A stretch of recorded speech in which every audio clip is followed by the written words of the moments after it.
44999. Son of Rosemary, the sequel to Rosemary's Baby, by Ira Levin. Copyright Ira Levin, 1997. Read by David Palmer. This book was originally created for audio cassette playback. Any announcements concerning cassettes do not apply to this recording.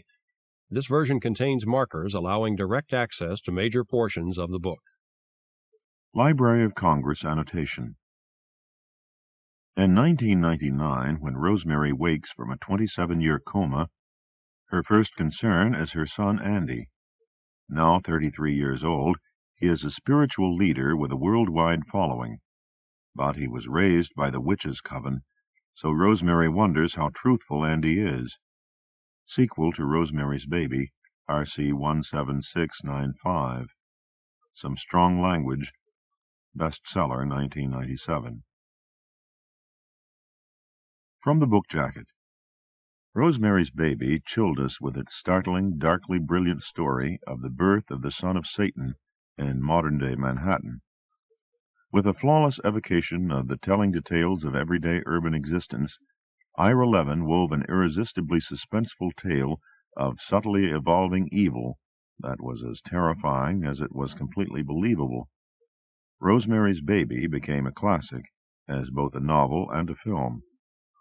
Son of Rosemary opens at the dawn of the new millennium, a time when human hope is shadowed by growing fear and uncertainty, and the world is in greatest need of a savior. It is here, against the glittering backdrop of New York City in 1999, that Rosemary is reunited with her son. It is also here that the battle between good and evil will be played out on a global scale, a struggle that will have frightening, far-reaching consequences, not only for Rosemary and her son, but for all of humanity. Haunting, provocative, and utterly unforgettable, Son of Rosemary is both a unique, tantalizing thriller and a cautionary tale for the coming century. With exquisite timing and masterly skill, Ira Levin takes us on a journey into darkness and the troubling forces that war within each of us. A triumph of storytelling, a tour de force of superb craftsmanship, Son of Rosemary is an enthralling novel by one of our most gifted and original authors. About the author. Ira Levin was born and lives in New York City. Son of Rosemary is his 7th novel. The earlier 6, A Kiss Before Dying, Rosemary's Baby, This Perfect Day, The Stepford Wives, The Boys from Brazil, and Sliver, have all been international bestsellers. Mr. Levin also wrote the longest-running thriller in Broadway history, Death Trap, and the lyrics of the Barbra Streisand classic, He Touched Me.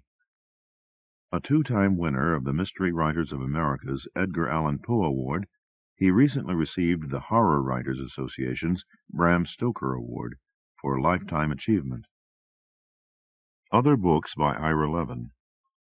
A Kiss Before Dying, 1953, Rosemary's Baby, 1967, This Perfect Day, 1970, The Stepford Wives, 1972, The Boys from Brazil, 1976, Sliver, 1991, Son of Rosemary, 1997.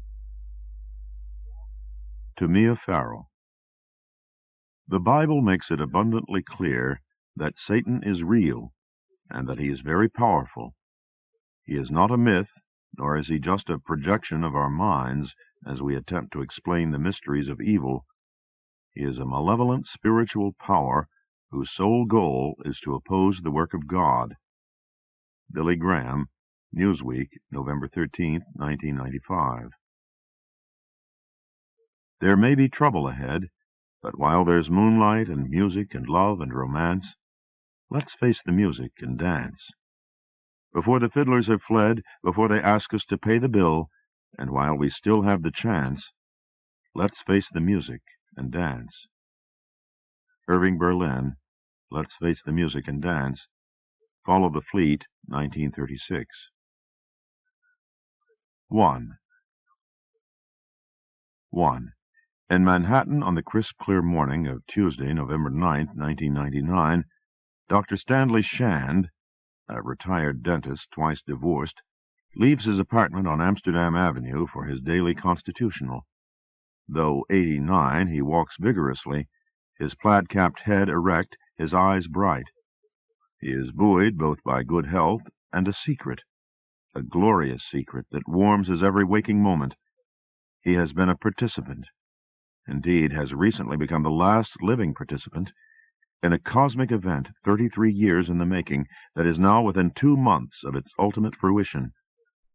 At Broadway and 74th Street, an out-of-control taxi shoots across the sidewalk and squashes Dr. Shand against the wall of the Beacon Theater. He dies instantly.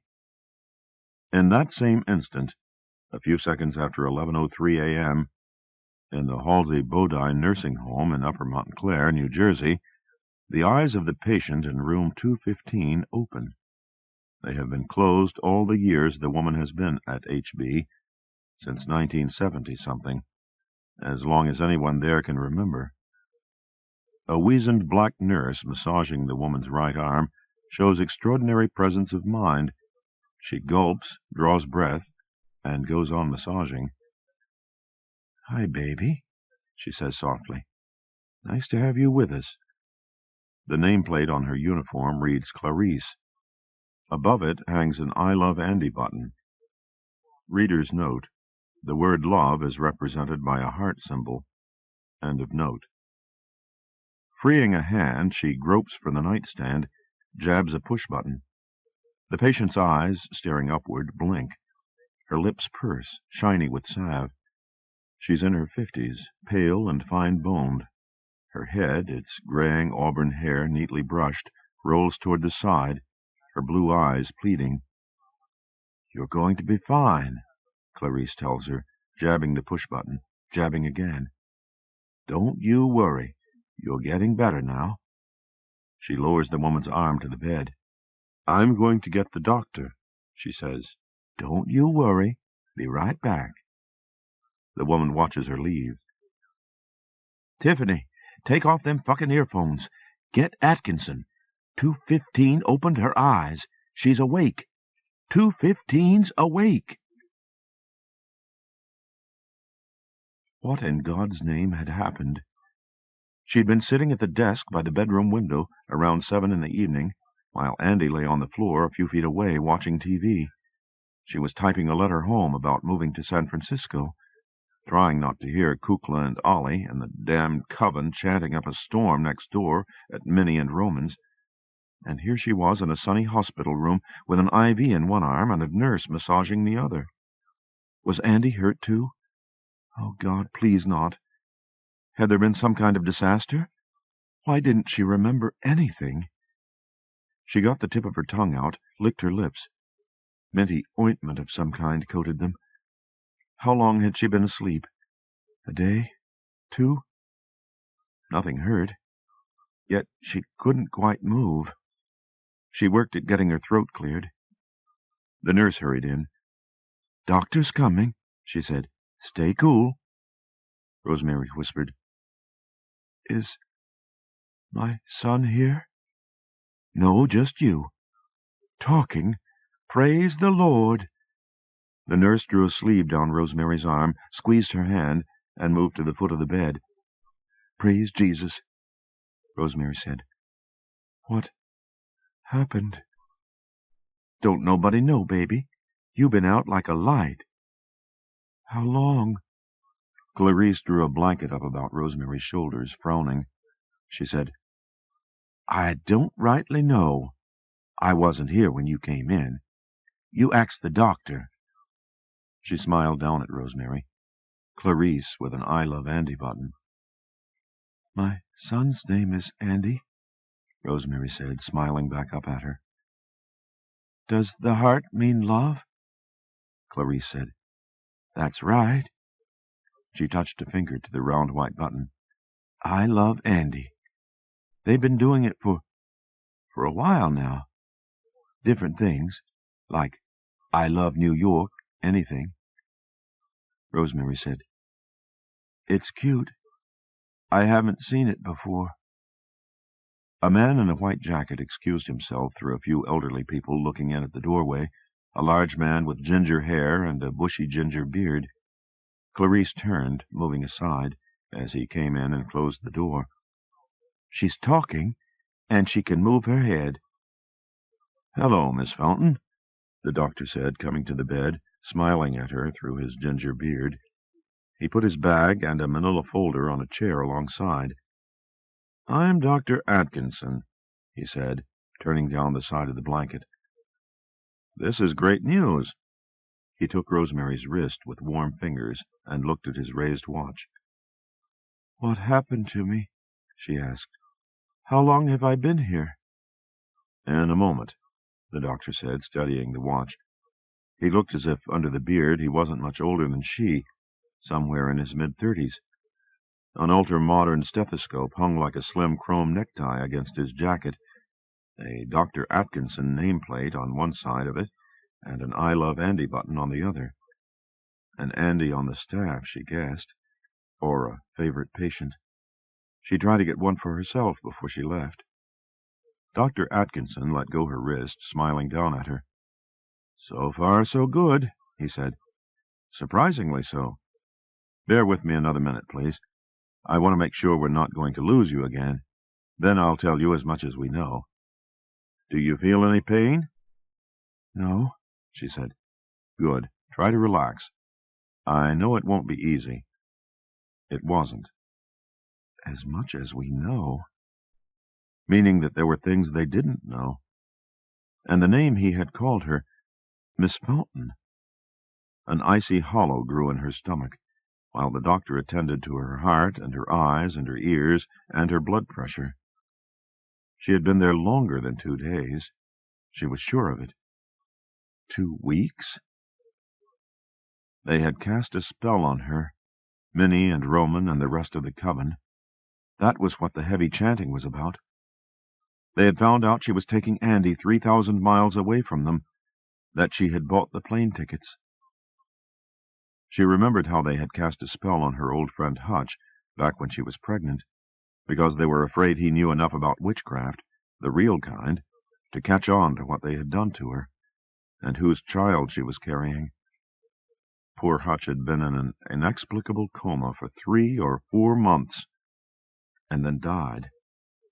She was lucky to be alive, but what of Andy? He was completely in their hands while she lay there. They'd be feeding and fostering the side of him she tried not to think about. "Damn them," she said. "I'm sorry, I didn't get that," the doctor said, seating himself at the bedside. He hitched the chair closer, leaned his gingery head toward her. "How long?" she asked him. "Weeks? Months?" "Miss Fountain." "Riley," she said. "Rosemary Riley." He drew back, opened the folder on his lap, peered downward. "Tell me," she said. "I have a 6-year-old son he's with people I don't trust." "You were signed in here," Dr. Atkinson said, looking down, "by a Mr. and Mrs. Clarence Fountain, as their granddaughter, Rosemary Fountain." "The Fountains," Rosemary said, "belong to this group of people I'm talking about. They're the ones who put me here. I mean, put me into the coma. Isn't that what it was? An inexplicable coma?" "Yes, but a coma isn't—" "I know what was done to me," she broke in, raising herself on an elbow. She fell back. She tried to raise herself again, despite warnings and hands. This time she got the elbow back where she could brace herself against it. She stayed up, eye to eye with Dr. Atkinson. "I know what was done to me," she said. "But I'm not going to tell you, because I know from experience that you'll think I'm crazy. I'm not. I'd appreciate it if you would please tell me how long I've been here, and where exactly I am, and when I'll be able to go home." Dr. Atkinson sat back and drew a breath. He looked gravely at her, said, "You're in a nursing home in Upper Montclair, New Jersey." "A nursing home?" she said. He nodded. "Halsey Bodine. We specialize in long-term care."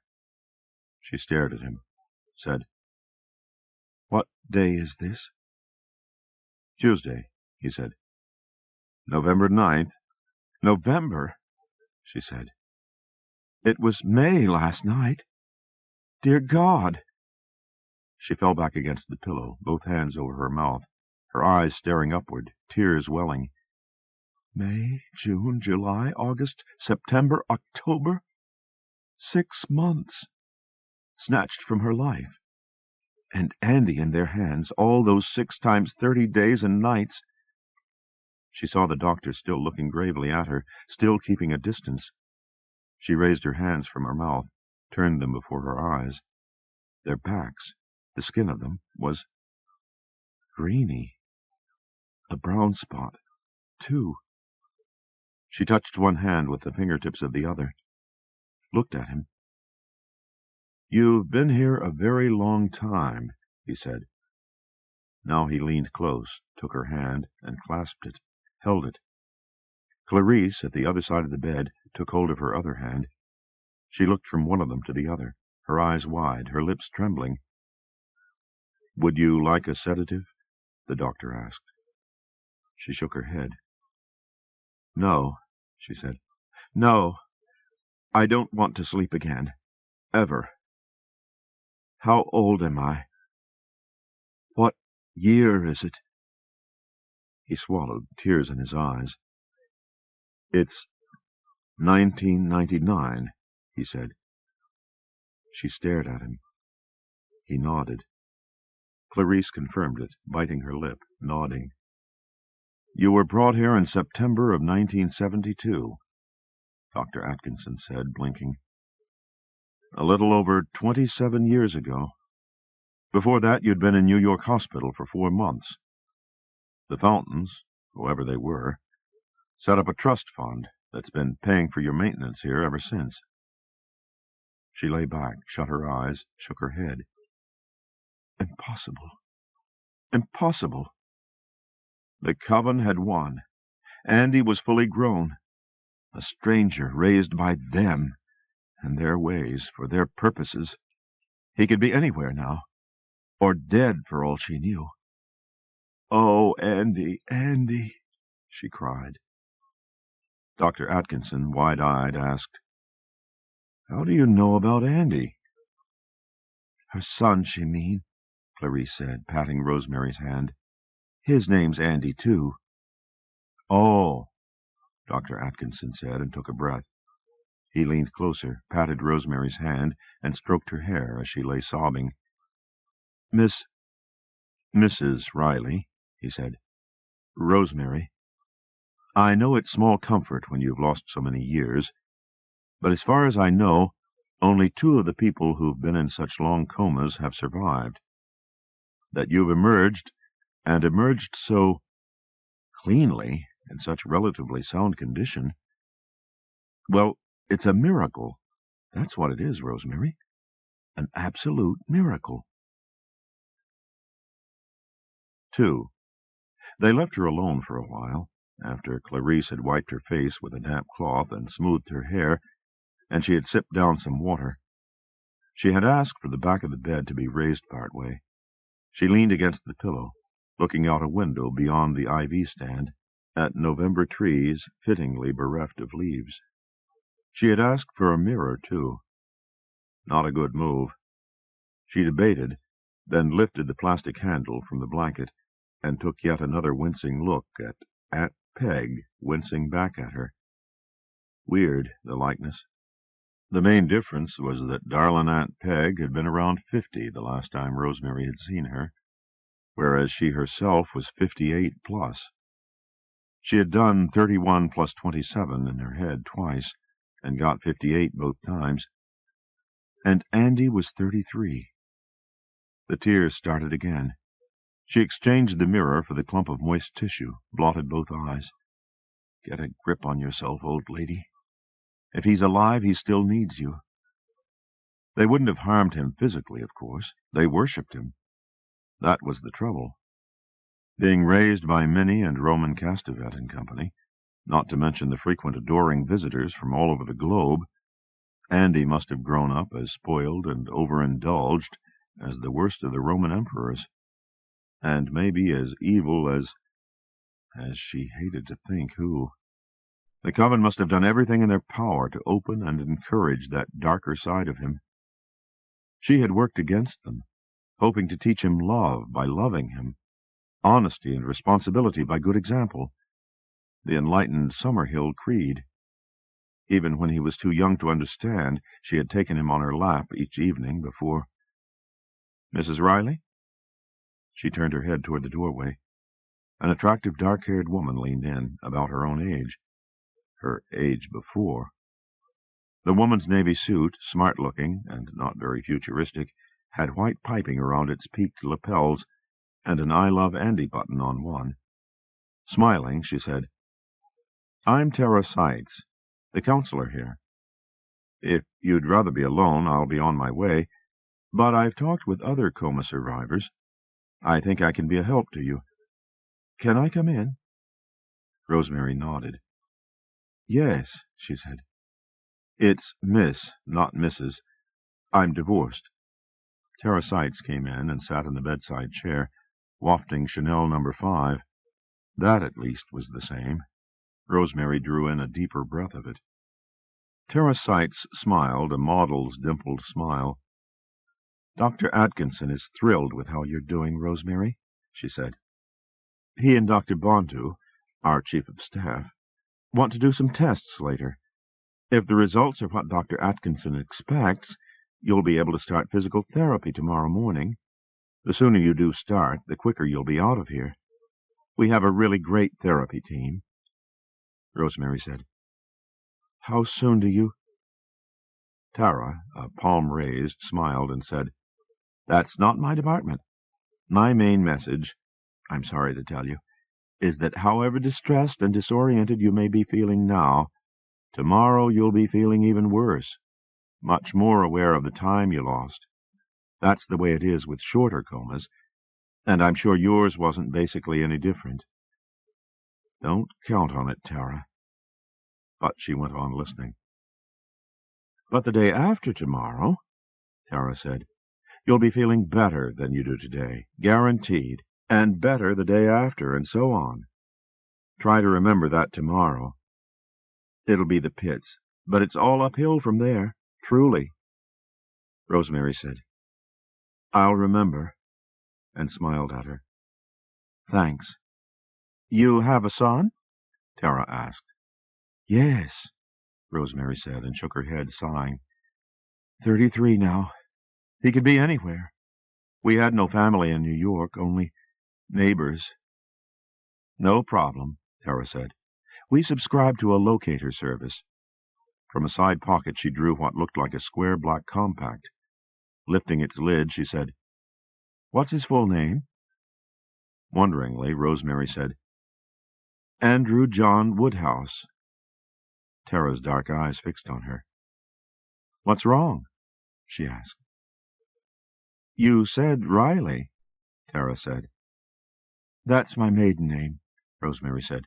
"My married name was Woodhouse." "Oh," Tara said. The compact seemed to be a 1999 memo pad. She tattooed inside it with a stinger-pointed red fingernail, saying, "Andrew John Woodhouse. Spelled like it sounds?" "Yes," Rosemary said. The fingernail seemed to have been groomed for its task. The others were filed short. Weird. "Date of birth?" Tara asked. Rosemary almost said 666, the way the Castevets always did. "June 25th, 1966, she said. Tara tattooed, closed the gizmo, and smiled her dimpled smile. "I'll enter the request pronto," she said. "We'll have a fix on him by 5. 5 o'clock today?" Rosemary said. Tara shrugged, pocketing the thing. "Credit cards, school and car registrations, video rentals, book clubs," she said. "They're all on computers now, and the computers are all connected, or can be gotten into one way or another." "That's wonderful," Rosemary said.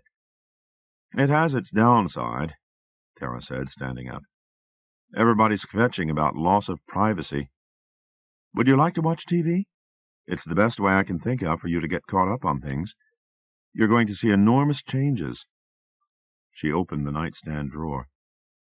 For one thing, she said, the Cold War is over. We won, they caved. She took out a slim brown paddle, pointed it across the room. Oh, that dinky screen. They switched you in here last month. Now I know why. Moored to the wall above the dresser, a giant TV screen bloomed into color and music. I'll have maintenance give you a big one pronto, Tara said. This is the remote. Have you worked one? One like it, Rosemary said, taking the button-studded paddle. Clunkier. Tara bent over, tidying Chanel. It's a snap, she said, pointing that stinger-tipped nail. Volume up and down, channels up and down. These are for the color. Rosemary thumbed the TV picture from a happy woman holding a can of beans to a happy baby eating cereal to a somber newscaster with an I Love Andy button on his jacket. She froze her thumb. The mustached Negro newscaster talked about wildfires in California. This is an all-news channel, Tara whispered in her ear. It would be a good one to watch. Rosemary, turning to her, asked, Who's Andy? Tara stood up straight, drew in breath, and blew it out, pop-eyed. Where to begin? She said, and gazed moonily at Rosemary. Andy, she said, is only the most beautiful, the most charismatic man on the face of the earth. He came out of nowhere a few years ago. Well, out of New York, but nobody knew him before. And he's inspired and united the entire world. I don't mean united politically. I mean in terms of fellow feeling and willingness to cooperate and respect each other. We were in really bad shape, believe me, with all the crazies coming out of the woodwork for the year 2000, and gunfire in the streets and all.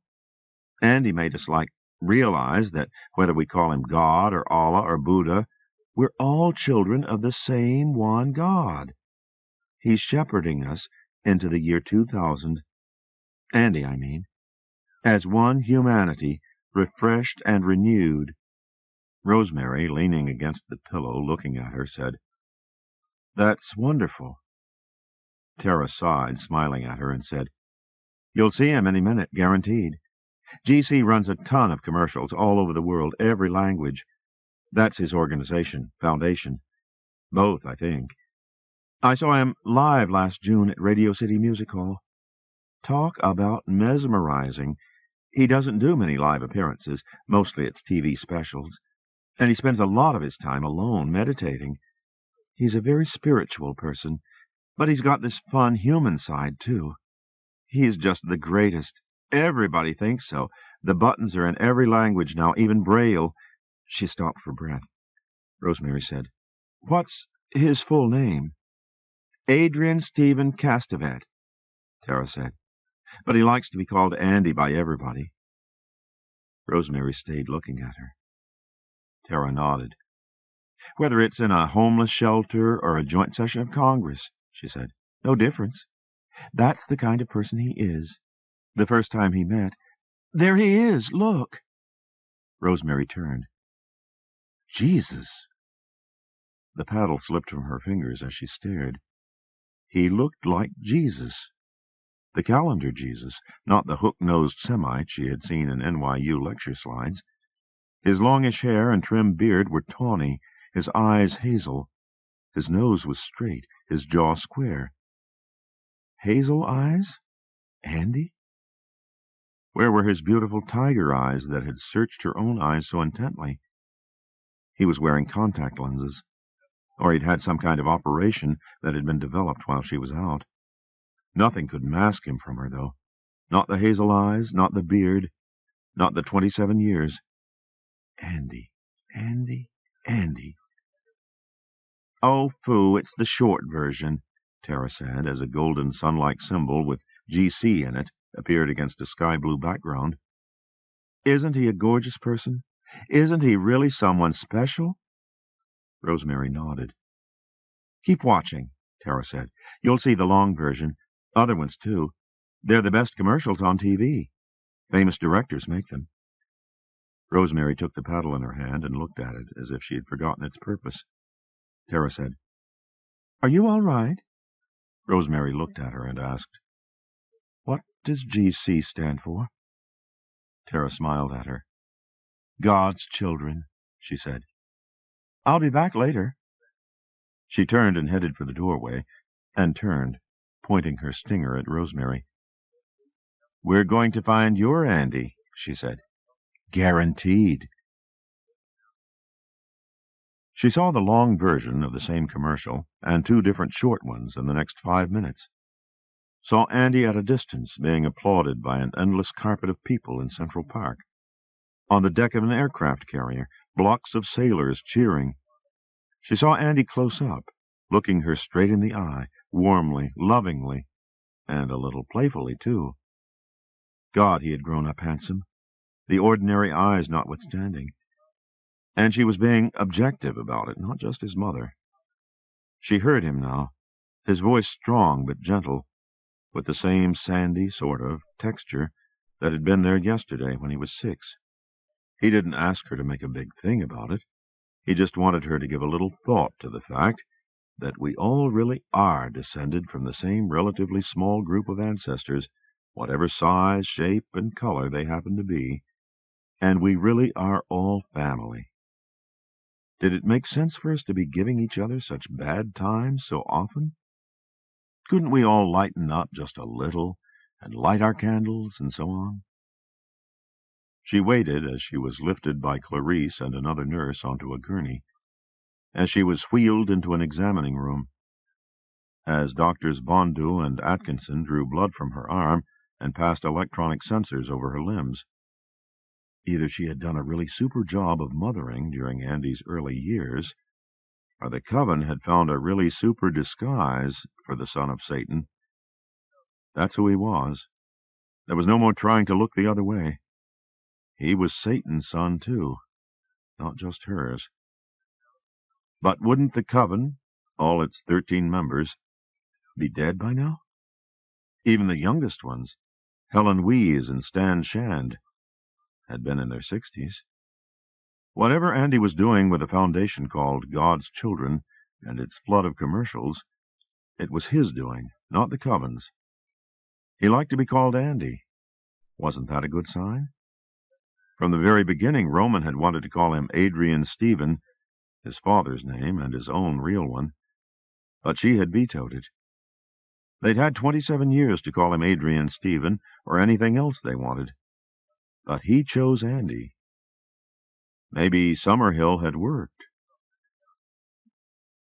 She was sitting up in bed, free of the IV, feeding herself soup, paused at one of the dozens of channels, the wife of a convicted murderer being interviewed by an unctuous jerk, when Tara came in, hugging giant explosions of red roses and yellow and rust chrysanthemums. "Hi, look at you," she said, carrying the bouquets to the dresser, berthing them there. "Nothing on your son yet, I'm sorry to say.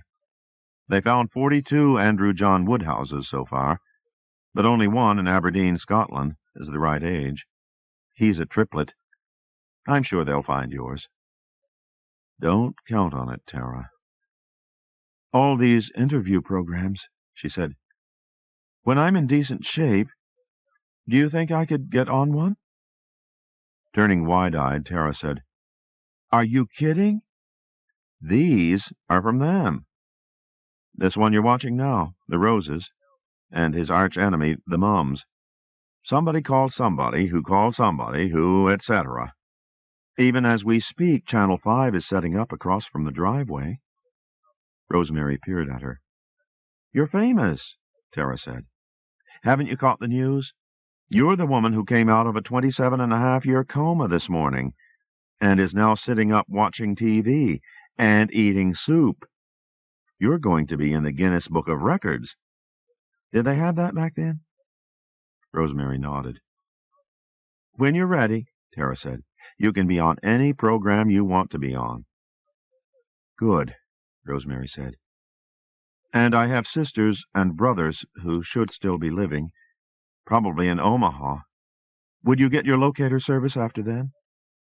"Maybe they'll know where your son is," Tara said, coming to the bed with her memo gizmo in hand. "I doubt it," Rosemary said. "How about his father?" She stayed silent a moment, then said, "Is there a famous actor named Guy Woodhouse, stage and screen?" Tara shook her head. "No," she said. "Did you ever hear of a Guy Woodhouse?" "Never," Tara said. "And I see everything." "Then he's probably dead," Rosemary said. Tara peered at her. Rosemary gave her Brian's name and date of birth first, and then the others. Guy must have died early in the 27 years. Or Satan was a Welcher. And why not? To mangle Oscar Wilde or whoever. Once you commit rape, the next thing you know, you're not paying your debts. For whichever reason, Guy hadn't gotten his agreed-upon price for 9 months' use of her. He hadn't become the next Olivier or Brando. Poor Guy. Sorry, no more tears. 3. On Tuesday evening, November 23rd, 2 days before Thanksgiving, and 2 weeks after her miraculous awakening, Rip Van Rosie, the tabloid's consensus, gave her first interview, live on television. With her hair refurbished, compliments of the hot new hairdresser, wrapped in a stylish coat, compliments of a leading department store, she stepped from the long white limo, compliments of the network, that had carried her to the West Side studio from the Waldorf Astoria, where that morning she had checked into a tower suite, compliments of the management. Bracketed by security men, she walked ably and bravely through a rudeness of reporters. "I was a production assistant at CBS TV before I got married," she told the makeup woman, prepping her. "I heard that somewhere," the makeup woman said, powdering. "In the 60s, women stayed home after," Rosemary said. "At least I did." "I could live with that," the makeup woman said, brushing. Enthroned in a tall chair, her dress, compliments of a leading bridal salon, caped with a towel, compliments of the makeup woman, Rosemary couldn't help but admire Aunt Peg in the mirror. 45 tops. "You're a magician," she said. "You've got good bones," the makeup woman said, spraying. "What's left of them," Rosemary said. She had chosen this program for 2 reasons. First, because it was broadcast live, so what she planned to say couldn't be edited out, in case, surprise, they thought she was crazy. And second, because the host seemed intelligent and genuinely interested in his guests. She faced him across his narrow console, cameras lurking.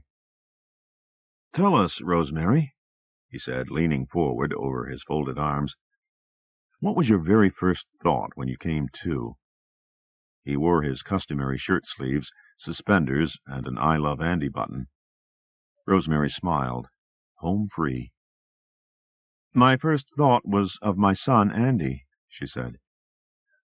"Yes, I know you had or have a son somewhere named Andrew. So you're really wearing your button for 2 Andys, right?"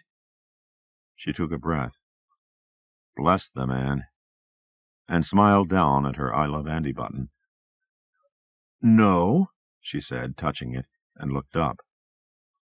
"I'm wearing it for just 1 Andy. My son. Andrew John Woodhouse. We lived next door to people named Castevet. They were friends of ours. What happened, apparently, is after I went into the coma, they took care of Andy. Maybe they adopted him legally. I hope I'll be able to find out soon, now that I'm on my feet." The host stared through his glasses at her. He said, "You're saying, Rosemary, that Andy Castevet is your son?" "Yes," she said. "I know Minnie Castevet is supposed to have been his mother, but she was much too old. Our apartment, Andy's and mine, was back-to-back with the Castevets. That was in the Bramford. Her face remained on the studio monitors, the camera pouring over her mouth, her eyes. And was Roman Castevet Andy's father? No, she said. Andy's father was my ex-husband, a man named Guy Woodhouse. I think he's dead now. The host, blinking behind his glasses, said, That's a stunning announcement, Rosemary Riley. It's common knowledge, you know, that the Bram was Andy's boyhood home. Rosemary said, No, I didn't know that. That it's common knowledge, I mean. Have you tried to contact him? That's what I'm doing now, she said. I thought it would be a way to save a lot of explaining to a lot of people who would all be skeptical. We'll find out, the host said, smiling at her across the console. Maybe we'll be hearing from Andy before the end of the program. He turned to the camera, looking skeptical. You never know, he said, close up. We've had a presidential candidacy announced here, an embezzler arrested. Why not Andy's real mother? We're going to take a break now. We'll be back with Rosemary Riley, Rip Van Rosie, and we'll have clips from Andy's appearances here, plus your phone calls, and maybe a reaction from Andy himself. You know you're not going to touch that button. Telephone companies all over the world registered their highest ever 3-minute surge in usage. After 2 more breaks, the host leaned forward, shoulders hunched, and said, Rosemary, during the last break, we received a call from Diane Calum, GC's press coordinator, who's also been a guest on this program. Andy is in his retreat in Arizona, but he's been told about the claim you've made here tonight, that you're in fact his mother. He's been watching for the past quarter hour. He glanced at the red-lighted camera. Yo, Andy, and looked back at Rosemary. Diane tells me, he said, and it comes as no surprise, that Andy wishes you well with all his heart, and he joins everybody in congratulating you on your miraculous recovery. Rosemary said, Thank you. I thank him. She glanced at the red-lighted camera. Diane also tells me that Andy has a question for you. Will you try to answer it? Of course, Rosemary said. Andy would like to know, the host said as the camera zoomed in for a close-up of him, if you remember exactly what you were doing when you fell into your 27-and-a-half-year coma. Cut to Rosemary. Yes, I do, she said. In my memory, it was just 2 weeks ago. I was sitting at a desk by my bedroom window, an antique school desk with a top that lifts. I was typing a letter on an Olivetti portable. She turned to the red-lighted camera. Andy was lying on the floor on his stomach, she said, watching television. Kukla, Fran, and Ollie. The host, across the console from her, chuckled as she faced him. Kukla, Fran, and Ollie. He turned to the camera, shaking his head, smiling. It has the ring of truth to me, he said.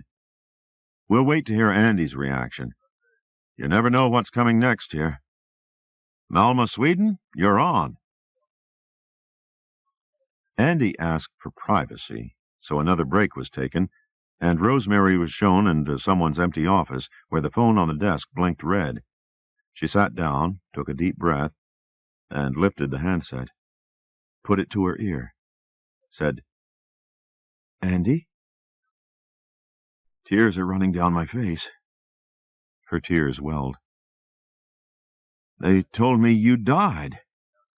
I'm so angry, and so joyful, all in one moment. Neither spoke. She tried a desk drawer, locked, and another, looking for tissues. You there? Wiping with the side of her hand beneath her eyes, she said, Yes, dear. Listen, my press coordinator is on another line with them. You don't have to do the last segment if you don't want to, do you? She waited, wiping. I'll do it, she said. He brought us together. I don't want to leave him stuck out there alone. He laughed in her ear. What a laugh. I forgot how sweet you are. No, I didn't forget. I'll talk to. We'll have to do a full press conference tomorrow, unless you don't want to. Where did they put you? The Waldorf, she said. This is weird. I'm talking with a grown man, and it's you. You were 6 2 weeks ago, Andy. When will you be there, Mother? As soon as the program's over, she said. As soon as I can get there. Figure on 10:30 with traffic. I'll be there at 10:45. She gaped. From Arizona? I'm at Columbus Circle. I have an apartment here, over the GCNY offices. We'll say I'm flying in. What's your room number? I can't remember. It's a tower suite. I'll be there. You're gorgeous on television. Laughing, crying, she said, Oh, my angel, so are you. 4. The crowd outside the studio, expanding exponentially, was excuse enough for a quick getaway. Rosemary repeated Andy's and her on-air promise to return to the program together, and went with the security men out a side door, through the kitchen of a Greek restaurant and a garage, to the limo waiting on 9th Avenue, the escape route originally planned for just plain Rip Van Rosie. The driver, a champ, had her back at the Waldorf by 10 after. The security man steered her through the buzzing lobby into the right elevator and up to the right floor, the 31st. The concierge ran a card through the door lock for her as she signed scraps of paper from the security men's wallets. The message gizmo by the foyer phone read 37. She pushed hold and don't ring.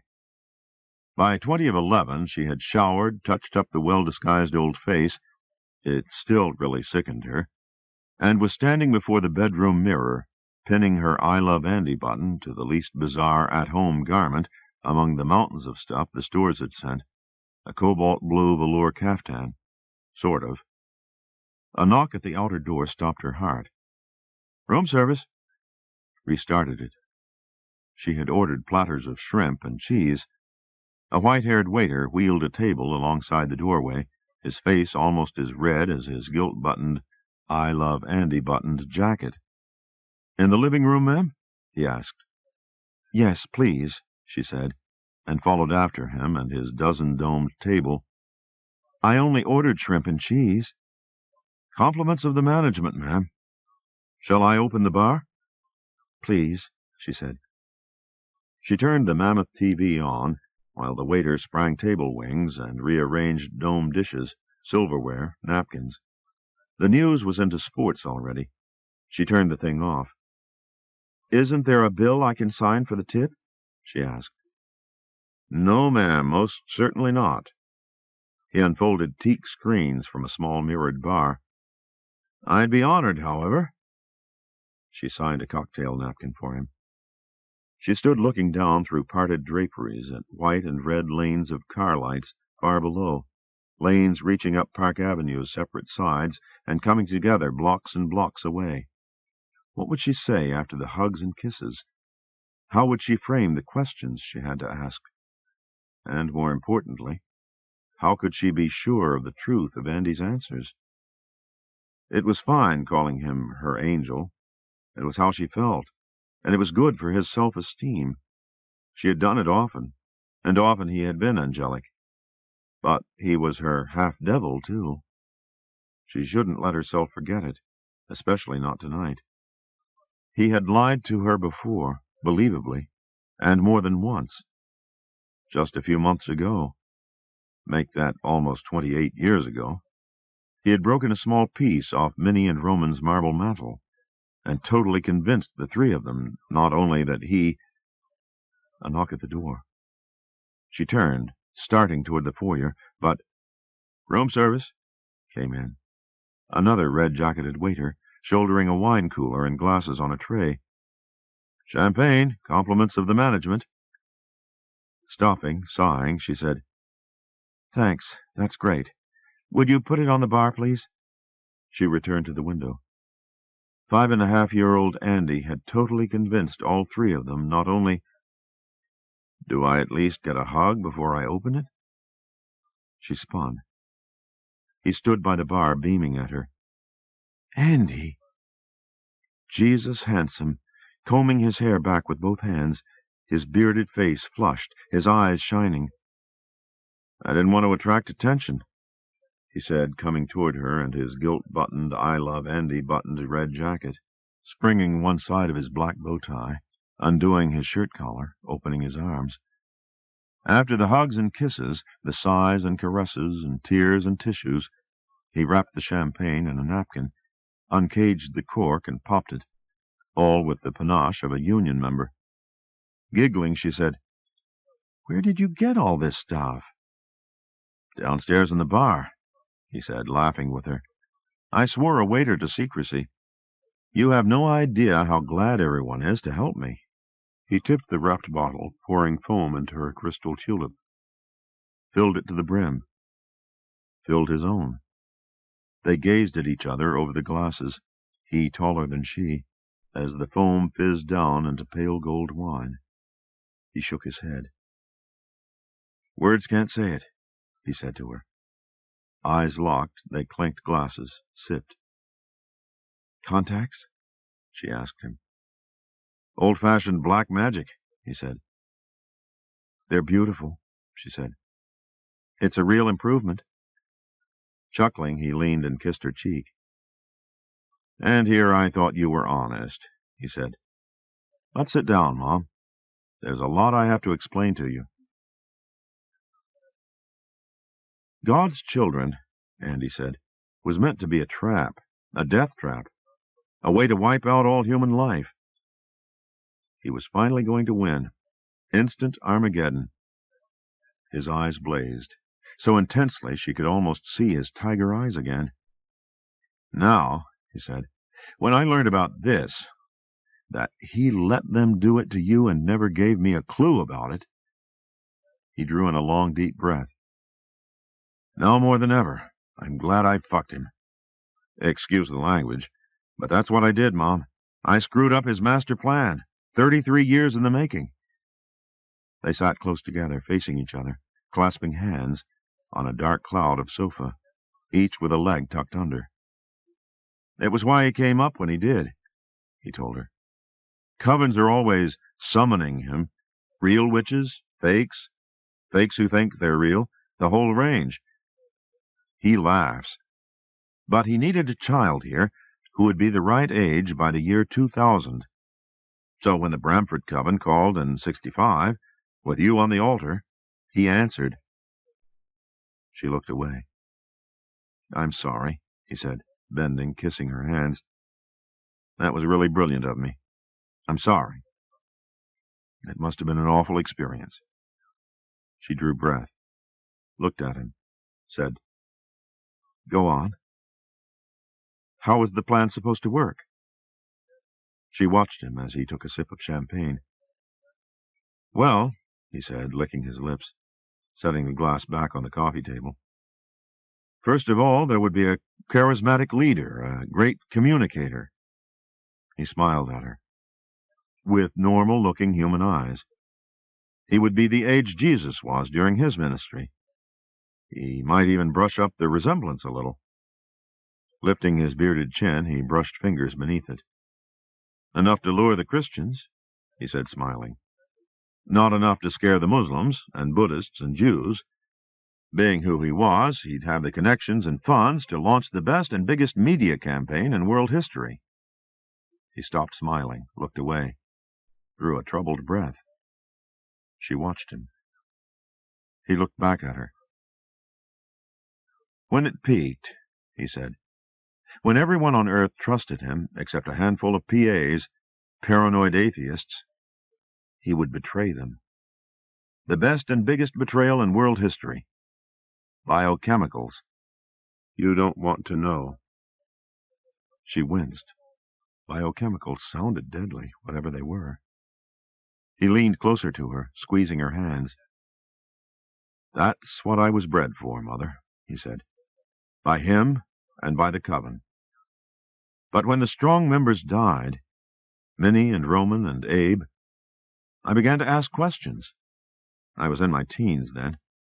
A lot of the rites and rituals were laughable, and a lot were repulsive. I like humans, most of them, no matter who created them. I'm half one, aren't I? Half you? More than half. Look at me. She nodded, biting her lip. So I rebelled, he said. Your half of me got stronger than his. Those few years we did have together. He shook his head, his eyes wet. I tried so hard to keep the memory, the warmth and sweetness, the goodness of you. He knuckled an eye, trying to smile at her. Caressing his cheek, she said, Ah, my Andy. They leaned to each other, pecked lips. She backhanded her cheek, smiling at him, blinking. He shifted, loosed gilt buttons at his waist. So, as I said, he said, I rebelled. He has no control over me while I'm here. More proof that my human side is stronger. So I decided to make GC into what he meant it, only to look like. Something good for humanity. Andy's message is simple and true, and it doesn't turn anyone off except the PAs. And you know what, Mom? It works. The temperature's gone down a few degrees. Everybody's a little less short-tempered. Teachers and students, bosses and employees, husbands and wives, friends, countries, all going a little easier on each other. In a way, it's a tribute to you, Mom. Not in a way, that's what it is. A tribute to everything you gave me in those first few years. She studied him, said, How does he feel? He sighed, smiled. How can I convey it? Picture a conservative father whose son joined the Peace Corps, then multiply it by 10. She smiled at him and said, You know how to press a liberal's buttons. I'm a great communicator, he said, smiling back at her. He's furious. We're on the outs. But while I'm here, he can't do anything to stop me. If he could, he would have by now. He glanced at his watch, multi-dialed, black and gold. I have to go, he said, getting up. So soon? She said, getting up too, brushing his hand from her elbow. I've got visiting dignitaries, he said. You didn't eat anything. There's all this food. He reached into his jacket, chuckling. Mother, he said, from tomorrow on, you're not going to be able to get me out of your hair. Putting a card on the coffee table, he said, The written number always reaches me, in minutes. He put his arm around her. They started toward the door. There's a first-rate hotel on the lower floors of the building I'm in. We'll move you over there tomorrow morning. I'm in the penthouse, the 52nd story, overlooking the park. You can't imagine the view. GCNY has 3 floors, the 8th, 9th, and 10th. In the foyer, he buttoned his shirt collar. Do you think you'll be up to a press conference tomorrow afternoon? It would help if I knew now. Sure I will, she said, fastening the clip of his bow tie for him. It'll be fun. His bearded chin high, he said, I need the tray in the cooler, otherwise I'm going to be spotted. She held the door open a few inches with her slippered foot, watching him go to the bar, smiled at him as he returned. She said, What a great Thanksgiving it's going to be. Oh, shit, I forgot, he said. I'm committed. I have to go to Mike Van Buren's. Will you be my date, please?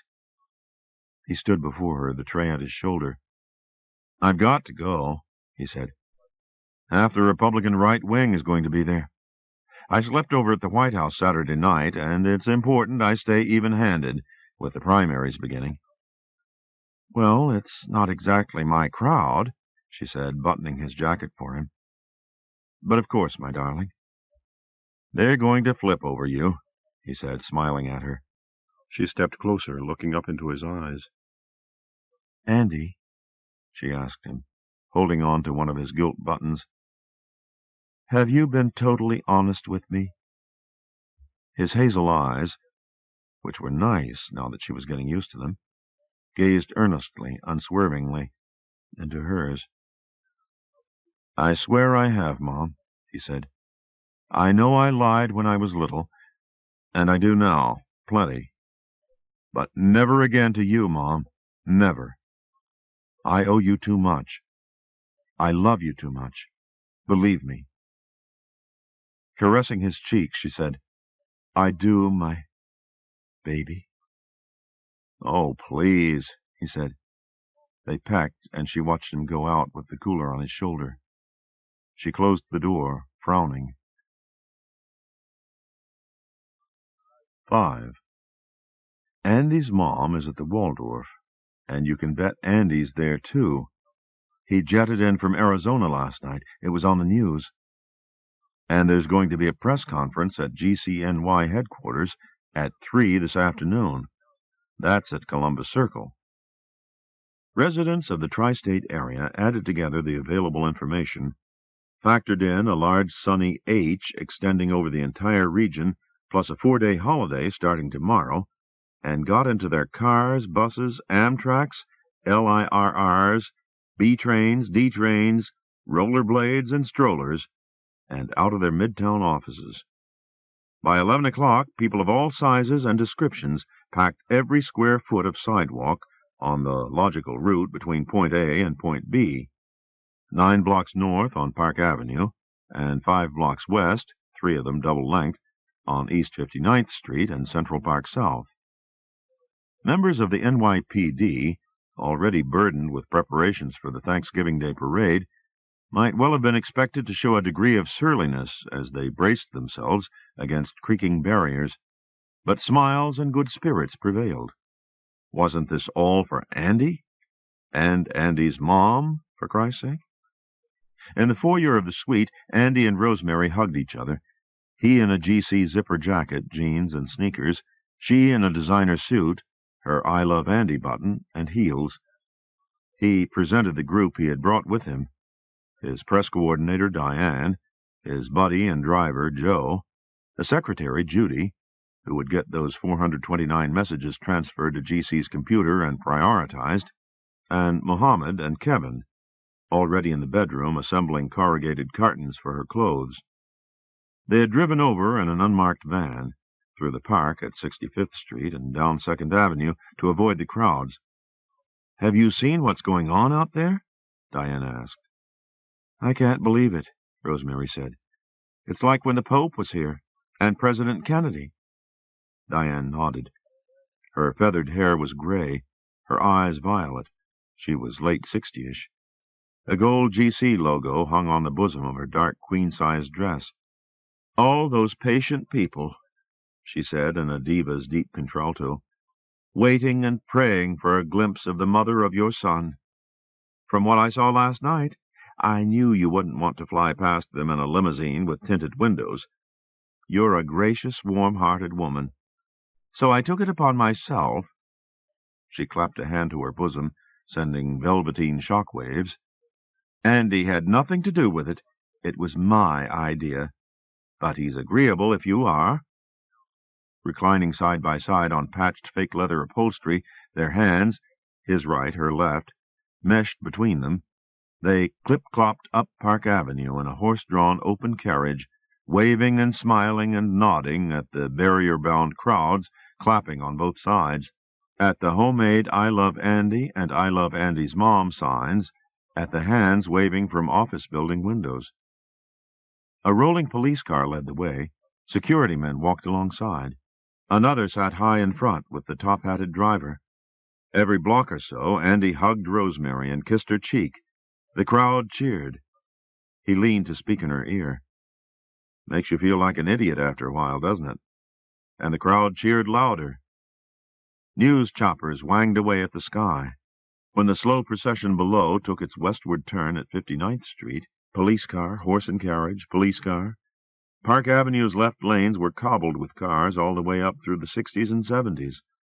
They had to wait a few minutes at Fifth Avenue, till cameras stopped rolling in front of the floodlit Plaza Hotel. He said in her ear, "Movies, commercials, fashion shoots. You can't get anywhere in this town." The crowd cheered. They clip-clopped along Central Park South, waving, smiling, nodding at even bigger crowds, more signs, "I love Andy, I love Rosemary," spreading into the park, climbing the trees. Ahead, where the park ended, a glittering tower of gold glass rammed high in the blue sky. Shaking her head, Rosemary turned to Andy. "I'm dreaming," she said, and kissed his cheek and hugged him. The crowd roared. Pointing ahead over the slim microphone, she said, "You." "Thank you. Which name do you want to be called by? Riley, Woodhouse, or Castevet?" She said, "Well, everyone seems to go right to first names now. I don't know if that's Andy's influence or if it would have happened anyway." A small laugh surprised her. "So just Rosemary will be fine," she said. "Legally, I'm Rosemary Eileen Riley. Actually, I guess the name I like best is the one I saw today on some of the signs. Andy's mom." Laughter and a spatter of clapping, a sizzle of cameras. Diane, among the standees, clapped fortissimo, smiling and nodding. The tower had been an office building in an earlier incarnation, a motion picture company's headquarters. Its high ceilings had enabled GCNY's architect to design its auditorium on the 9th floor in the form of a semicircular amphitheater, Andy's concept.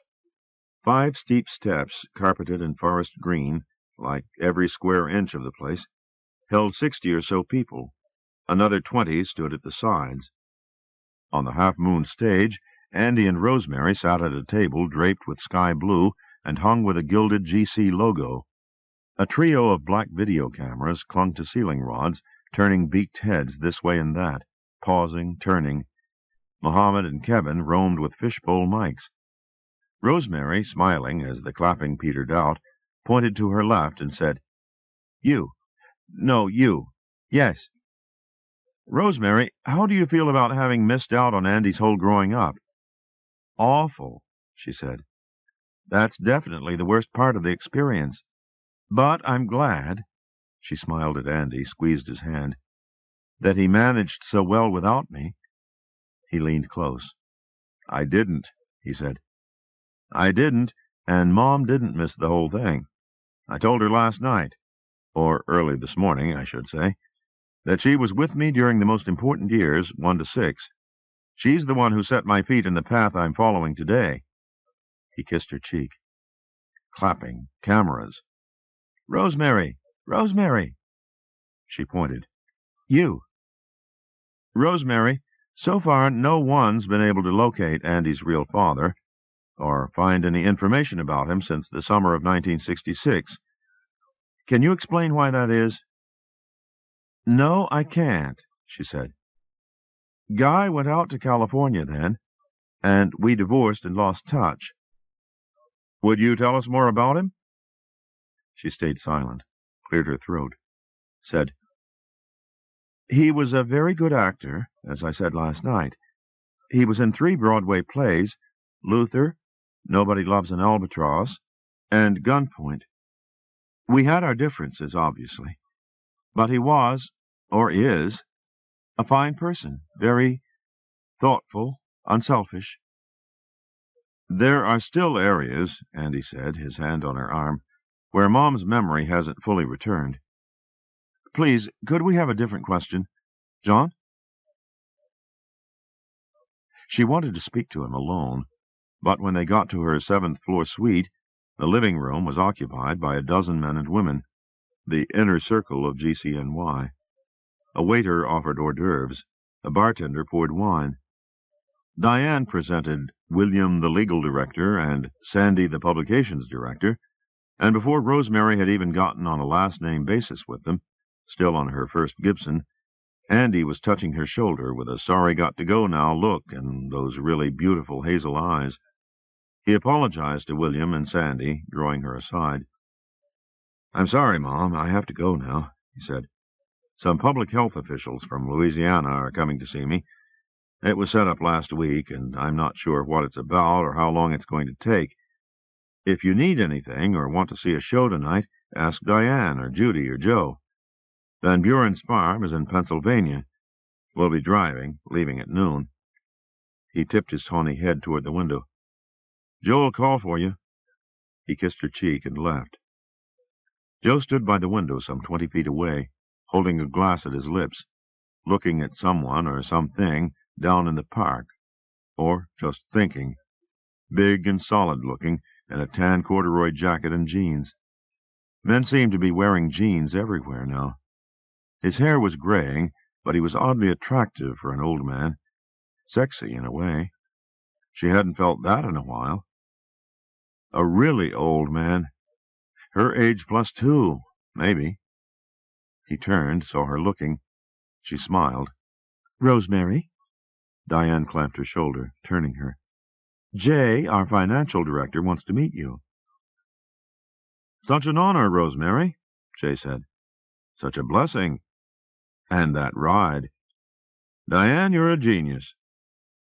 He looked like a jay, small, beaky, bright-eyed behind glasses, with hair from the raven side of the family. "Over an hour's exposure. Global exposure," he crowed. "At a total cost of $500. That's if the stable bills us, and chances are they won't." She excused herself and went to the bar for a refill. "We don't get many calls for Gibsons nowadays," the bartender said, stirring. "Andy's mom?" She turned. "Crab cakes," Joe said, holding out a pair of wood picks. "Oh, thanks, Joe," she said, taking one. He asked the bartender for a scotch, and they ate the hot round crab cakes, eye-smiling at each other. His eyes were dark brown. His nose looked as if it had survived a break or two. "Good," she said. He said, wiping his lips with a napkin, finishing chewing. "I can't tell you, Rosemary," he said, "how proud I am to know your son up close and to be able to help him. I thought my best years were behind me. I was a cop here in the city, gold badge. But was I ever wrong? And now that you're part of the picture, too, well, I don't know what to say." "How about cheers?" she said, smiling. "Good idea," he said. "Cheers," they said, and clinked glasses and sipped. No ring on his finger. Did that still mean anything? She rested her left hand on the bar. "Anybody gives you any trouble," he said to her, "I'm the guy you want to speak to. Nuts or pests, and rest assured you'll be getting them. Any problems of any kind whatsoever, just let me know." "Will do," she said. "When Andy's at the retreat," he said, "or just busy somewhere and doesn't need me, I usually hang out up in the spa on the 40th floor, and I live right over on 9th Avenue, so don't hesitate." "I won't," she said. "What's your last name, Joe?" He sighed. "Mafia," he said. Raised 2 fingers. 2 F's. And no, I don't belong, and yes, I get a lot of respect." She smiled at him. "I'm sure you would if you were Joe Smith," she said. "Rosemary," Diane said, clamping her shoulder, turning her around, "Craig is especially anxious to meet you. He's our director of TV production." While she was talking with Craig, Joe touched a fingertip to her shoulder. "Take care," he said. "Andy said 12 noon. She didn't want to offend Joe Mafia, because she liked him, not for what she imagined were the more common reasons. So for the first 15 minutes or so it was a 3-way conversation. He explained over his shoulder why the Vikings had a good chance of upsetting the Cowboys, and she told him and Andy about the temptation to drop sharp objects when viewing the Macy's balloons from a floor above, and about being screamed and waved at, and having to do the whole Princess Grace on the balcony bit from the bedroom window. When they got out of the Lincoln Tunnel, though, she signed to Andy, and in the next space of silence he put a finger into the armrest at his right. A wide black shield slid up from the back of the front seat, blocking out the balding back of Joe's head, and half the daylight, too, closing them in a humming black leather roomette, lit bluely through tinted glass. "Andy," she whispered, I'm so uncomfortable having to watch what I say about Guy and the divorce. And you handled it beautifully, he said. It was just that one question. And the ones about Minnie and Roman? He shrugged. Don't do any more interviews. If you don't enjoy them, there's no reason to. But really, you were fine. Here, look again. Read. He had the papers there. The front pages of both tabloids were the same full-page photo of him kissing her cheek at the press conference, one overlaid with a white "Giving Thanks," the other with "Thanksgiving." And you don't have to whisper, he said, nodding his head toward the front. He listens to tapes or sports. He can't hear a thing from here. Believe me, I know. He Groucho Marxed his eyebrows. What about the others? She asked. I don't know who knows what. Diane, William? Nobody knows anything, he said. They aren't involved in... What? Witchcraft? Satanism? She gave a nod. He laughed. I promise you they're not, he said. I had enough of that to last me a lifetime. 10 lifetimes. Everyone who works for GC, the key people, I mean, they were picked by me and hired by me after I decided to change things around. William was our ambassador to Finland under 3 presidents. Diane is like the queen of press people. She was with the Theater Guild for 35 years. They have no idea GC was ever intended to be anything but what it is, an organization that's helping people in lots of different ways. They're proud to be part of it, and the same goes for all the others. She said, But where do they think it came from? The same place everyone else does, he said. It was founded and endowed years ago by an anonymous group of high-minded industrialists. It's all documented. And as far as who my father is, he took her hands, leaned closer. There are now exactly 2 people on Earth, which reminds me there's something else I have to tell you, don't let me forget. There are now only 2 people on Earth who know who he is. He swung a finger back and forth between them. Us. He squeezed her hands, held her eyes with his. That's why it's such joy for me to be with you again. Not just because you're my mother, because you know who I am, because I don't have to hide the truth from you. And don't you feel something like that toward me? How many people have you told about that night back then? Shaking her head, she said, No one. Who would believe me? I do, he said. They looked at each other, hugged each other tight. I love you so much, he said in her ear, and she in his. Oh, Andy, I love you, darling. They kissed each other's temples, kissed cheeks, the corners of their mouths.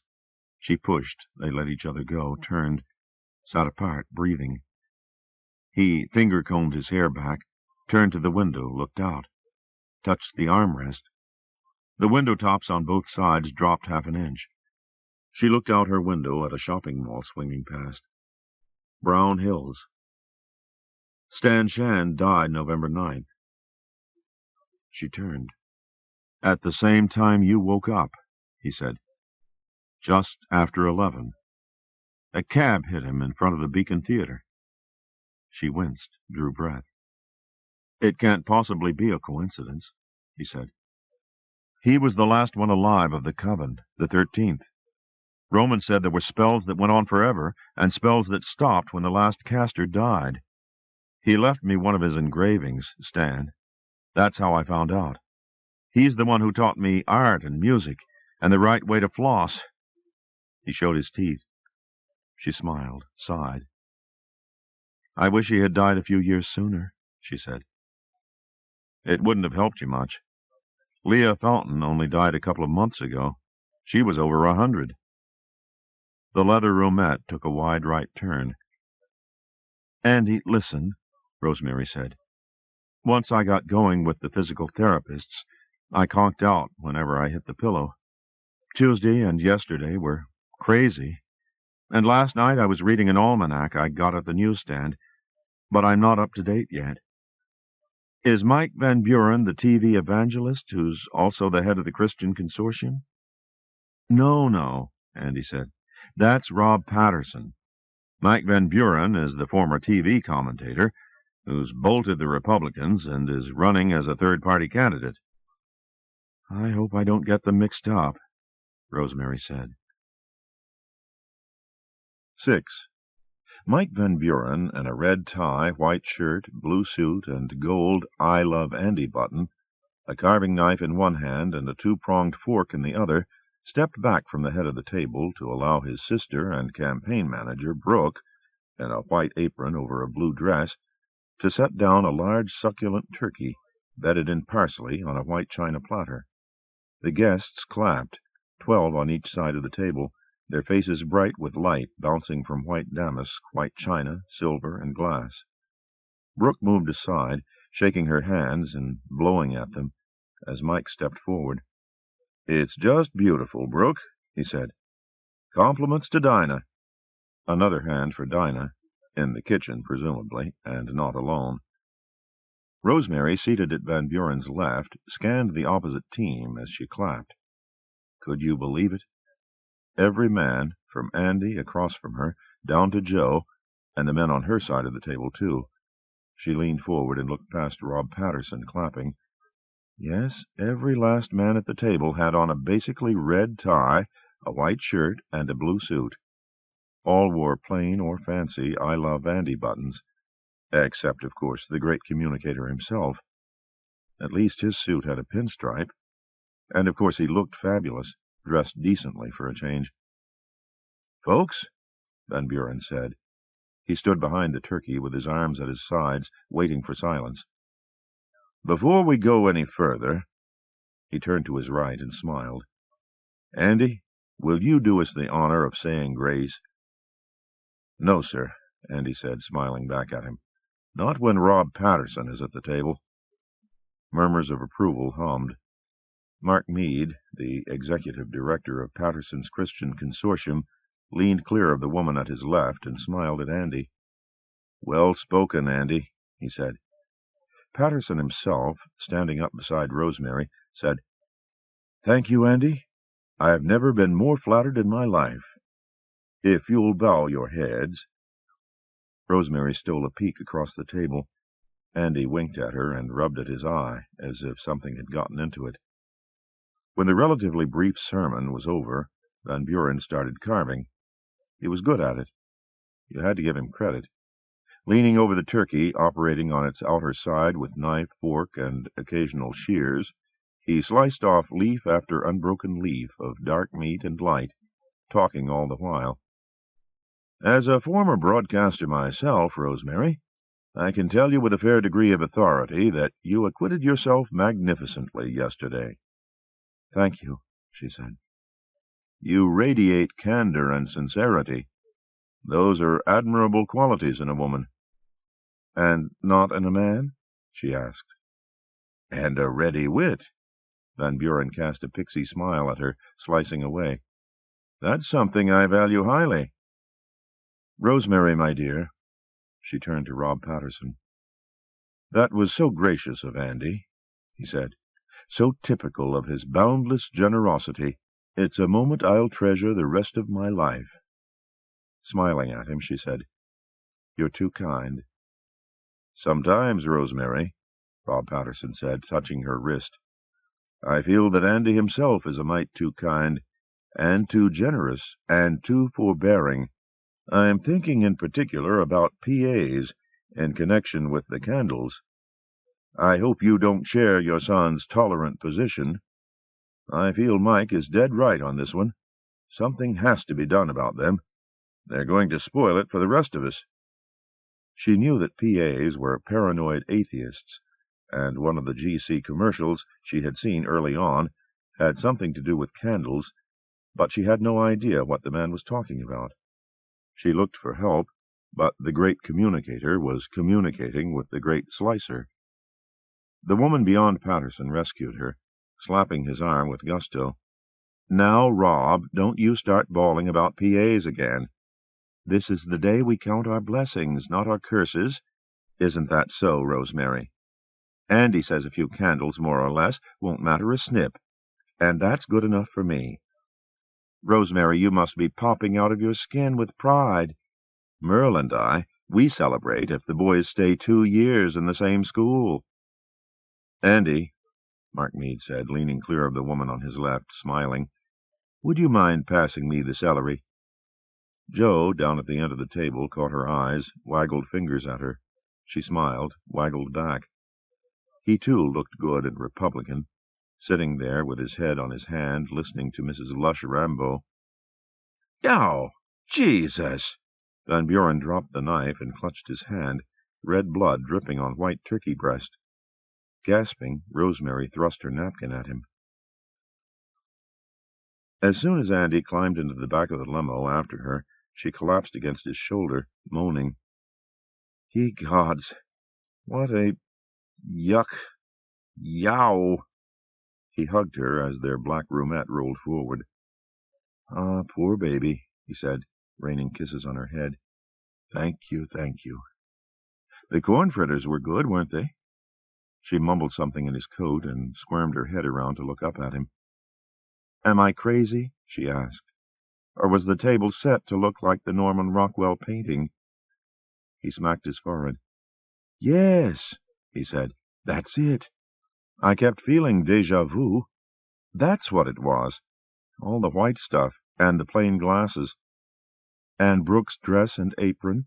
That's in the picture, too, I think. They sighed. He let go of her, and they sat up straight, shaking their heads, settled their coats, fixed their hair. Lights whipped by bluishly, a steady lashing. Hey, what is it with the candles? She asked. I saw something about them early on, but then... A thing we're doing, he said.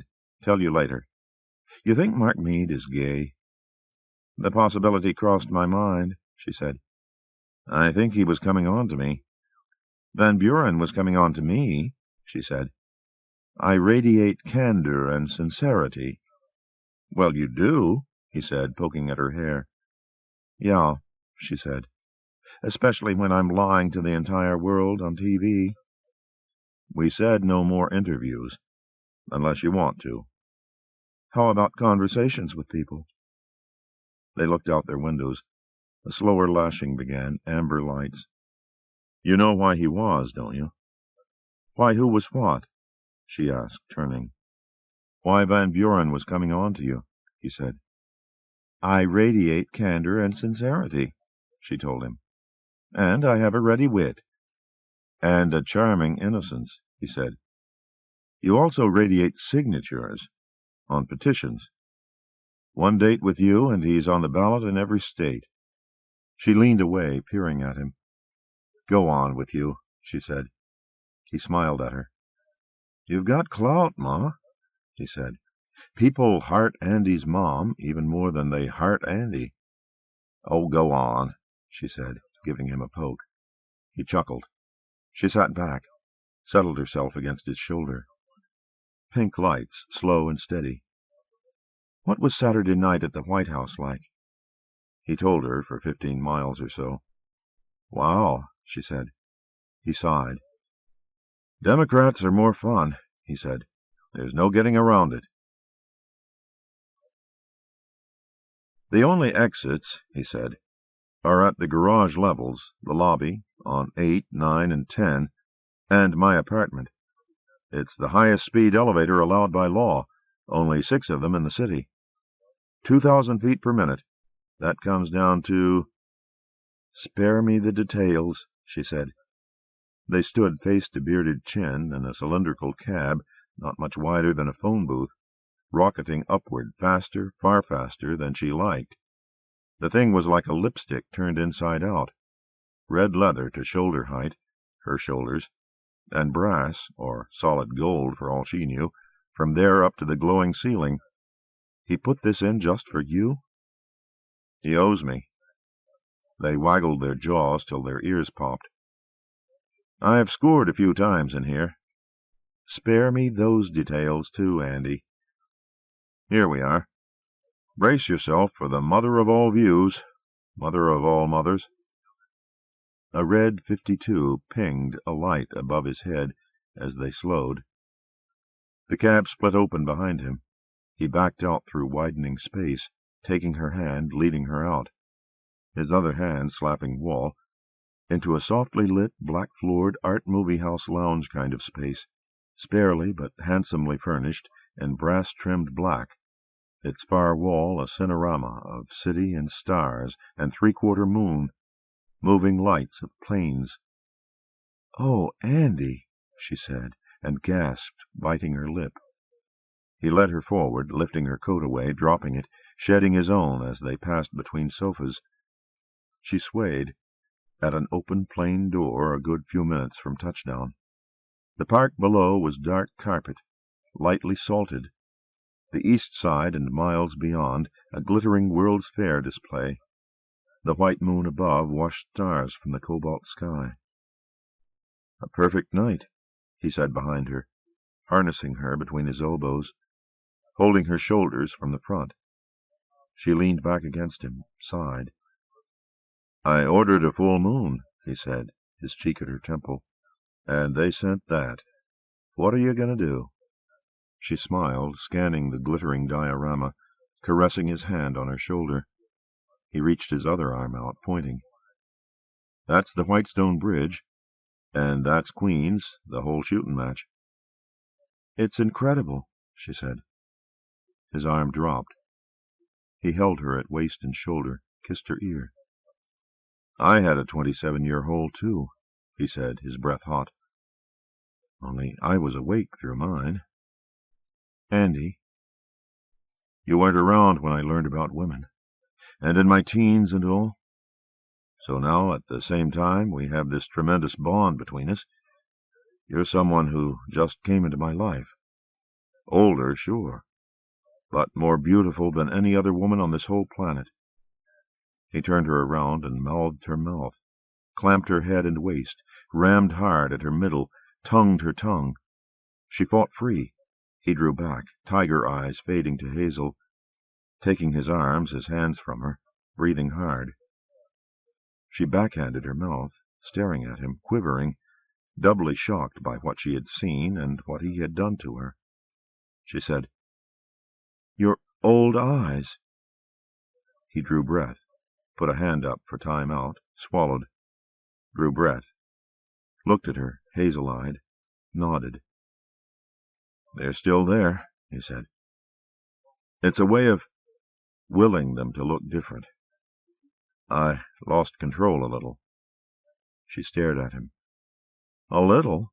she said. "That was losing control, a little?" He leaned to her.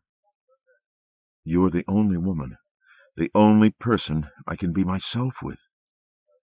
His eyes tigered as he spoke, and faded. He took a breath, stood straight, shook his head as if to clear it. "With everybody else," he said, "I'm afraid to let go all the way, even in the dark." She backed around him, shaking her head, a hand up. "I'm sorry, Andy," she said. "I feel for you. I love you, but—" She shook her head, backed away a few feet. He raised both hands. "I'm the sorry one," he said. "I lost a lot of control, not a little. Never again, I swear. Please, please forgive me. Listen, I was going to tell you. I'm going away tomorrow, and maybe it's a good thing. It is. You can go visit your family. I'm going to the retreat for a few days, and then I have to go to Rome and Madrid. I'll be back December 6th. That's a week from Monday." She let breath out, nodded. "I guess it is a good thing," she said. "Maybe we've both been trying too hard to make up for lost time." "Don't blame yourself," he said. "It was me, not we." "Don't ever," she said, "ever let anything like that happen again." "I won't, I swear." She drew a breath. "Good night," she said. "When are you going?" "Early," he said.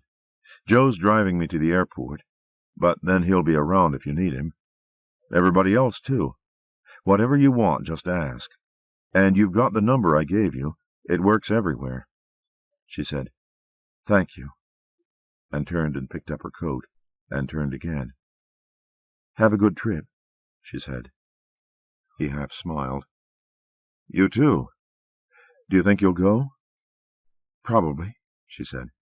Looked at him. I love you, she said. I love you, he said. Please forgive me. How do I get to the regular elevator? She asked. Take this one, he said. You can get out at the lobby and then just go around to your right. You'll be at 7 while you'd still be waiting. Sighing, she said, and seasick to boot. But turned and went to the onyx wall, touched the button by the brass cylinder, splitting it open. She stepped into the Revlon Express, turned and waved at him before the glittering, flickering lights. He kissed at her. She touched L, and as the cab closed around her, door open. He had turned to the window. The light turned him back. He looked at her, brows up. The candles, she said. You were going to tell me. Oh, he said, smiled and shrugged. It's just a thing we're doing, lighting candles, to welcome in the year 2000. Kind of a corny idea, but people went for it. Except the PAs. Even most atheists are lighting them. What's the big deal? But there's this handful, because our name is God's children. She stepped out of the cab, peering across the room at him. You mean everybody's lighting candles? She asked. Everybody in the whole country? In the whole world, he said. Except a few bushmen, maybe.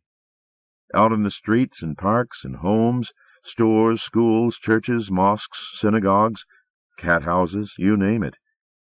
And the exact same minute, the first minute of the year 2000, Greenwich Mean Time, 7 p.m. here, midnight in London, morning in Moscow. It's supposed to symbolize, one humanity refreshed and renewed. She stared across the room at him, standing there before the moon and the stars and the city. Andy, she said, that's not corny. That's a lovely idea. She took a few steps toward him. It'll be like 1 billion points of light. The brass cylinder closed behind her. Andy smiled. More like 8 billion, he said. The candles are neat. Sky blue on the outside with a yellow core. So when you look down on them from the top, it's like the logo, she said. There are special candles? Nodding, he said. In glasses. He showed juice glass height with finger and thumb. We've been making them for over a year now, he said. It's one of our biggest projects. 14 factories in Japan and Korea, working day and night, 7 days a week. Oh, Andy, she said, dropping her coat and going to him. It's a beautiful idea. Who thought of it? He did a little aw shucks shuffling, grinned at her. 3 guesses, he said. She hugged him. Oh, my angel. She kissed his cheek. It's wonderful. It'll make New Year's Eve a really significant happening for the entire human race. That's the general idea, he said, smiling at her. It's glorious. She hugged and kissed him. I'm so proud of you. She hugged and kissed him. He said, If you expect me to behave myself... Oops. Hands in the air, she backed off, kissed at him, picked up her coat. Have a wonderful, wonderful trip, she said. Hurry home, darling. I'll miss you so. Same here, Mom, he said, beaming at her before his universe of lights. She pushed the button, got in the cab, turned and waved, touched L. Heaved a sigh as the cab enclosed her. What a beautiful, beautiful concept. Everyone, everywhere, all of civilized humanity, lighting sky blue and yellow GC candles in the year 2000's very first minute, Greenwich Mean Time. Too bad a few cranks would be taking the edge off it, but they certainly had their rights, as Andy himself clearly knew. What an angel. No wonder the whole world loved him. Really, had any mother anywhere ever had so much reason for pride in a son? Only Mary, she answered herself, dropping 2,000 feet a minute toward the center of the earth. Only Mary.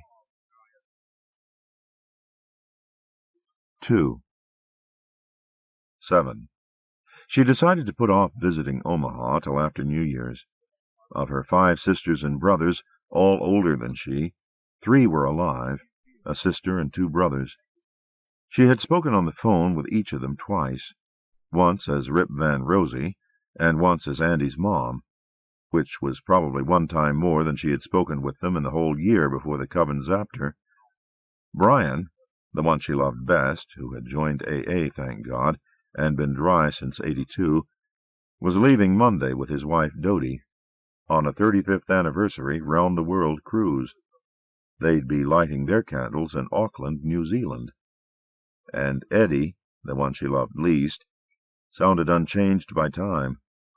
"You tell Andy that his Uncle Ed speaks for 30,000 Union meat packers when he says, with all due respect, he should stop being such a softy about the PAs. Van Buren's right. We should make them light candles, at gunpoint if need be." Judy was Vassar 93, and beautiful, with sleek black hair demurely bunned, cinnamon skin, lavishly black-rimmed eyes, and a dime-size red dot above the bridge of her nose. Her "I Love Andy" button was pinned to pastel saris. Her last name was Karyat. On Monday morning, swathed in lime silk, she brought Rosemary a computer-printed breakdown of the thousands of messages that had come in as of 6 the evening before, along with suggested response formats that would cover almost all of them. She sniffed and dabbed at her eyes every now and then, while she and Rosemary worked at the table by the living-room window. The mascara wasn't going to make it through lunch. Rosemary touched her hand and said, "Judy, is something wrong?" Judy sighed, brown eyes looking woefully through their black mini mask. "A guy," she said, and looked upward. "Listen to me. I can't believe it." She sniffed, dabbed with her tissues. Rosemary sighed and nodded, remembering her own guy. "They sure can screw you up," she said, patted Judy's hand. "If you want to talk," she said, "I'm a good listener." Dying to hear. "Thanks," Judy said, mustering a smile, dabbing. "I'm surviving." Rosemary spotted crossword puzzle squares, neatly inked, in Judy's attaché case when she was getting ready to leave. "Do you play Scrabble?" she asked. The beautiful Indian face lit up. "You bet. A 2-minute time limit, blanks wild?" One night real soon," Rosemary said. The TV division occupied the northwest quarter of the 10th floor. Approaching Craig's corner office, Rosemary walked through a few thousand square feet of empty cubicles with barren desks, computers and phones, no people. Pictures and papers tacked to partitions. Craig and Kevin, in GC T-shirts and jeans, sat with their sneakers up on a coffee table watching TV. Edward G. Robinson in a black-and-white movie. They were black and white themselves. You were supposed to use black now. Negro was out. Craig looked like Adam Clayton Powell, and Kevin looked like a 19-year-old kid named Kevin, except that today some 19-year-old Kevins were probably short and Chinese. "Rosemary, hi," they said, jumping to their feet. Kevin knocked over his Coke. "Sit, sit," Rosemary said. "Wow, what a view." She went to the window, looking out across West Side buildings at the Hudson River and the George Washington Bridge in its end-to-end entirety. "Isn't it great?" Craig's deep voice asked behind her. "Fantastic." She turned, nodded toward the doorway. "Where is everybody?" she asked. Craig said, "Vacation between Thanksgiving and New Year's. The whole shebang." "That's generous," she said. "That's Andy," he said, smiling. "There isn't much to do here. The New Year's Eve show is in the can." "What about what's in the pipeline?" she asked. "There isn't much," Craig said. "We're cutting back on production next year, mostly reruns." Kevin wiped the table with paper towels. "What are you watching?" Rosemary asked, looking at Robinson, pleading with Hedy Lamarr. No, the one who looked like her. The Woman in the Window, Craig said. Fritz Lang, 1944. I don't think I've seen it, she said. It's good. Noir. The three of them sat and watched a few minutes. Craig said, Is there anything in particular you wanted to see me about? Yes, there is, Rosemary said. I'm sorry, I should have asked right away. He got up. You go on watching, he said to Kevin. We'll go inside. He showed Rosemary into an office next door. Here it looked as if work were done. 2 desks were piled with papers and computer printouts and magazines. A wall was banked with monitors, speakers, and audio equipment. The other walls were shelves of cassettes and records. Craig cleared 2 castered chairs. When Rosemary had seated herself, Craig sat, rolled his chair fairly close, and leaned forward, elbows on the chair arms, hands folded, his head cocked, ready to listen. Rosemary said, I worry that even though Andy has lowered the temperature all around, there's a hot spot where the PAs are concerned, and the way some people are reacting to them. I don't know what you have in the works. Almost nothing, Craig said. And I don't want to butt in where I'm not needed. Rosemary, he said, we would welcome any suggestions you care to offer. She said, I know Andy wants their rights to be respected, but doesn't it look as if he hasn't done enough about it? I'd like to see a commercial that addresses the issue head-on. And I mean head-on, where he's talking straight at my brother Eddie, the gun collector, while there's still time to cool things down before New Year's. So it would have to be done quickly, but simple would be better than elaborate, I think. Craig looked down, a sneakered foot tapping. He looked at her. That makes a lot of sense, Rosemary, he said. Have you spoken to Andy about it? No, she said. I wanted to check first and see if anything was in the works, and to sound you out. Thanks, I appreciate that, Craig said. Hey, I've got an idea. Why don't you review the things we've done, the specials, the commercials, the whole Megillah, and then when Andy gets here, he's due back, when, Monday? You'll be up to speed, and we can take a meeting not only about this, but maybe also about not cutting back so much on new production. That was Jay's idea. You know, the bean counter. He shook his head, tapped his temple. People like that, I don't know where they're coming from. He showed her how to use the tape player and its remote control, and how the tapes were more or less arranged. GC's own productions, news coverage of its activities, and documentaries on all kinds of related subjects. Movies, too, some on records like LPs that used a different player. This is great, she said, looking around. You don't by any chance have Gone with the Wind, do you? As a matter of fact, we do, Craig said, smiling. With screen tests and outtakes and a whole mess of other material. Oh, God, Rosemary cried. I'm in heaven. Good morning. May I ask who's calling? A pleasant female voice with just a hair of a Japanese L. This is Andy's mom, she said. He gave me this number. One moment, please. Is this Rosemary E. Riley speaking? Yes, she said. Please hang up, Rosemary. Andy will return your call soon. If you wish him to call you at a different number, press 1. She hung up, suspecting she'd been talking with a computer chip. She'd have to watch It's a Mad, Mad, Mad, Mad World. She punched the pillows up higher behind her, settled her glasses, took the other half of the croissant from the plate on the tray, what the hell, and nibbled while she checked the crossword puzzle. She did the upper left-hand corner in her head, and was refolding the paper, one-handed, to the book review, when the phone rang. She dropped the paper and the croissant stub, licked crumbs from her fingertips, brushed them on satin, picked up.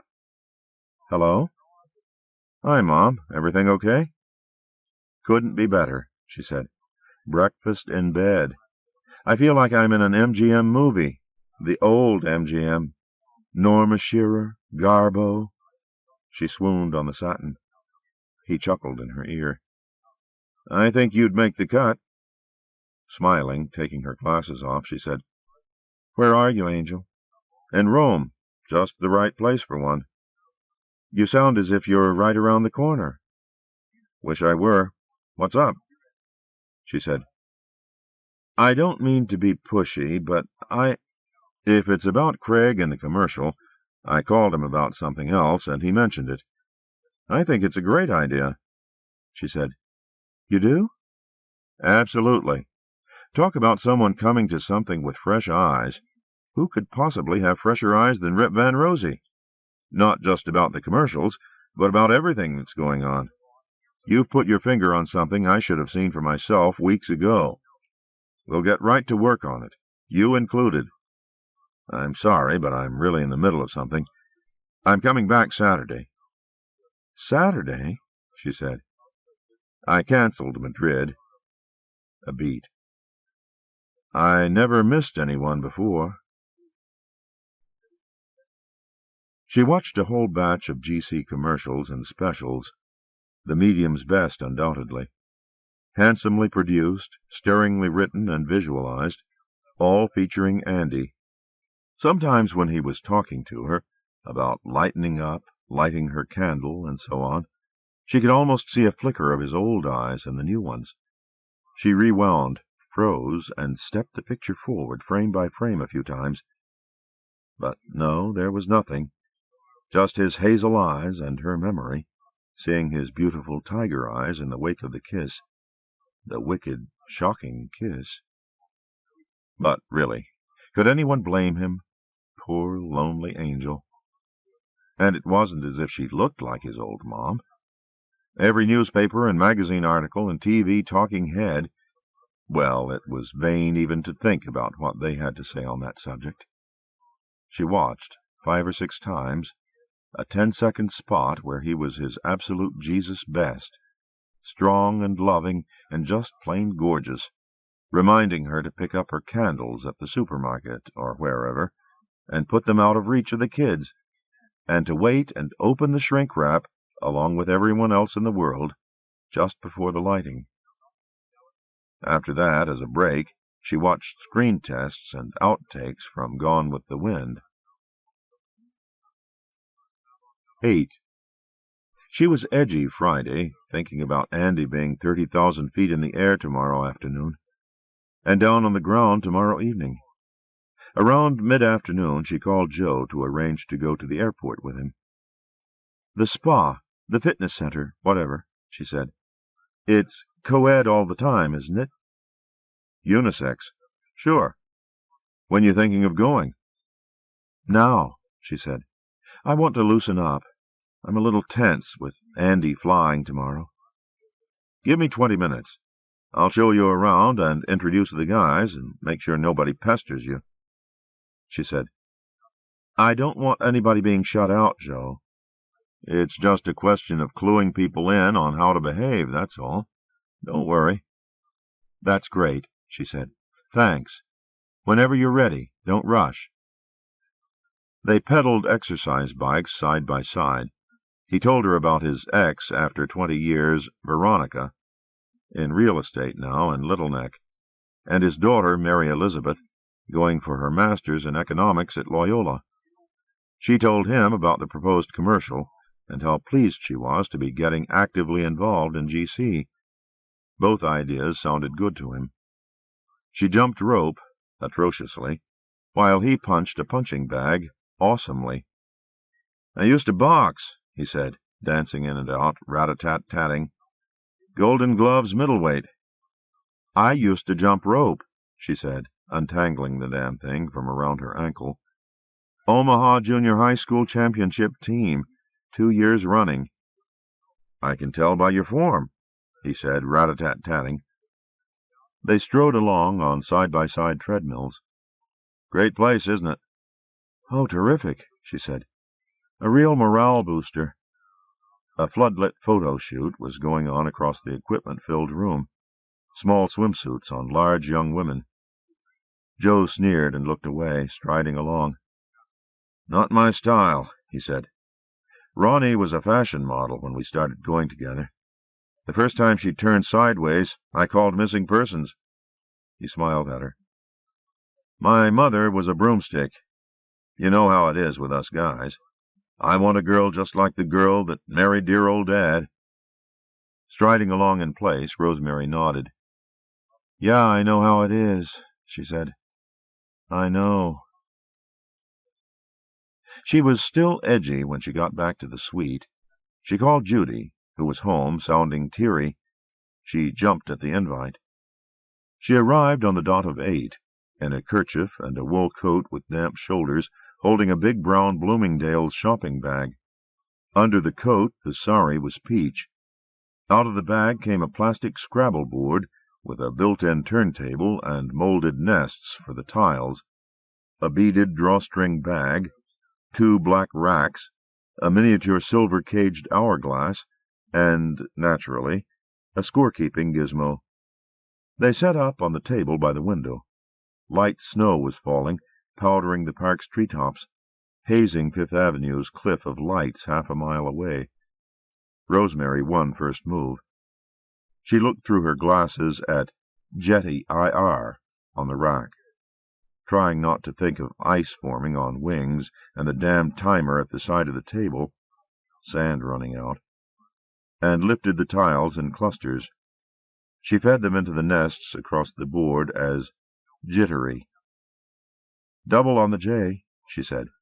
Double word, 50-point bonus. Judy tapped at the gizmo, not with a special fingernail, just one of a set of matching pearl ovals. 100, she said. Good beginning. Thank you, Rosemary said, giving her an over-the-glasses look while drawing new tiles from the bag. Judy turned the timer over, looked at the board through her mascara, blinked, and set tiles down below the J, making jinxed. Double word, she said. Rosemary plucked up tiles, reached without turning the board, and began laying in Foxy, using the X and the pink space beside it. Judy wailed and wept and tore at her hair. Now he's ruined my Scrabble, too. Look what I did. An X by a pink. You win, you win. He's melted my brain. He's made my life shit. I'm jinxed by him. That's why I saw the word. She threw herself across the board, sobbing, beating her fists on the table. Oh, dear, Rosemary said, catching the rolling timer. She set it up straight and got up, moved to the side of the table and bent over Judy, patted her hair, stroked her heaving back. Ah, Judy, she said. Ah, Judy. No guy is worth getting this upset about. Not even...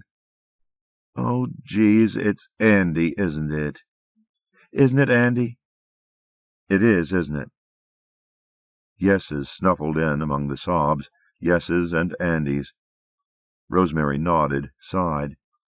She was getting slow in her old age. Judy raised herself from the board, weeping, tiles dropping from her cheek, the mascara holding up surprisingly well.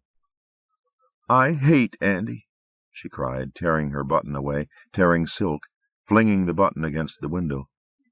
I only wore it because I didn't want you to guess. I hate him.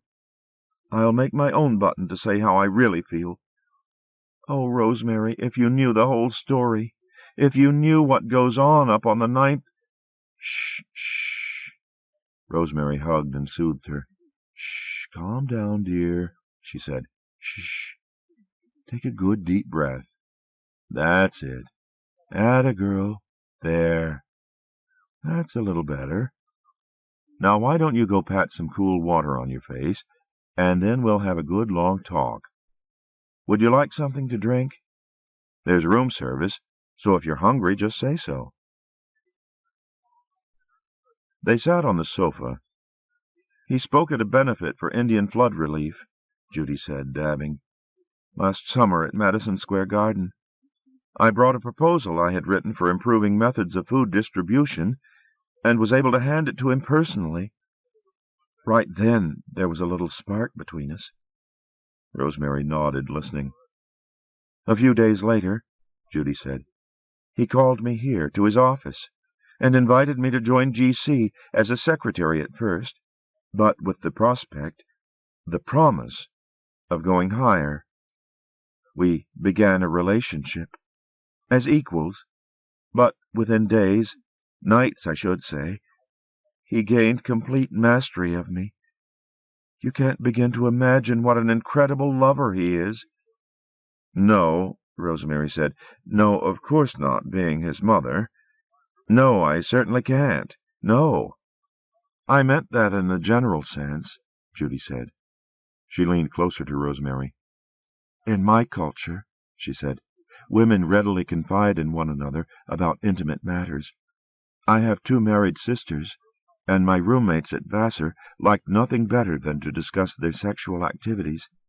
So even though I've only known one other man myself, a slimeball named Nathan about whom the less said the better, I know that all men, not only he, are more concerned with their own satisfaction than that of their partners.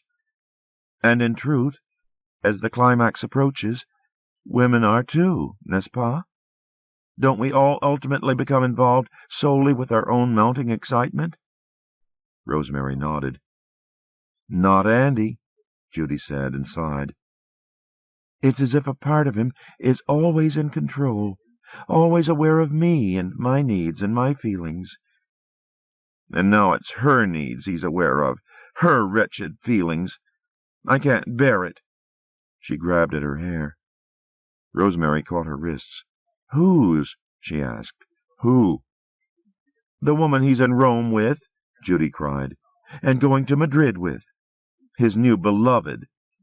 The woman he was with after your dinner on Thanksgiving, when I waited all night for his call.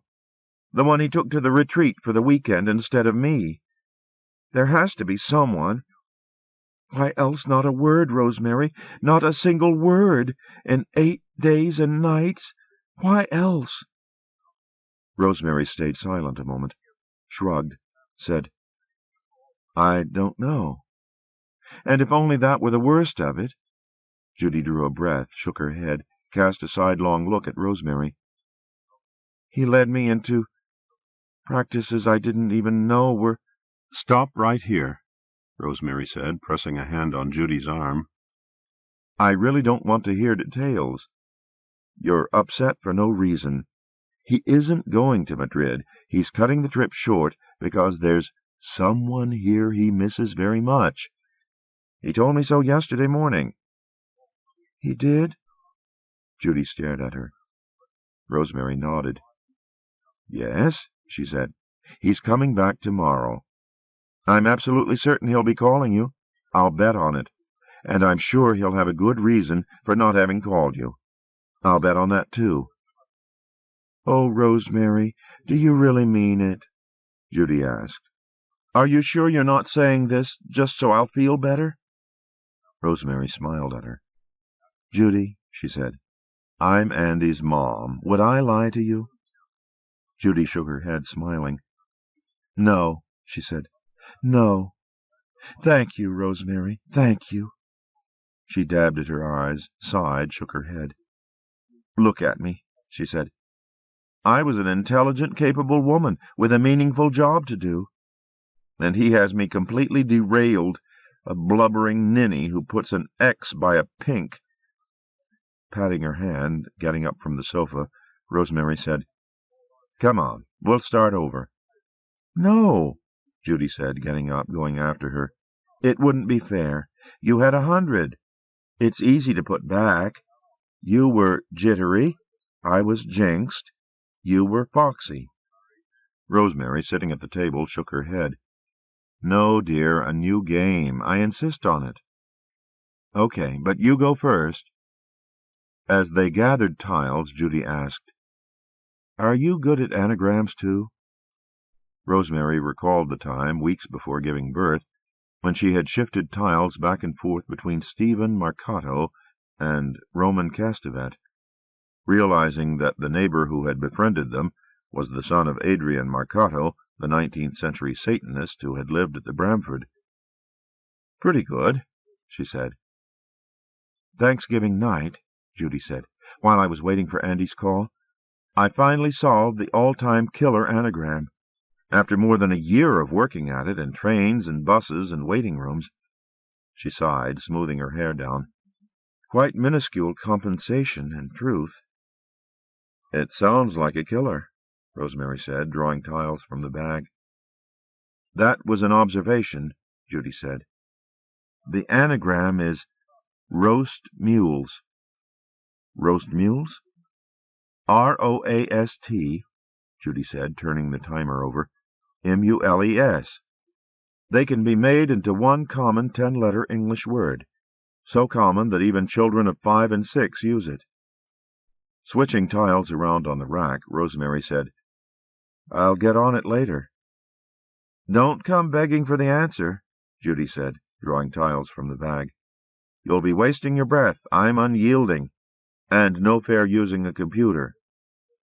I don't know how to, Rosemary said, but I've really got to learn. What a great tool. Who ever thought they'd be so small and cheap? They filled whole rooms. Double on the Y, double word. Starting at the central pink space, she laid out the letters of Dandy. 9. He brought her an angel, a curly-headed lad with a lyre and a book and a fine pair of wings, reclining in terracotta relief on a plaque about 4 inches square, white on de la Robbia blue. Andrea de la Robbia made it, he said, circa 1470. Oh, my God, Andy, she said, cradling it in both hands, adoring it. It's the most beautiful thing I've ever seen. It's named Andy, he said. For him, I guess. Smiling, she tiptoed to kiss his cheek. Oh, thank you, darling. Thank you. She kissed Andy de la Robbia lightly, very lightly. My handsome angel Andy, she said to it. I adore you. I could eat you up. She gave it another feather kiss. Sunday brunch was the first chance they had to get together. At the airport he had come out of the VIP pass door with 2 elderly men. They seemed to be in an ongoing discussion, so after a hug and 2 handshakes outside the limo, one with a Chinese, one with a Frenchman, and a little eye language with Andy, she had ridden back to the city the way she had ridden out, up front with Joe.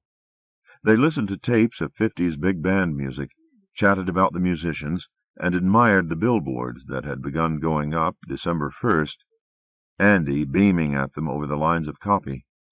Here in New York, we're lighting our candles at 7 p.m. on Friday, December 31st. Love ya. When they got out of the limo on the building's lower garage level, at 2 in the morning Rome time, Andy was jet-lagged. They made their morning date. Rosemary and the waiter had shifted the Scrabble table aside a few feet to make room by the window for the brunch table and chairs. She walked there slowly, hands cupped, and leaned the plaque carefully, very carefully, against the side of the jam caddy, so Andy de la Robbia could see and be seen. Andy Castevet Woodhouse, seated, smearing cream cheese on bagel, said, You look great. That's just the kind of negligee I was picturing. I'm meeting Joe at the spa at 11:30, Rosemary said in her pink sweatsuit and sneakers, sitting down. He said, You and Joe?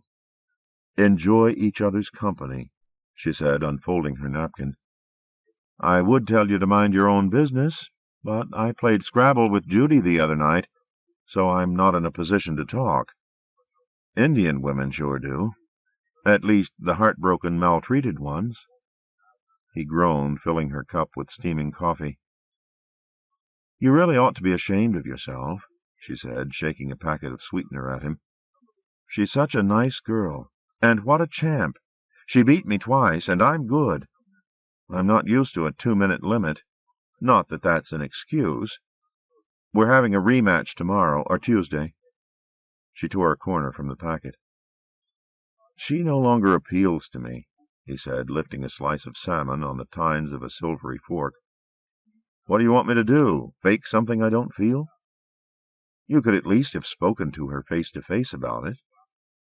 "Oh, sure," he said. "You haven't seen her in her district attorney mode." He laid the salmon over the cream cheese. "I have a feeling you'd stand up under cross-examination," she said, stirring her coffee. He bit and chewed, looking out the window. She sipped, looking at the plaque. "It's just so beautiful, darling," she said. "Thank you so much." She sighed, drew the basket of rolls and bagels nearer, poked among them. Andy sighed. "You're right," he said. "It's not my finest hour. I'll call her later. She sleeps late Sundays, anyway." Rosemary chose a thin slice of bagel. "We're invited to a fundraiser for cerebral palsy," she said. "Against it.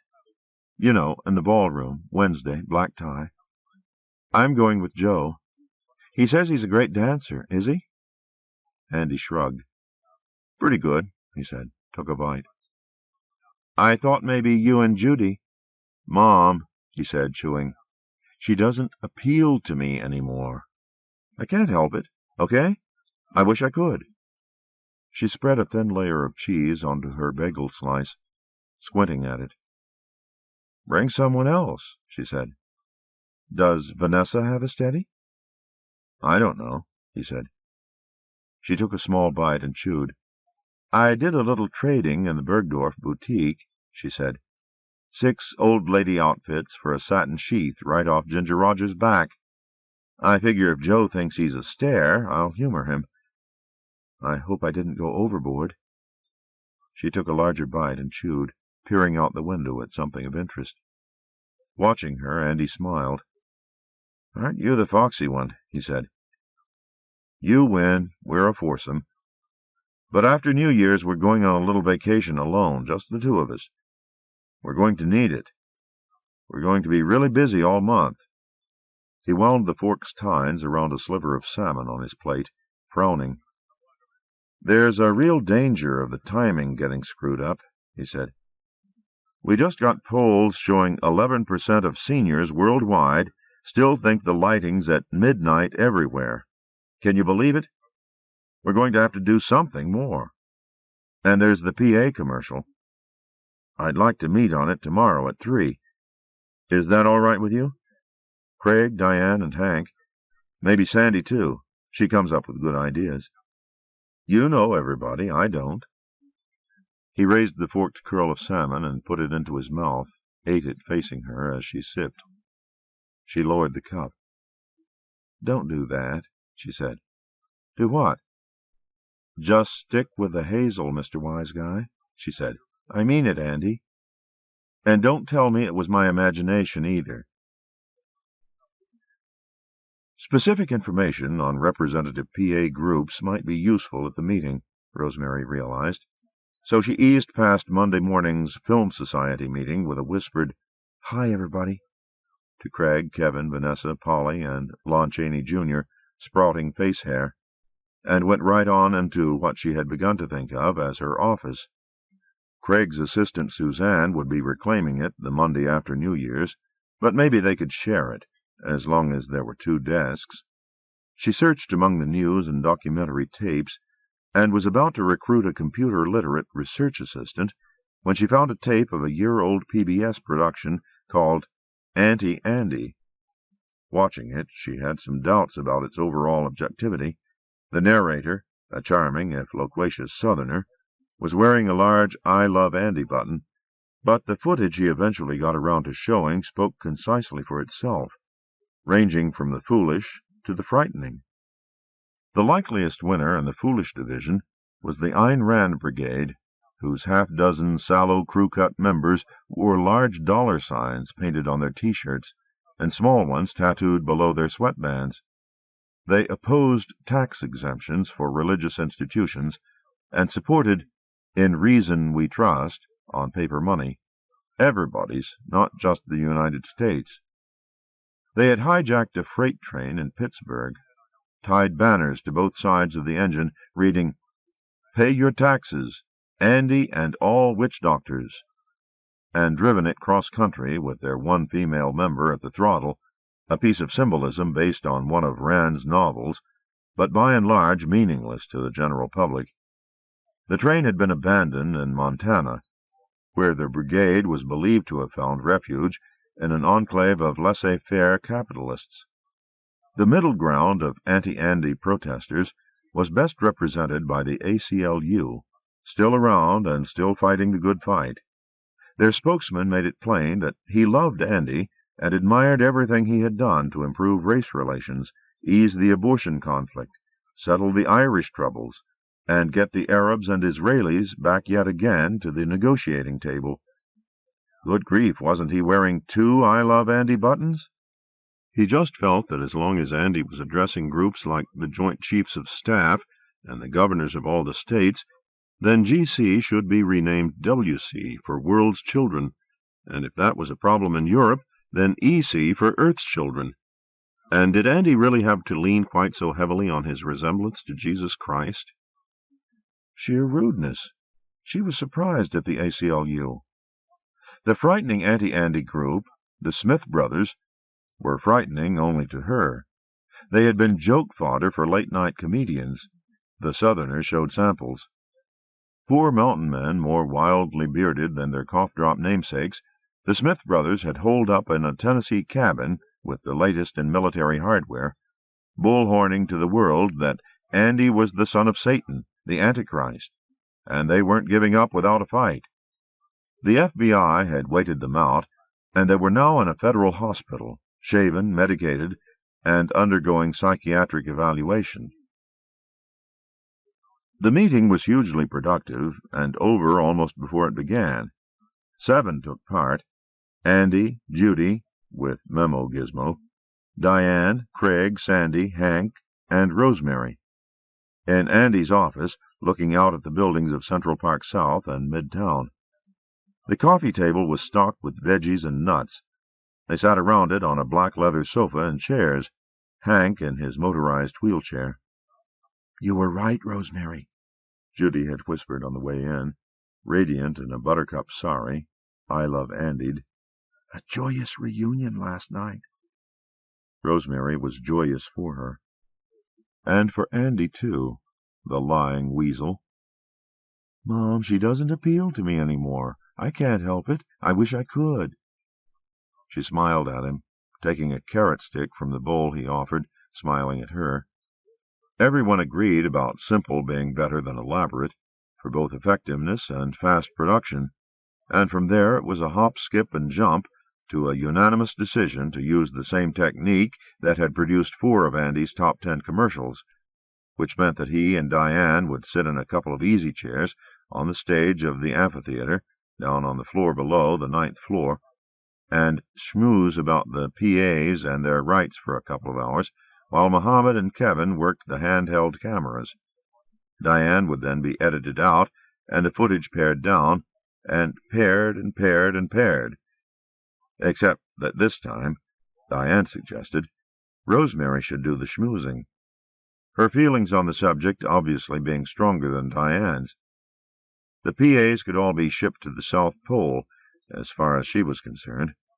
Rosemary would also draw richer emotional responses from Andy. "And leave some of her in," Diane said. "She radiates honesty and openness." Craig said, "What do you say, Rosemary? Do you want to give it a shot? The most we can lose is a few hours tomorrow morning. Andy, I assume it's okay with you." From then on it was a party.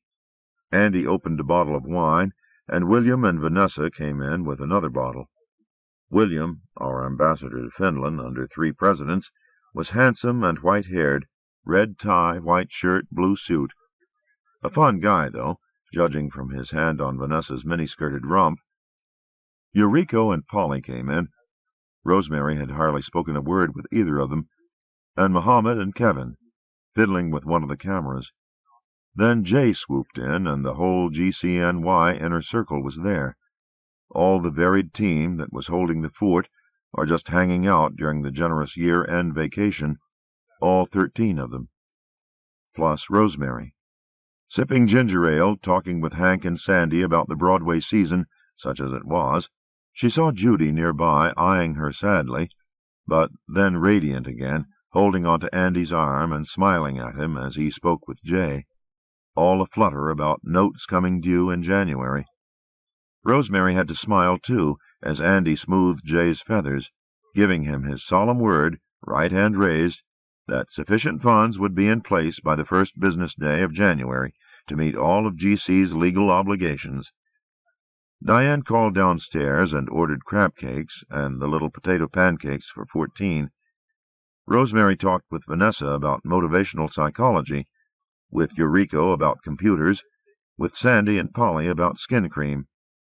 When the windows were alight on Central Park South, and the party was winding down, Diane sent Mohammed and Kevin and Polly down to make sure everything was spick and span on the 9th floor. She talked with Craig a moment, then sent Eureka and Vanessa down too. Dapper in his tux, Joe Mafia talked with the band leader a moment, then walked back around the rim of the jam-packed dance floor toward the center front table for 12.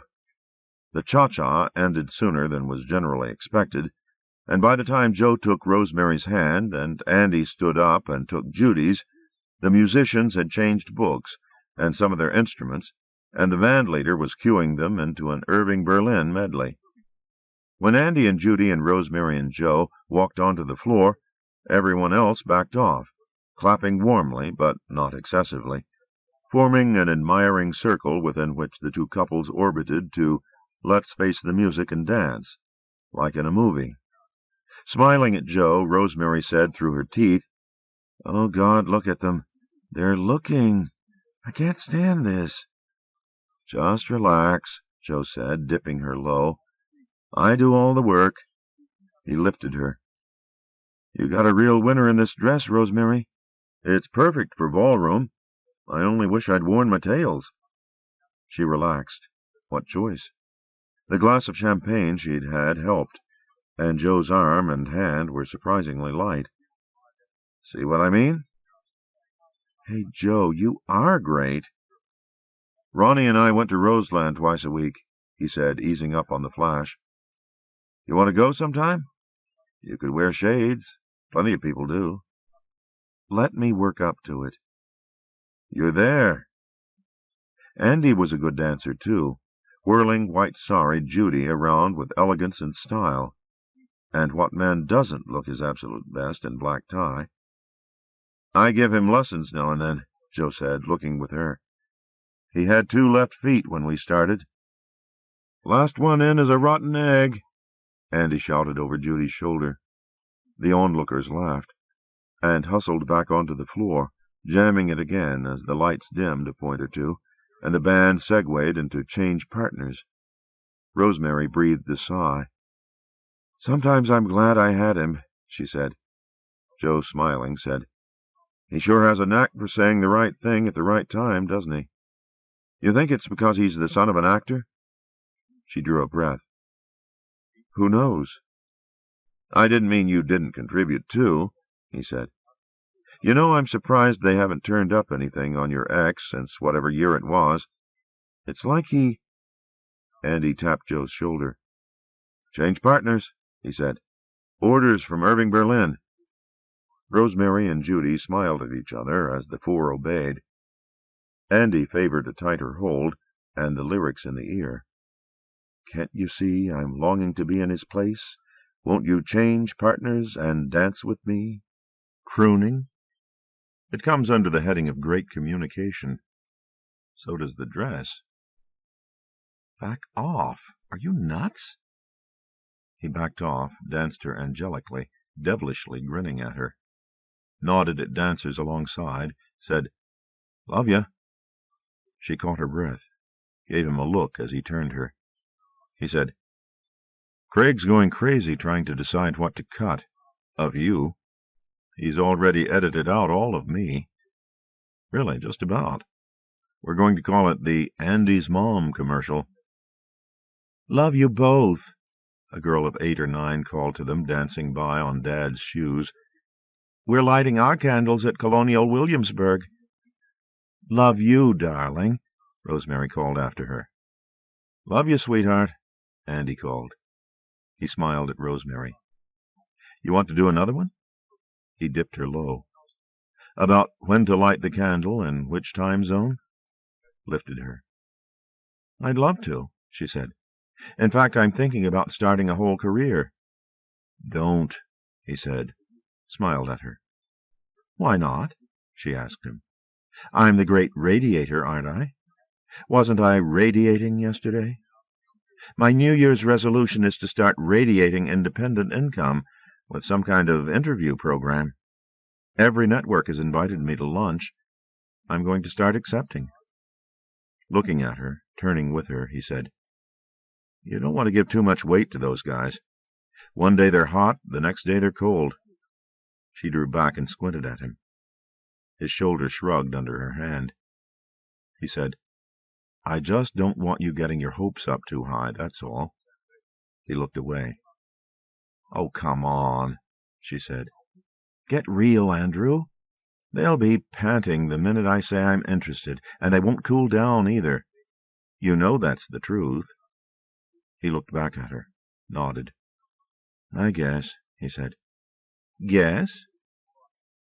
"We're naming our twins Andrew and Rosemary," a woman sang out alongside them, her green-gowned belly immense.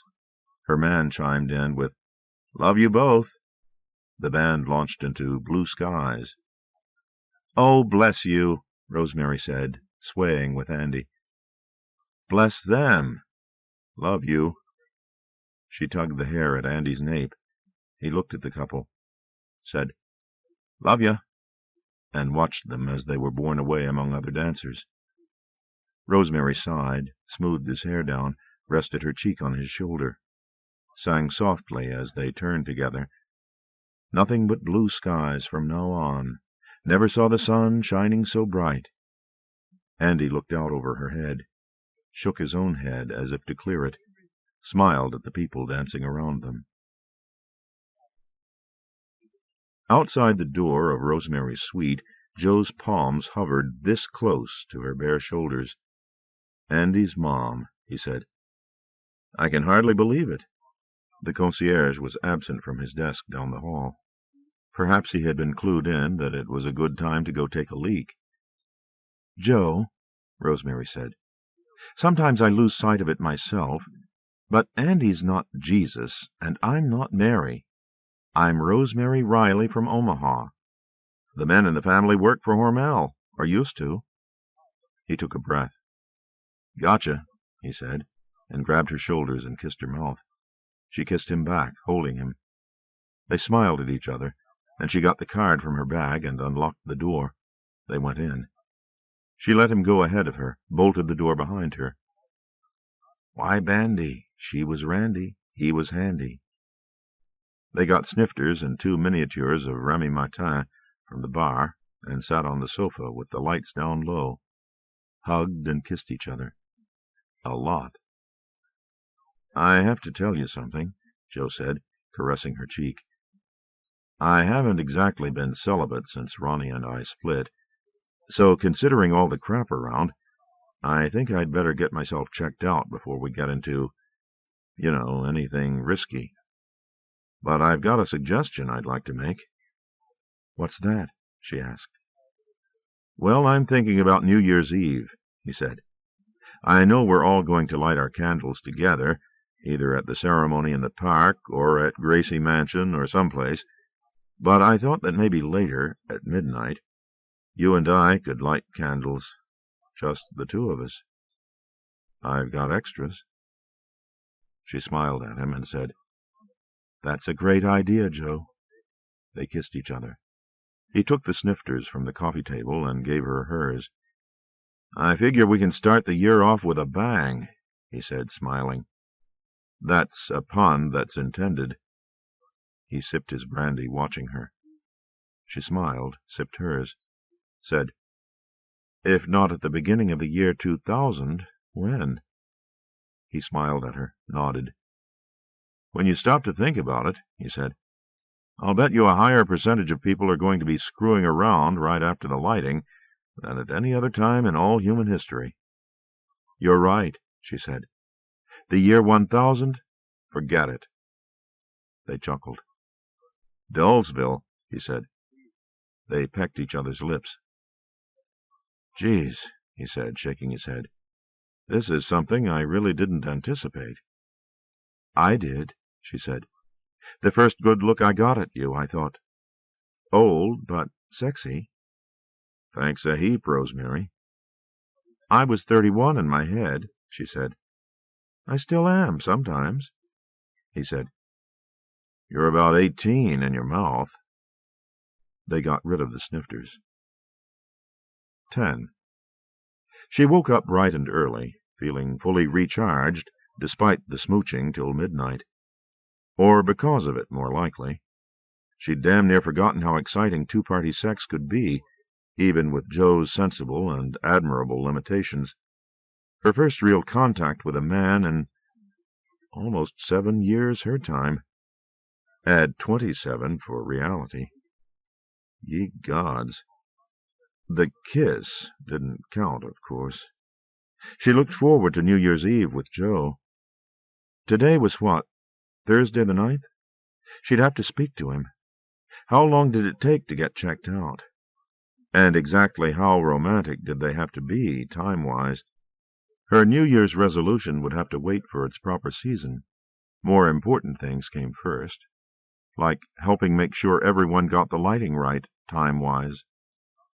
Again, as whenever she gave more than passing thought to the event, the happening, its beauty and symbolic power thrilled her. She had only learned on Tuesday, during the schmoozing and taping, about the high-resolution satellite images that would be coming back to Earth as the candles were lighted, about the concert, the Boston Pops, the Mormon Tabernacle Choir, that would be broadcast live in worldwide stereo. Maybe Andy was no angel, but he was certainly an artist, because that's what his lighting was, a major work of conceptual art, accessible and meaningful to all humanity. He was nuts, of course. Weren't so many of them. Rubbing against her like that right out there among the dancers? A dozen people must have... Anywhere. He shouldn't have done it anywhere. She really had to have another talk with him. Opening the draperies, she got a golden sun smack in the eye, raised an arm against its brilliance above the Fifth Avenue cliff. Never saw the sun shining so bright. Never saw so many joggers, either. She squinted down under her forearm at 2 lanes of shorts and sweatsuits, jogging in both directions beyond the southbound taxis and cars on the Park Drive. Who'd have imagined there were so many health nuts crazy enough to be out running early on a cold December morning, under a blue sky, then going on to put in a full day's work? Never saw things going so right. In leotards and a sweatsuit, garboed up in a muffler, a floppy-brimmed hat, and a big pair of shades, sunglasses till that very morning, she jogged with the health nuts, an incredibly attractive assortment of determined-looking New Yorkers, most of them sporting I Love Andy buttons, a few in I Love Andy sweatshirts, others declaring their love for Mozart, chocolate, and Fire Island. Noticing the days hurrying by when you're in love, she segued into humming, and saw to her surprise, across the drive and beyond the park on Central Park West, the Bram, its peaked roof and upper turrets anyway, screened by tree branches. Or was it the Bram? The little she could see looked different somehow, lighter. She waited till the taxis and cars were checked by a traffic light farther north and crossed the drive. She followed a road that sloped up, curving rightward, walked its verge, cars passing close on her left. Nearing Central Park West, the road curved leftward, and the whole of the Gothic brick building came into view. The Bramford, all right. It had been cleaned up, sandblasted or steamed or whatever they were doing nowadays.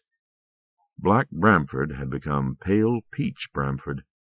The gargoyles were gone. The stars and stripes waved atop the roof's pinnacle. Andy's boyhood home. Smiling, she shook her head. T-shirts were probably on sale in the courtyard. An assortment of Andy, and one each of Theodore Dreiser and Isadora Duncan. Did they have any shirts with pictures of Adrian Marcato and his mementos of Satan? Of the Trench sisters sautéing sweet Daphne? Of Pearl Ames and her pets? A woman sobbed behind her. She turned and saw, beyond a slatted snow fence and a span of shrubbery, a clearing lower down where a few people stood in a circle. The sobbing woman, young and black, was being led away from the gathering by an older woman. Rosemary shut her eyes. Sliding her fingertips in under her glasses, she pressed tight at her eyeballs, swaying. The unthinkable, the one thought she had stopped herself from even thinking about, from the very first moment she'd seen Andy on TV, exactly a month ago today. The unthinkable tapped her on the shoulder. She lifted her head, lowered her shades, brushed the unthinkable's hand away, tugged her hat down snug, wound her muffler over her mouth, and went looking for a path to the clearing. She found one bending back from the road she'd been on, an asphalt lane curving down past a sign, Strawberry Fields, to where 6 or 7 people stood around a wide black-and-white patterned disc set in the ground, a few flowers and folds of paper on it. Some of the men and women looked down as if praying. Others gazed mournfully ahead. Other people, farther away, aimed cameras at the gathering, came closer, aiming their cameras at the disc, clicking at it. A stately Mediterranean-looking woman spilled an armful of red roses onto the disc, her eyes closed, her red lips moving. She was all in black, like the younger woman, who sat, still sobbing, with her mother, or whoever, on one of the surrounding benches. Rosemary tried to stay calm, sure she was having some kind of vision, as the unthinkable chiseled itself into her head. Andy is 33, the same age as Jesus when he was nailed to the cross. These people across from Andy's boyhood home were gathered around a shrine that didn't exist yet, but would someday. She drew a deep breath and walked closer to it, hands clenching at her sides. The disc was a mosaic of black and white tiles, its pattern a wheel with curiously jagged spokes. At its center, a 4-letter word lay inset in black capitals amid the mass of red roses. She raised the glasses to be sure of it. Magi. What it signified she couldn't imagine. What wise men were being invoked or heralded, and why. But did it matter? She lowered the glasses and walked on past the mourners, fixing her hat and muffler. Walked faster down another path, leading toward the drive. Jogged down it, seeing the top of the gold glass tower half a mile away. Bumping into someone. Jogging on. She called back over her shoulder, "I'm sorry, excuse me." An oldster in a Yankees cap and an I Love Symbols sweatshirt shook a fist after her. "Watch where you're going, Greta Garbo." She slowed herself down at the drive, waited, and jogged across into the southbound lane. Jogged in the stream of joggers toward Andy and the tower of blinding gold sunshine. He had told her Tuesday that her card had been validated for the lobby entry to the private elevator. She hadn't expected to make use of it. She touched 10, rocketed upward. It was still early, but he was usually at his desk by 8, he and the media said. He was there this morning. When she was halfway through his quarter floor of empty cubicles with barren desks, she heard him speaking to someone doggedly, trying to get a word in. As she neared the open door to his anteroom, she heard him clearly. "Please? Please? Will you? Hey, please! Just let me finish, okay? Half the billboards aren't even up yet, more than half in China and South America, but they're all going to be up by Friday the latest, everywhere." She went into the anteroom. Judy wasn't at her desk yet, and went on across the anteroom toward the open door of Andy's office. "We're absolutely saturating TV from Monday the 13th right through to the end of the month, with the 2 commercials you yourself said got the point across most clearly. The kid and his grandfather and—" "You did? Just the other day." "Oh, shit." She could see his hand raking through his tawny hair above the chair back as he sat facing the window behind his desk. She put hat and glasses into one hand, raised the other to the door, and paused, not wanting to interrupt him. Sniffed coffee.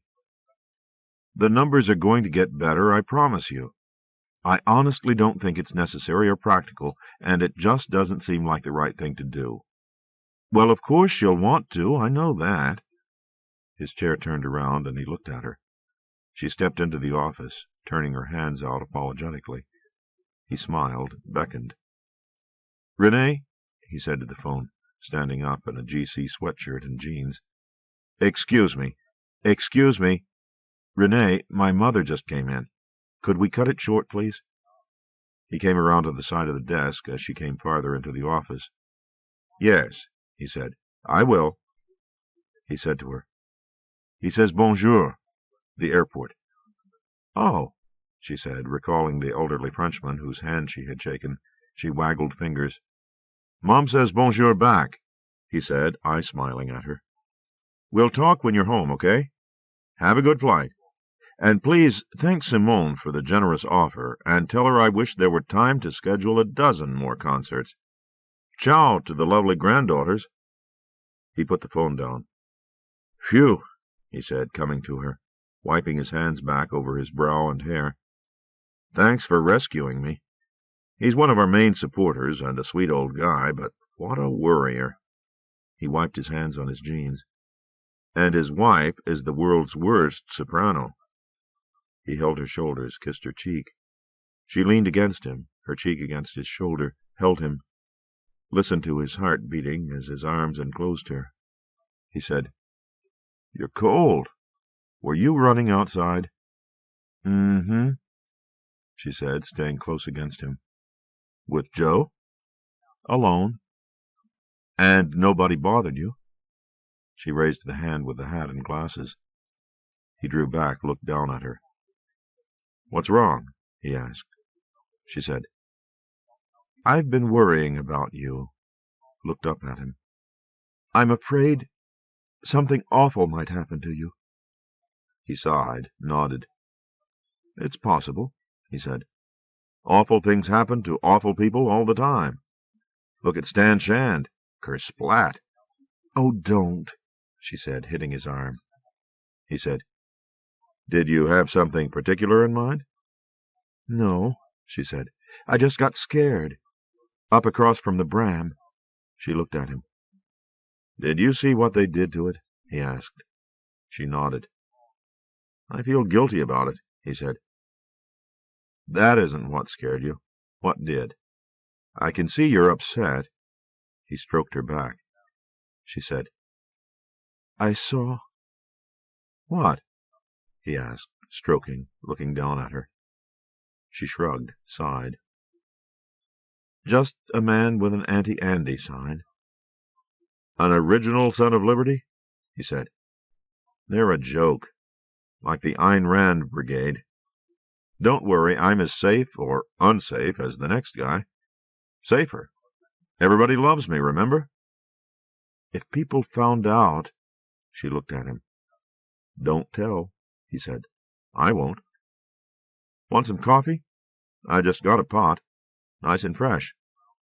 She sighed and said, "I'd love some." He kissed her head, and they let go of each other. She unwound her muffler as he went to the side table by the desk. "Go with Joe next time," he said. "Or me. I keep meaning to jog. Or with security. If someone recognized you, you could have been mobbed." "Okay," she said, sitting on the sofa. She rubbed her hands. He brought her a GC mug of coffee, lightened to the right shade, with a spoon and a packet of sweetener. "Actually, I was going to call you in a few minutes," he said, sitting down in a side chair with a mug of his own. "Before Renee," he said, nodding toward the desk. "I was talking with Diane. She's had one of her theatrical brainstorms, but it's nothing essential, and you shouldn't feel any pressure to do it. I really mean that. If you want to get right on to your own plans next week, I can have Judy set up appointments for you with the networks, or you could—" "Cut to the chase, Andy," she said. "We go to Ireland," he said. "Next week for a few days. Dublin and Belfast. Because of your Irish roots and my lightening up the IRA. The idea is they'll go more ape over us there than anywhere else. and it'll get maximum coverage worldwide. Maybe GCUK can get the king to move up his visit, and we'll mention the time zone thing every 5 minutes. I can see this is going to be a hard sell." She sat back, blinked a few times, and squinted at him, putting her mug down. "Of course I want to do it," she said. "Andy, I don't understand you." She leaned close to him, took his hands.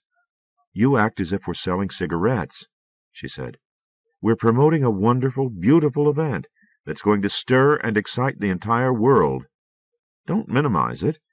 The lighting is a work of art. I mean that.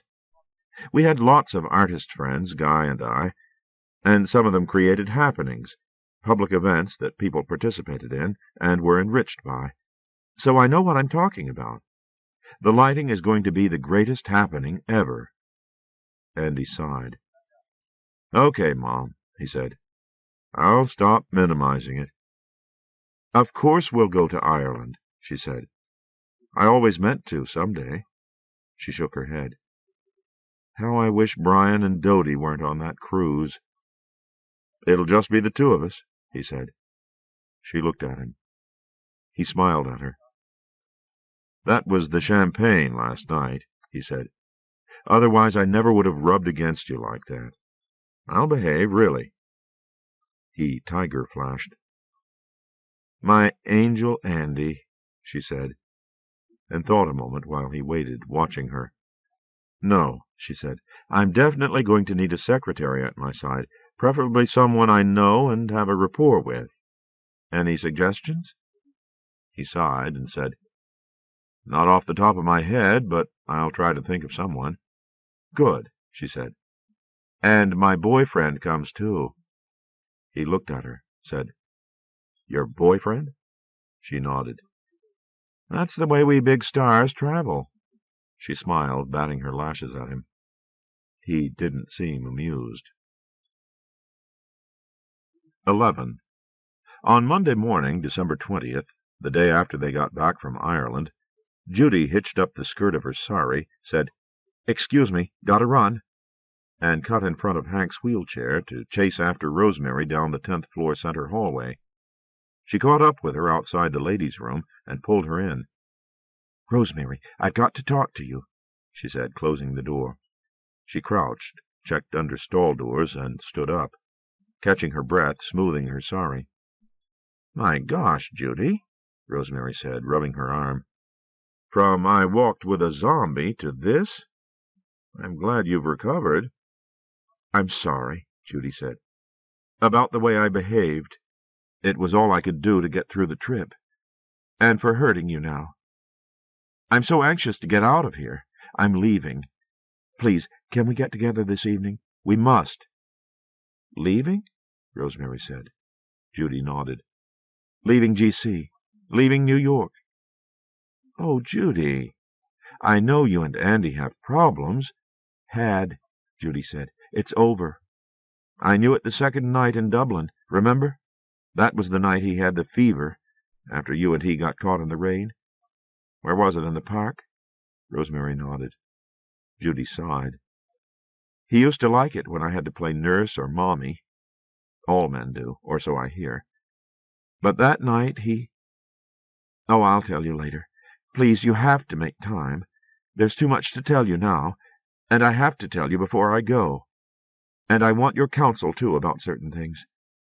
"Judy," Rosemary said, "in my culture, which is basically Omaha with a thin overlay of New York, women really don't like hearing details about their sons' private affairs." "It's nothing like that," Judy said. "Not in the sense you mean. It involves matters you'll be reading about anyway, in April or May, if not sooner." Rosemary looked at her. "What do you mean?" she asked. "I'll tell you everything later," Judy said. "And I beg you, don't tell Andy I'm leaving. I'll call him tomorrow or late tonight, but I'll never make the break if I have to face him. He gives me his soul-searching looks and romantic words and completely derails me every time. I despise myself for it." Rosemary drew a breath and said, "Okay. Tonight. 8 o'clock?" "Thank you," Judy said, taking her hands. clasping them. "Thank you." They went out into the hallway. Hank sat waiting a few yards away, his moon face aglow, his eyes twinkling behind his glasses. "Okay, Rosemary," he said. "Let's have the scoop about you and the king." Judy said, "Oh, yes, please. I intended to broach the subject." "There is no scoop whatsoever," Rosemary said. "You know those Brit reporters, so-called." He kissed my hand. What was he supposed to do, slap me? "Oh, well," Hank said, "there's fun news here. I've got the weekend poll results." "They're good?" Rosemary asked. Judy touched her shoulder, said, "They're great. See you later." She kissed Rosemary's cheek, said, "Hank." "Take care," Rosemary said, and moved closer to Hank's chair.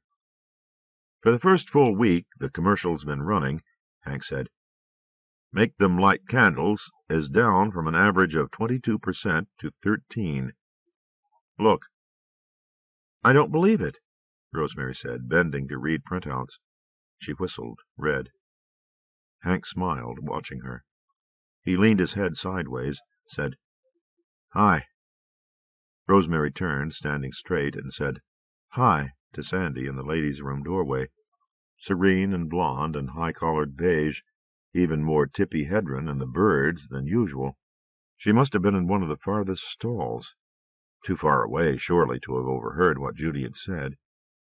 Coming out smiling, Sandy said, "Hello. Welcome back. I was hoping you wouldn't be too jet-lagged to come in. What an exciting trip that must have been. You were a vision in the Belfast gown." "See you later," Hank said, wheeling around and heading up the hallway. "All right, give," Sandy said, coaxing Rosemary with both red-nailed hands.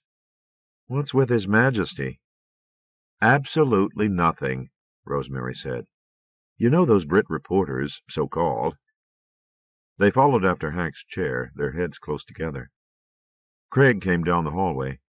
He and Hank played at blocking and pushing, then Hank showed him the printouts, and everybody huddled over them a minute or two. Then Rosemary waved and went into the TV division. Hank rode on up the hallway, and Craig headed for the men's room. Sandy stayed where she was. "Craig," she said, "we have to talk when you're through." One of the strangest things to the fresh eyes and ears of Rip Van Rosie was the way everybody in 1999 wrote and talked about terrorists claiming responsibility for their atrocities. Sister Agnes would have split her ruler and deepened the scars in her desk. "We claim that which is good. Whap. Responsibility implies intelligence and maturity. Whap. They're admitting guilt. Whap. Shame on those who say otherwise. Whap." Though Andy had cooled terrorism way down from last year's terrible peak, acts of violent barbarity still occurred, and not only in the Middle East. The morning they landed in Belfast, they had learned that over 600 people in Hamburg had been killed by a new variant of an old terrorist gas. No one had yet claimed responsibility. The affected area, a dozen square blocks near the harbor, was still toxic. Details were being withheld. Rosemary had spoken to Andy on the plane home about the possibility of his doing a commercial or speech aimed at getting everyone to stop speaking terrorist, so that those of them remaining and growing up would be goosed in the direction of thinking civilized. He had agreed it was a good idea for next year, but he hadn't sounded wildly enthusiastic, so she was putting together some thoughts on possible approaches she'd stored in her memo gizmo, with the aim of either getting him more stirred up or doing something herself on the subject somewhere down the line. That was what she really wasn't concentrating on, while she waited for him to call about the 9-point drop and make them light candles. That's radiation. He was busy with someone. He had to have seen the printouts by now. After another half hour or so, she called him and got his recorded message. She called Hank and got his message. She got up to speak to Craig, opened the door, and goggled. No film society. No Craig, no Kevin, no nobody. Nothing on the 3 TVs. How's that for weird? She moved out amid the empty cubicles, where, if she cocked an ear and squinted, she could usually detect signs of life in the central hallway and the legal division beyond. A shift of light, a footfall, the far-off artillery of a computer game. Not today. Stillness unbroken. She went back into the office, called Sandy, got her message. She looked at the date of the Times. Monday, December 20th, 1999. Hamburg death toll mounts. And finally realized why everybody had taken off so mysteriously. And why she should take off, too, right now. Only 5 more shopping days till Christmas. In her shades and a kerchief, dark sweater, and slacks, she browsed the Christmas-decorated windows of the lobby boutiques. Bellmen waved white-gloved fingers. She waved back, paused for a laugh and a word. You know those British reporters?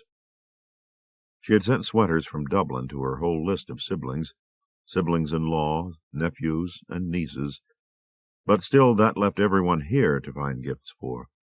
The GC crew, 7 men, 5 women, a few members of the hotel staff who had earned more than just cash in an envelope, 2 men, 2 women, and Andy and Joe. Andy, of course, had presented a problem. Last Christmas had been a breeze. A tricycle, jigsaw puzzles, and a couple of Dr. Seuss books. This Christmas, a little over 6 months later, was different somehow, with him nearly 28 years older and knowing who his real father was. Not a problem of what, but of whether. Give him a present for his birthday? Yes, she had decided. In a way it was like the don't speak terrorist thing. Keep him aware of the alternative. She priced gloves in the Gucci boutique, costume jewelry at Lord & Taylor, cologne at Chanel. In the Hermes boutique, she picked out 6 kerchiefs and a scarf. She would give the scarf to Judy tonight, if she couldn't get her to change her mind about leaving. Couldn't she and Andy stay friends? And what had she meant by that unsettling, matters you'll be reading about anyway, in April or May? She paid with her credit card, reminding herself that regardless of who had planned and initiated GC, and let's not think about him at this time of year, its funding today came mainly from plutocrats like Rene What's-His-Nom, who also contributed to a separate fund earmarked specifically for Andy's personal expenses. He had told her about it when he had given her the card, before they left for Ireland. No one in his or her right mind expected people today to identify with and be guided by someone who didn't live well. Get real, Mom. As for the dimes and dollars and pesos, etc., that came into GC's offices, that money all went entirely to local social programs and expenses. The IRS and its foreign cousins saw to that. Okay, but she looked forward to Christmas shopping with her own money next year. In the Soka boutique, she examined a handmade black satin robe trimmed and lined in royal blue that would be super on Andy. Wildly expensive, of course, and maybe a little too bedroomy, but a possibility. She got back to the suite a little after 4, having kept a 2:30 appointment for a hair touch-up and questions about the king. She'd barely gotten the shades off when the private line beeped.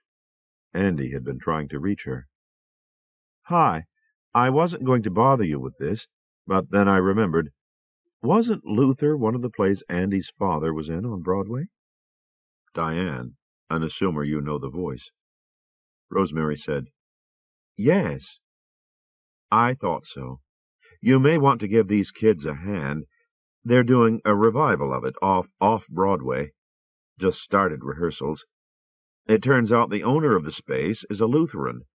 He says it's heresy, and he's kicking them out on some technicality. The check was 2 seconds late. If he's a Lutheran, why does he think it's heresy? Rosemary asked. It's a pro-Luther play.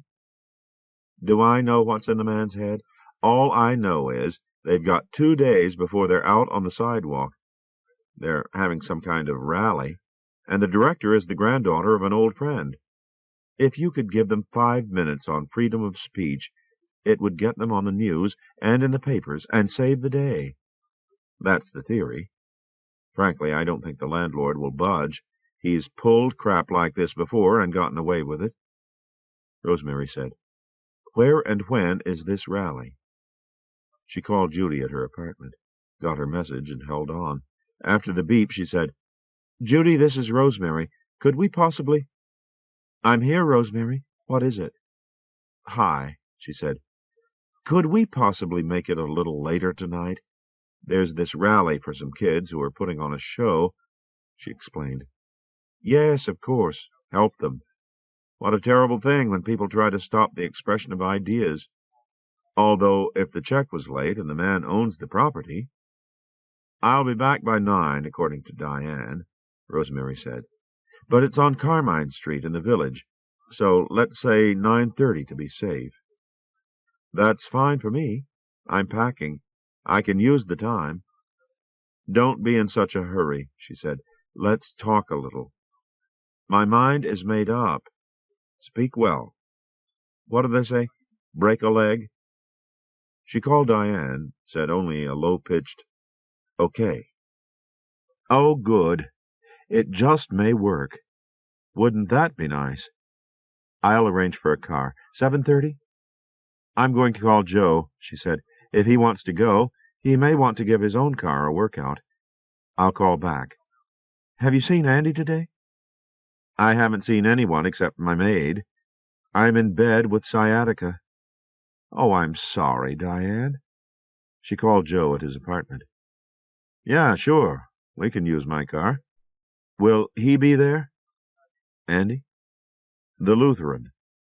"Joe," she said. "Maybe we have some friends in common, that's all. I know theater owners. What time?" She called Diane and got the address. "Your contact is the stage manager, Phil something. Oh, and congratulations on the polls." The buzzer buzzed. Andy's buzz. "Andy's here now," Rosemary said. "I'll let you know how it goes. Give him my—" She clapped the phone down and hurried to the door as Andy buzzed again. She opened, and roses came at her. Rose-smelling roses, round and red, like the roses surrounding Magi. Andy beamed at her. "Too brightly?" "Count them," he said, giving her the bundle of stems wrapped in the lobby florist's gold paper. "They're beautiful," she said, cradling the bouquet. "Thank you," watching his face as he came in and closed the door. "Is something wrong?" she asked. "You jest," he said. "Count them." 9. "For the 9-point drop," he said. "That's radiation." "That's what I thought." They pressed cheeks, kissed them. "Oh, thank you, darling," she said. "They really are beautiful." She nuzzled her face in the roses. "Your hair looks different," he said, unzipping his jacket. "You like it?" Ernie got inspired. She showed him both sides. Squinting, his head cocked, he said, It's going to take a teeny bit of getting used to." "I love it," she said, opening the kitchen as he took his jacket off and dropped it. "Where have you been all day?" She opened a cabinet. "The mayor flew a bunch of us up to Albany," he said, "to beg the governor about the hospital bill." She got out a cut-glass vase. "And that's how you dressed?" "Yeah," he said, nodded. And boy, was the governor pissed off. They smiled at each other. He leaned against the counter, watching her as she put the roses into the vase. He said, "The thing I had on for tonight was canceled. You want to go to a movie?" "Can't," she said, leaning back, squinting. "I'm speechifying briefly," she explained, jockeying the roses. He said, "I'd love to hear you." "Come on along," she said. "But Joe's taking me in his car. It's a 2-seater, isn't it?" 3, he said. Running water into the vase with the spray hose, she looked at him and said, "On one condition." "What's that?" "Not one old buddy, old man, or old pal," she said. "Not one in the entire evening." What are you talking about? He said. I don't... Oh, Andy, she said, wiping the vase. Honestly, I really expect a little more subtlety from you. You know perfectly well what I mean. All right, he said, walking away toward the TV. All right, all right. I'm going inside, she said, carrying the vase to the coffee table. I want to rest and make some notes. If you're staying, there's half a ham and Swiss in the fridge. Or just take it with you if you want. I'm going to order something around 6. Joe's coming at 7:30. Here's Van Buren. Andy stood at the TV, holding the remote. Did you hear? He cut both gun lines out of his stump speech. Because of the commercial? She asked. He reads polls. Mike Van Buren, in a cowboy hat against a blue sky, his breath pluming, said above several handheld microphones, Sides can cool down a little, don't you? The original Sons of Liberty now say that if they're not being pushed, they'll reconsider lighting. So it really does look as if, thanks to Rosemary's thoughtful, heartfelt message, and Andy's too, of course, we're all coming together as a nation. Andy clapped his chest. My career is over, he cried. Laughing, Rosemary said, Oh, God, he's moving toward the center. He'll be the next president because of us. Chuckling, channel-hopping, Andy said, No way, I promise you. You never know in politics, she said. Trust me on this one, he said. 12. A truly hellish night. The speech was just about the only thing that went well. The audience was smaller than Rosemary had expected, about 30 young men and women, the actors in the show and their friends. But they couldn't have been more responsive and supportive. It was almost as if they were her partners in some kind of reading or rehearsal or happening. The space was a 4-story brownstone's ground floor. Its platform stage smaller than the Half Moon and GC's amphitheater. Squeezing even a minimal Luther onto it was going to be a real challenge for Diane's friend's granddaughter, who was having a detached retina repaired at St. Vincent's, Phil, the stage manager, said. Rosemary got easy laughs quoting some of Hutch's put-downs of religious fundamentalist library purifiers. He'd had a run-in with them over a scene in one of his boys' adventure books where the boys went skinny-dipping and sat around the campfire eating beef jerky. And thanks to an assist from the information line of the New York Public Library, she was able to quote accurately from Tom Paine and Tom Jefferson, too. She preached effectively to the converted, who gave her a really big hand, then gathered round for autographs, congratulating her and telling her she was great and to go for it and things like that. Andy sat in a back corner of the room on one of the plastic stacked chairs, his legs out and crossed at the ankles, his arms folded, his head lowered. Joe, next to him, beamed at Rosemary, giving her 2 thumbs up and Andy an elbow. The hellishness came before and after. First, there was the fire a few blocks east of Carmine Street, big enough to attract all approaching TV mobile units. Then, at 8:30, when Phil said they would wait no longer and make do with the footage from the video cams in the audience, just as everyone was getting seated again, and he was raising his hands for silence, came the police cars, and the bomb squad, with the truck and the dogs. A warning had been phoned in by someone representing a group called Lutherans Against Luther, the play, not the man, the woman had specified. They were claiming responsibility for a bomb that was going to go off at 9 o'clock. 99 chances out of 100 it was a hoax, but the entire building had to be evacuated immediately and searched from top to bottom. Sorry, folks. Joe was ready to get the car, but Rosemary was more irked than ever at the incredible selfishness of some people who claimed to believe in Jesus Christ. And besides, being psyched up and having a sympathetic audience on tap, she felt the speech could be a good warm-up or tryout for longer speeches to tougher audiences. Andy shrugged. Joe said, You're the boss. To her, not him. She borrowed Phil's phone. He was young and cheerful, with wide-set blue eyes like Leah Fountain's, the same weak chin, too, and backed across the crowded blocked-off street to the lee of a deli window, wrapping her coat more tightly around her. Everybody else, Andy, Joe, Phil, the actors, half of Carmine Street, was checking out the men and women coming down from the building's top 2 floors. Dominique's dungeon. Flexible standards, that rat-fink landlord. She shook her head, waiting through Judy's message. "It's Rosemary," she said. "Are you there?" She ought to have been. Her apartment on West End Avenue was only a short walk from the tower. "There's no way I'm going to be back by 9:30, Rosemary said, craning to see who or what the crowd was cheering. "We've had a bomb scare. 10 o'clock is more likely. I'll call the desk and tell them to tell whoever's on 7 to let you in case I'm not back by then." She did that. It was well past 9:30 when she finally got up there in front of that sympathetic, responsive, supportive audience. The hellishness resumed when Andy, about to fold himself into the back of Joe's classic black Alfa Romeo Roadster, discovered a 3-inch shiny new scratch low on the left rear fender. Joe, scowling, silent, drove them around the block to the garage where the car had been parked. There he climbed out, reintroduced himself to the attendant, a large, shaven-headed man with 1 gold earring, and invited him to see the scratch. The man said he was seeing it for the first time, which Joe found hard to believe. It was after 10 when Rosemary persuaded him that she really wanted to get home, and that lawyers, not threats, were the next logical step if it was really that important. "If," Joe said. "If." That was roughly when the water main was bursting at the intersection of 8th Avenue and 39th Street.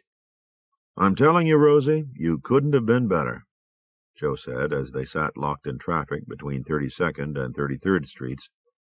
"You had them in the palm of your hand all the way." "Oh, please," she said. "That was the friendliest audience anybody ever spoke to. I could have—" She shook her head, waved a hand at him. "The phone book." "Go on, you were great." He buffed at the dashboard with the heel of a hand. "Wasn't she, Andy?" "You were." Rosemary turned around, squinted at him, sitting huddled behind them. Glints of light brushed his hair, cheekbones, beard. "Are you all right?" she asked. He stayed silent, then said, "No, not really. I must have eaten something." He moved a hand to his middle. "Ah," she said, reaching over the seat, touching his other hand on his knee. "I hope it wasn't that ham and Swiss." "No, I don't think so," he said. "Ham, you got to be careful," Joe said, putting a tape in the deck. They rolled in a slow tide of taller traffic across 33rd Street and up 10th Avenue, while Ella Fitzgerald sang the Irving Berlin songbook. She was more than halfway through it when, after 11, they were finally back on 8th Avenue, heading up through the 40s. Rosemary didn't fret unduly about Judy. She'd either be asleep on the sofa or, more likely, doing anagrams with the Scrabble tiles. Roast mules. She'd have to beg her for the answer again. Really, literally get down on her knees and beg this time, just in case Judy did take off for parts unknown. Maddening, the time wasted pushing around those 10 damn tiles. "Clear sailing from here on in," Joe said. "Bite your tongue." "No, you." He watched in the mirror, easing to the right, slowing. A howling police car, flinging red and white lights, raced past them. Another car following, lights flailing, the howls dropping pitch as they passed. Ella sang that as far as she was concerned, it was a lovely day, and everything was okay. "It's a hellish night, Ella," Rosemary said, watching the police car lights shrinking ahead. Ella countered with, "Isn't this a lovely day to be caught in the rain?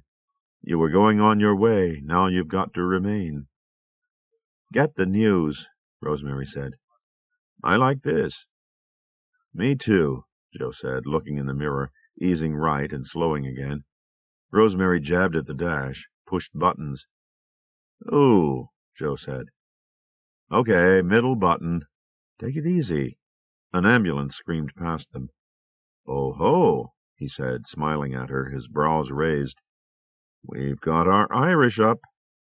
She drew a breath, relaxed into the bucket seat. A woman talked about flooded basements in Hell's Kitchen, disrupted subway service, about the fire on West Houston Street. 2 people dead, 10 families homeless 4 days before Christmas. Rosemary sighed, shook her head, turned around as a howling police car raced past them, lights flailing. "How you doing?" she asked. "So-so." "Andy," she asked, her chin on her hand on the seat top, "who does Phil remind you of?" He stayed silent. She said, "Leah Fountain. The eyes, the chin?" He said, "Yes, you're right." "Uh-oh." She turned. They were stopped for the light at Columbus Circle. Up ahead, on the left, a dazzle of lights, red, white, amber, spun, flashed, blinked at the base of the tower. She said, "Oh, God." Joe patted her coat-covered thigh. "Could be nothing," he said, left his hand there. Andy gave a laugh. "A bomb scare. Lutherans against Luther." "I'm glad you're feeling better," Rosemary said, squinting ahead against the flashing lights. Joe took his hand from her thigh and shifted into first. "What gives?" he asked out the window. The cop, letting them through to the garage entrance, crouched and said, "A murder. That's all they told me. Love you, Rosemary." They drove down the ramp, down the ramp, down the ramp, down the ramp. On the lower level, Joe pulled up in front of the uniformed attendant. She hurried around the car, bent, and opened Rosemary's door. "Hey, Rosemary," she said. "You looked so cool over there." "Thanks," Rosemary said, climbing, with a hand from the attendant, out of the ridiculously low car. A man his age. Spotting the embroidered name, she said, "Thanks, Keisha," and pointed upstairs. "Do you know anything about—" Keisha leaned close, brown eyes wide. "A woman been killed," she said, "in the lobby in a boutique. Blood all over." Rosemary drew breath. "Where, did you say?" Andy asked, looking up, halfway out of his berth. Rosemary gave him a hand. "A boutique," she said, along with Keisha. He stood up, frowning, arched his back, kneading at it. "What is it?" Joe asked, standing on the other side. "A woman been killed," Keisha said, going around the hood of the Alpha. "In a boutique. I don't know which." Rosemary said, "I want to get upstairs. Andy, you go right up to your place and take something and get into bed. You look awful. Do you have any Pepto-Bismol or anything like that?" "I'll be okay," he said. She put her hand to his forehead, held it there, looking away, frowning. He stood still, watching her. "You don't have a fever," she said, lowering her hand, looking at him. "But take a couple of aspirin anyway. Do you have tea? Make some, or order some." "You were really good," he said. "Even a tough audience would have started thinking." She said, "Praise from the Master. Merci. Do what I said." She walked with him to the authorized personnel-only door, kissed his cheek as he ran his card through the lock. Joe came over and held the door open, while Andy carded the elevator door and went into the red and brass cab, turned to them. "Thanks for the wheels, Joe, baby," he said, smiled at her as the cab closed. "Get him," Joe said, letting the outer door close. "Joe Hollywood." Smiling, she said, "Let's call it a night, okay? I'm bushed." "Me too," he said. They linked arms and hands and walked toward the elevators. "Slow driving like that is murder," he said. Wrong word. "I wonder who she is, poor woman." She shuddered. "We'll hear tomorrow. I wonder which boutique. Talk about shit publicity." He touched the button. They kissed each other. "You were great," he said. "Thanks," she said. "And thanks for taking us. I'm sorry about the scratch." "Thanks for reminding me." When she came out of the elevator, Luis was at the desk, with the phone at his ear, pushing buttons, shaking his head. "I never saw anything like this before," he told her, putting the phone down, standing up. "Every line is busy. Is it true?" A murder in one of the boutiques? Dogs went crazy? I didn't hear that, she said, but the other. She nodded. A woman. He crossed himself. Did you let Judy Carriot in? She asked. Dennis told me to, he said, but she didn't show up. She stood looking at him a moment, and said, Thanks, and turned and went down the hall, getting out her card. Are you still expecting her? Yes, she called, walking faster. She let herself in and went to the private line phone in the living room. 0 messages. She picked up the phone, tapped Judy's number, closed her eyes, listening to the message, opened them. Judy, this is Rosemary, she said. Pick up if you're there. This is important. Judy, please pick up. She waited. Beep, dial tone. She hung up, shucked her coat off onto a chair, stood in her I Love Andy sweatshirt and jeans. Judy down there? Grabbed by some maniac on her way in? Or was she some why, on one of those stalled subway trains? Or maybe, and this was a real possibility, Stuck in the elevator in her own building? So Miss Punctuality was late. She could show up any second now with a standard urban horror story, especially tonight. She turned on the local news, radio and TV both, just loud enough to hear. Leaned against the window frame, looking down at the roofs of cars, vans, ambulance, and a swirling light show of red, white, and amber. A truly hellish night. 13. New York City's newspaper readers, and its citizens who only glance at newsstands, relish those rare and delightful days when the 2 major tabloids headline the same headline. Tuesday, December 21st, was such a day. Its twin front pages a true collector's item. Not only were the identical headlines typical of the feisty, irreverent style that had enabled both journals to survive right up to the rim of the new century, but also each of the 2 pages tucked fire and flood into a pair of those little boxes up top, in the same order. Different wording there, but hey, you can't expect miracles, can you? A hideous crime, madman's work. The poor woman savaged in a way so bizarrely theatrical. And the setting, that building, that boutique. A tabloid editor's dream. The headline had offered itself on a silver platter. Bloodfest at Tiffany's. Big, black, stacked in 3 lines. The reports in the 2 papers differed not much less. One said the dogs that smelled the still warm blood were Weimaraners, belonging to the owner of one of the upper-floor apartments. The other said they were wolfhounds, belonging to the building's owner. Both papers had the victim lying naked on the boutique's central counter, her arms at her sides, likened by one to a patient on an operating table, by the other to a sacrifice to a primitive god. They agreed on the 7 steak knives and the ice pick. One said that other pieces of cutlery had been placed on and around the body. The other gave specifics. One mentioned minor looting, a few bracelets and watches, a punch bowl. Both papers featured the same wire service telephoto and the same tepid newsprint colors.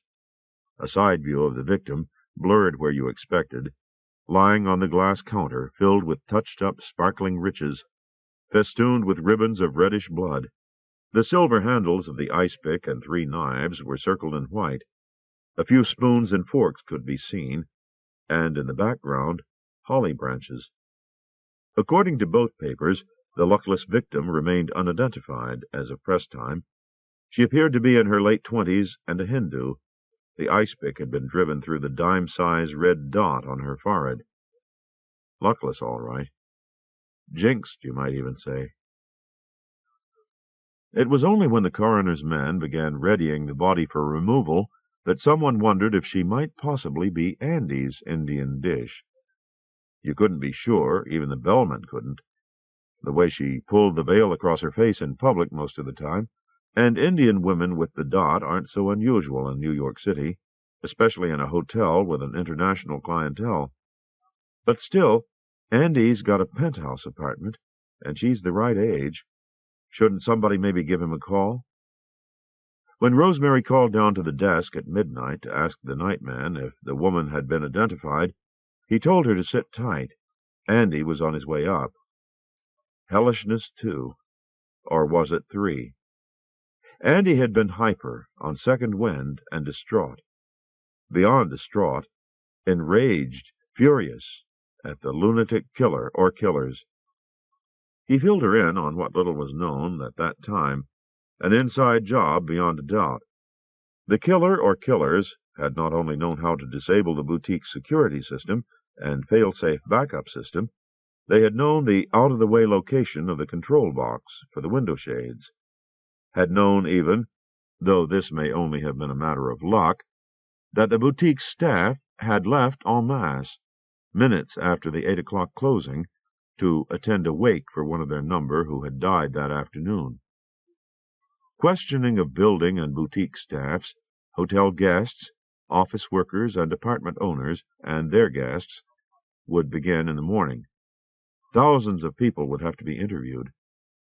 Rosemary wept, mourning Judy, so young, so smart, so sure of herself, except where Andy was concerned, and mourning, too, the wrenching fact that the dawn of the year 2000, despite Christmas, despite Andy, despite the advent of the lighting, a woman alone still wasn't safe in the heart of what was supposedly a civilized world capital. Andy's outrage was naturally on a more intense and personal level. When Rosemary was finally dozing off around 3, wondering if maybe he knew what Judy had meant about reading something in April or May, she heard him on the phone in the living room, describing the murder scene to someone, using phrases like off-the-wall lunacy and grand guignol horror show, sounding as steamed as if he had the actual killer or killers by the throat and was venting all his anger and sorrow. Good, it would help him. A production of the fucking Theater Guild. Joe came over at 9 with the tabloids and a box of donuts to keep Rosemary company while Andy went with William and Polly down to City Hall to meet with the mayor and the police commissioner and representatives of the media. Andy asked Muhammad to drive them so Joe could be free. Andy had evidently been on the phone all night with GC's major backers. There was concern that if word got out that Judy, Andy's Judy, was the luckless victim in the crime, that, thanks to its bizarre lunatic off-the-wall theatricality, was traveling with the sunrise around the whole world of tabloid journalism and TV. The resulting media focus on Andy and the GC inner circle, in such an unsavory context the week before the lighting, might disaffect some people, right-wing Muslims, say, the Amish. The lighting would be ragged and incomplete, instead of the unified, transcendent communion that was its intended purpose. Andy was confident he'd be able to persuade the mayor and the others to keep Judy's identity under wraps till January 1st. They, too, wanted a flawless lighting, and Christmas vacations had been planned and prepared for. William had found a tenable legal argument, in case one was needed, for sweetening. Polly, the flirty widow of both a state senator and a judge in the surrogate court, had dirt on everybody. Sipping black coffee from a hotel cup, Rosemary stood in her warm but not warm enough Irish wool sweater, gazing down at the 10 damned tiles segregated from the rest of the herd. Deservedly, the lousy little bastards. She pushed them around into Laustrasm, from there into Lost Mauser, German soldier's problem. Out Slarums. Why 7 knives? She asked.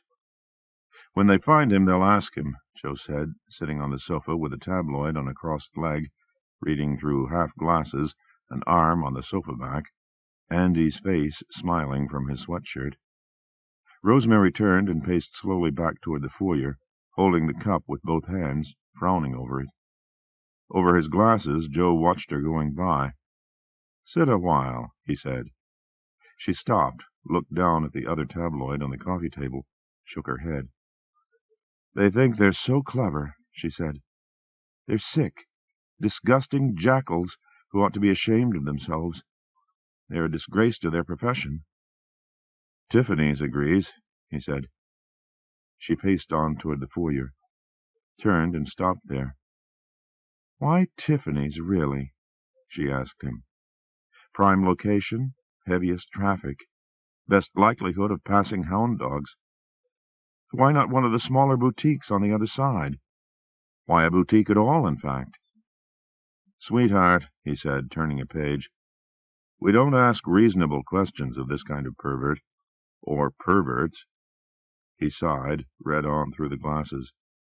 She paced slowly back toward the Scrabble table, sipping, frowning. Stopped in the center of the room. He looked at her. She turned to him. Was there anything else? She asked. Besides the knives and the pick? Uh-huh, he said. Forks and spoons in the pictures. Wait a minute. He leafed back through the tabloid's pages, licked a finger. She moved closer, watching him with dark-ringed eyes. Put the cup down, raked a hand through her hair. He mumbled down a column, said, He also said that other pieces of cutlery were placed on and around the victim. What others? How many? She asked. Doesn't say. Maybe the Times has it. She looked around. Save your energy, he said. It's on Z19, Woman's Lane and Boutique. That's about it. Check that one, she said. He put his tabloid aside, lowering his leg, and leaned toward her, elbows on knees, Andy smiling at her on his sweatshirt. Rosie, he said, Judy is dead. How many spoons were around doesn't mean anything. These guys have their things, their fetishes. They need things to be certain ways. Please, honey, don't dwell on it. It won't do any good. Will you please look, she said. I don't want to touch the rag. He sighed and picked up the other tabloid. Myself, I think it's catchy, he said, opening it. You would, she said, waited. Son of a gun, he said. They've even got the pattern, Edwardian. 11 each, spoons and forks. 11, she said. Stood still a moment, turned and headed toward the table. He watched her. She messed Outslarums up, pushed the tiles around a moment, and stood looking out the window, tapping a tile against the thumbnail of her other hand. Do you by any chance know her middle name? She asked. Judy's? He said. She turned, nodded.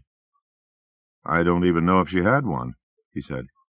And would you please tell me what that's got to do with anything? She said. There's a phone book in the drawer in there. Maybe there's a middle initial. That's what matters. Karyat. K-H-A-R-Y-A-T, West End Avenue. Her middle initial matters, he said, looking at her. She nodded. Crucially, she said. He sighed, opened a drawer between his feet, lifted out the thick Manhattan phone book in a burgundy binder. Why do I suddenly feel like Dr. Watson? He asked. She waited. He found the K's, leafed. She watched him, her thumb rubbing the tile. It's the only one, he said, a hand at his glasses. Karyat, J.S. She reached over the roses, spread her fingers. He caught the tile, looked at it, at her. How do you do it? He asked. I'm a psychic, she said. I have visions. She turned and walked across the room, stood looking at Andy de la Robbia, leaning on his easel atop the TV, seeing and being seen. She turned around and said, 11 spoons. Joe looked at her, holding a white arc of doughnut, his mouth full.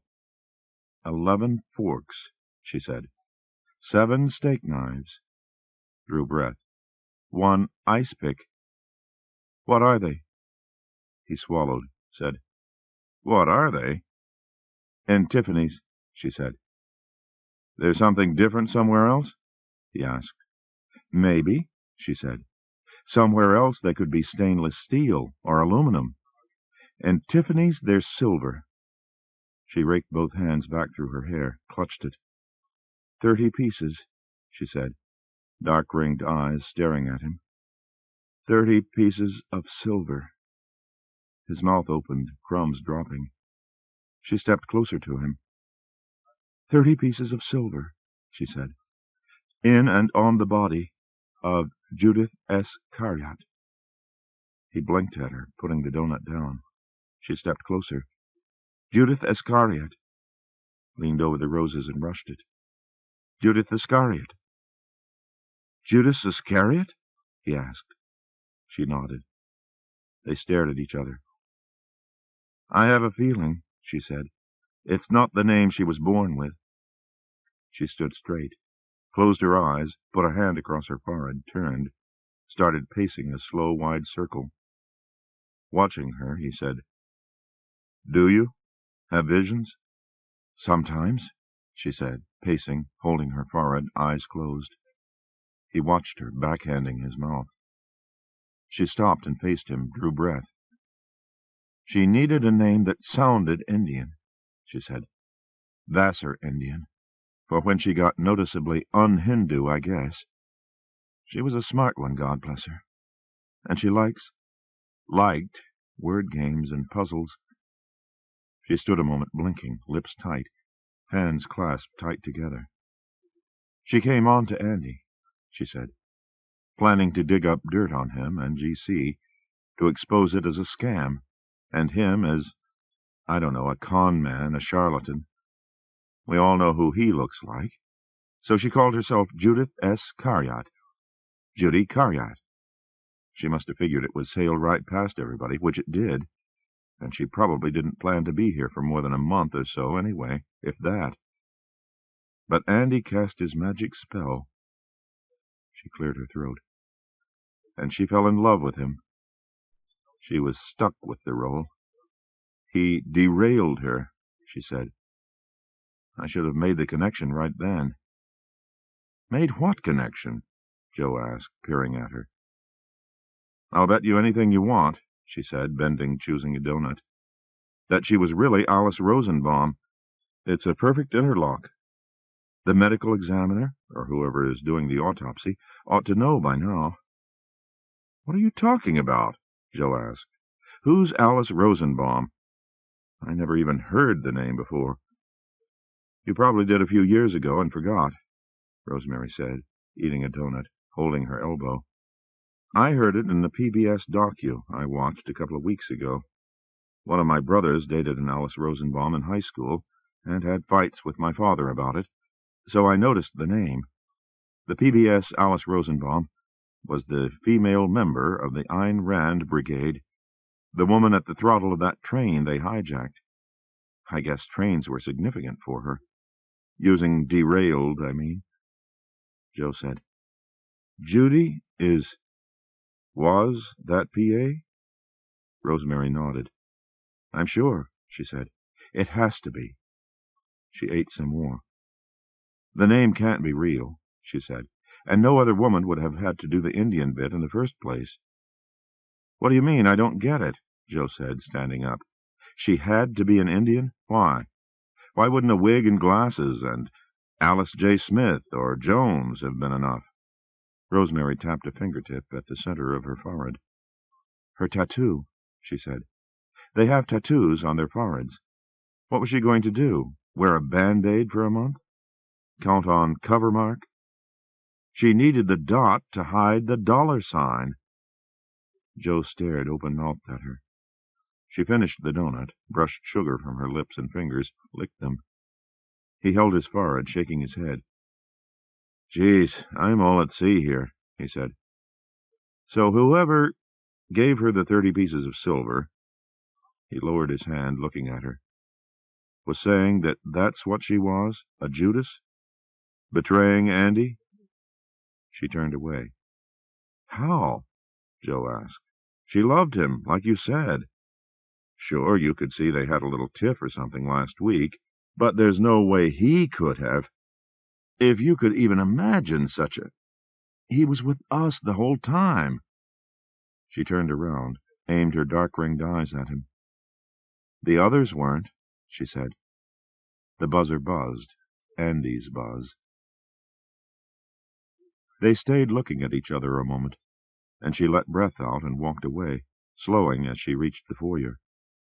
Andy buzzed again, slowing more as she neared the door. She stood a moment.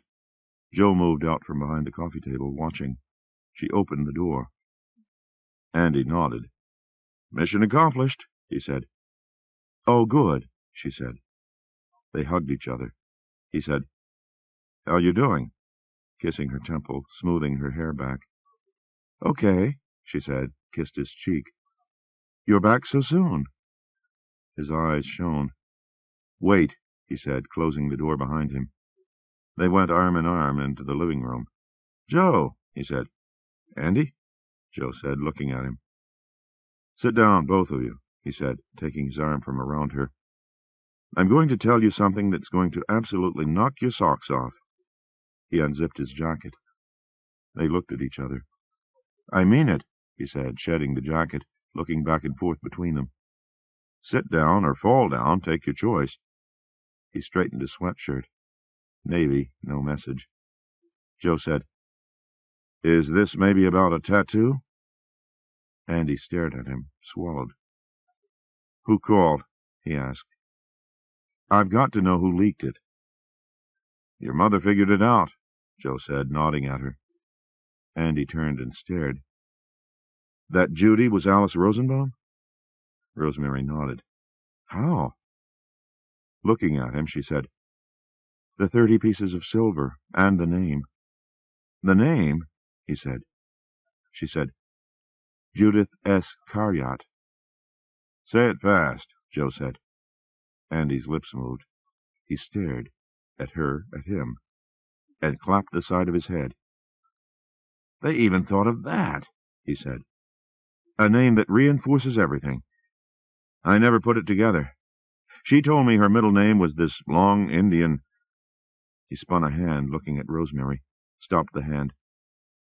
"Don't you see who did it?" he asked. "Don't you see who's behind it all?" She said, looking at him. "No." He turned to Joe. Joe shook his head, looking at him.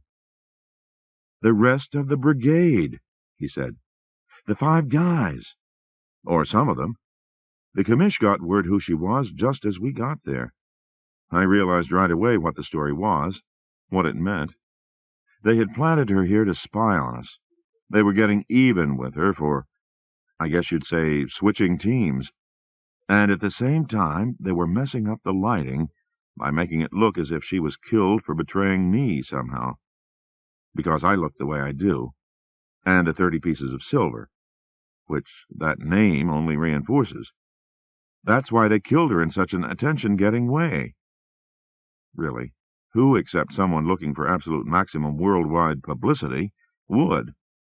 I mean, Tiffany's. Nudity, blood, silver. Come on, it had to be a setup. Joe, gasping, said, "Phew, kiddo. I have to admit, your mother and I had a little nervous moment there. At least I did. I shouldn't speak for you, Rosie. What a relief. Phew." He wagged a hand, slapped at his chest. Rosemary said, "It sounds logical." Andy lifted a finger. "But before I could even say a word," he said, "the mayor had put the whole thing together himself, including the 30 pieces of silver." He tapped his temple, nodding. "Once he laid it all out, everyone agreed in a flash. She stays unidentified, both identities, till after the lighting, after vacation, Jan 3rd. The FBI is mounting full surveillance on Fort whatever they call it in Montana, and their computer already found a connection between one of the brigade members and a lawyer on the 18th floor. "What a relief," Joe said, checking the donuts. Andy turned to Rosemary, took her by the shoulders. He sighed, gazing into her eyes. "At least we know who did it," he said. "I hope that helps a little." Nodding at him, she said, "It does, dear." "Ah, poor baby." He kissed her nose, hugged her. "You look old enough to be my mother." She punched. He chuckled. Joe, eating as he watched them, smiled. Rosemary, looking up at Andy, said, "It really does help, Angel. I'd probably have seen myself that the brigade was behind it, if I'd had more time to think about it. I only realized who she was minutes before you came in. I'm glad the FBI is on it so quickly. I'm sure they'll find them." She smiled up at him, radiating candor and sincerity, and honesty and openness. The anti-Judas. It figured she'd have been in there among his 12 anti-apostles. 11 now. She split Malta roses, shifted the tiles, made astrolooms. Sitting at the table in the late afternoon, after a nap and a shower, soft lounging pajamas, soft jazz on the radio, soft snow sifting down past the window. Ultramesso, like a teenager's room. Not so common a word, though, that 5- and 6-year-olds use it. Could Judy Alice have been lying about roast mules, too, to drive her bats? Was there really no word using those 10 letters? Was it a hoax, like her saris and the dot? No, not even a PA would do that. And they'd been friends. That hadn't been a hoax. Mortualis. Hutch had been stopped from telling her Roman's real identity by the spell Roman and his coven cast, the spell that finally killed him. Judy had been stopped from telling her what? That Andy had a coven? Were witchcraft and Satanism, not fraud and tax evasion, what Alice Rosenbaum had found? What Andy had derailed her into? And after she had told her, who would the anti-Judas have told today? The Times? The tabloids? They'd sit on that for about 2 seconds, coming from her. Or a publisher, for a book to be published next April or May? Why else would she have been killed that way? They must have been high on something, like many a knife-wielding murderer in recent history. Far fewer nowadays, thanks to Andy. Could the anti-Judas have spread the worst news, the bad news? No. If she had known who Andy's father was, she would never have opened up to his mother, not even partially, and would have pried for more information besides. The Indian cultural thing, would have given her the excuse, which meant probably that the 11 others didn't know either. Coven members shared their secret knowledge. That was one of Roman's lures, whenever he tried to get her to join. Steel Ormus. Last Christmas Eve, her last, 6 months ago, she had let Andy go to Minnie and Roman's alone, for the first time, and stay overnight. He had been 5.5 to the day. There were rituals that had to be performed half a year before his next birthday, Roman said. Instructions to be given. They were honoring their part of the bargain. She had to honor hers. His father had rights, too. Rights, too. She needed the coven. When you have a toddler with beautiful tiger eyes and horn buds slightly less beautiful, and other parts even less beautiful, all of which today he presumably controlled, she wasn't asking, by the same semi-satanic willpower that gave him hazel eyes. When you have a toddler like that, you can't drop him off at a preschool and go on to the job. When you really desperately need a sitter for a few hours, you can't call an agency or the teenager in the apartment down the hall. The coven paid the bills. The women were doting nanas on whom she relied only when absolutely necessary, under strict rules whose following she checked in secret ways. All of them, men and women, except Laura Louise, the bitch, treated her with the same helpfulness and respect everybody gave her today. Roman promised her. He made a vow, he said, was sacred to him, that Andy wouldn't be harmed in any way, or pressed to do anything he resisted, that he would only be strengthened mentally and physically in ways that would be useful to him all his life. The experience would be inspiring and uplifting, like any other good religious service. Though she couldn't be there as an onlooker, she was more than welcome, as she surely knew by now, as a celebrant. The coven could certainly use some young blood. His old eyes twinkled, and there were 2 places empty. That way she could keep an eye on Andy. Thanks, but no thanks. She had spent half that Christmas Eve sitting on a footstool in a disheveled closet whose back opened, when it wasn't bolted on the other side, as it was then, into a closet next door, the same passage she'd been carried through that night in October of '65. Sitting there with an ear to the bottom of a glass pressed to white-painted plywood, she heard faintly now and then echoes of the piping flute of that night, the chanting, the beating drum. The tang of tannis root sneaked through cracks, sour but not unpleasant. A whiff of sulphur, though, sickened her. Had he come up, or out, or materialized from outer space, or wherever the hell? She wept for Andy then. She should have taken him and run. She would, and before his birthday, far to San Francisco or Seattle. She'd get the plane fare somehow, and find an agency or children's hospital, a church-run hospital, that would help her. Once the sulphur smell was gone, and there was just the scent of tannis again. Stronger soon in the closet's shelter. She felt better. She recalled the tannis taste of the drinks Minnie had made for her during her pregnancy, drinks that had nourished Andy. Minnie and Roman loved him. They'd take good care of him. Later she poured herself a glass of eggnog, added a splash of bourbon, and watched It's a Wonderful Life. On the way to becoming a TV Christmas tradition. Sweet movie. Second time she'd seen it. When Andy came through the closets the next morning, he was fine, happy, glad to see, hug, kiss her, and run into the living room. Had he had a good time? He nodded, looking up at the tree. "What did you do?" she asked, kneeling beside him, smiling at the lights shining in his eyes, on his cheeks. "I said I wouldn't tell," he said. "Should I?" Her hand on his flannel-shirted back, she said, "If you really didn't want to say it, yes. Or if you changed your mind and want to tell me anyway. Kids can do that. If you don't want to, no.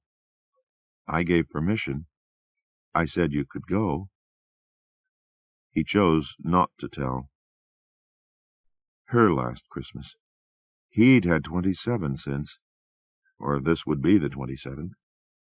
The ones when he was growing up, and in his teens at least, must have been like that one, scented with tannis, caroled by whining flutes and chanting. Black Christmases. Tremulosa.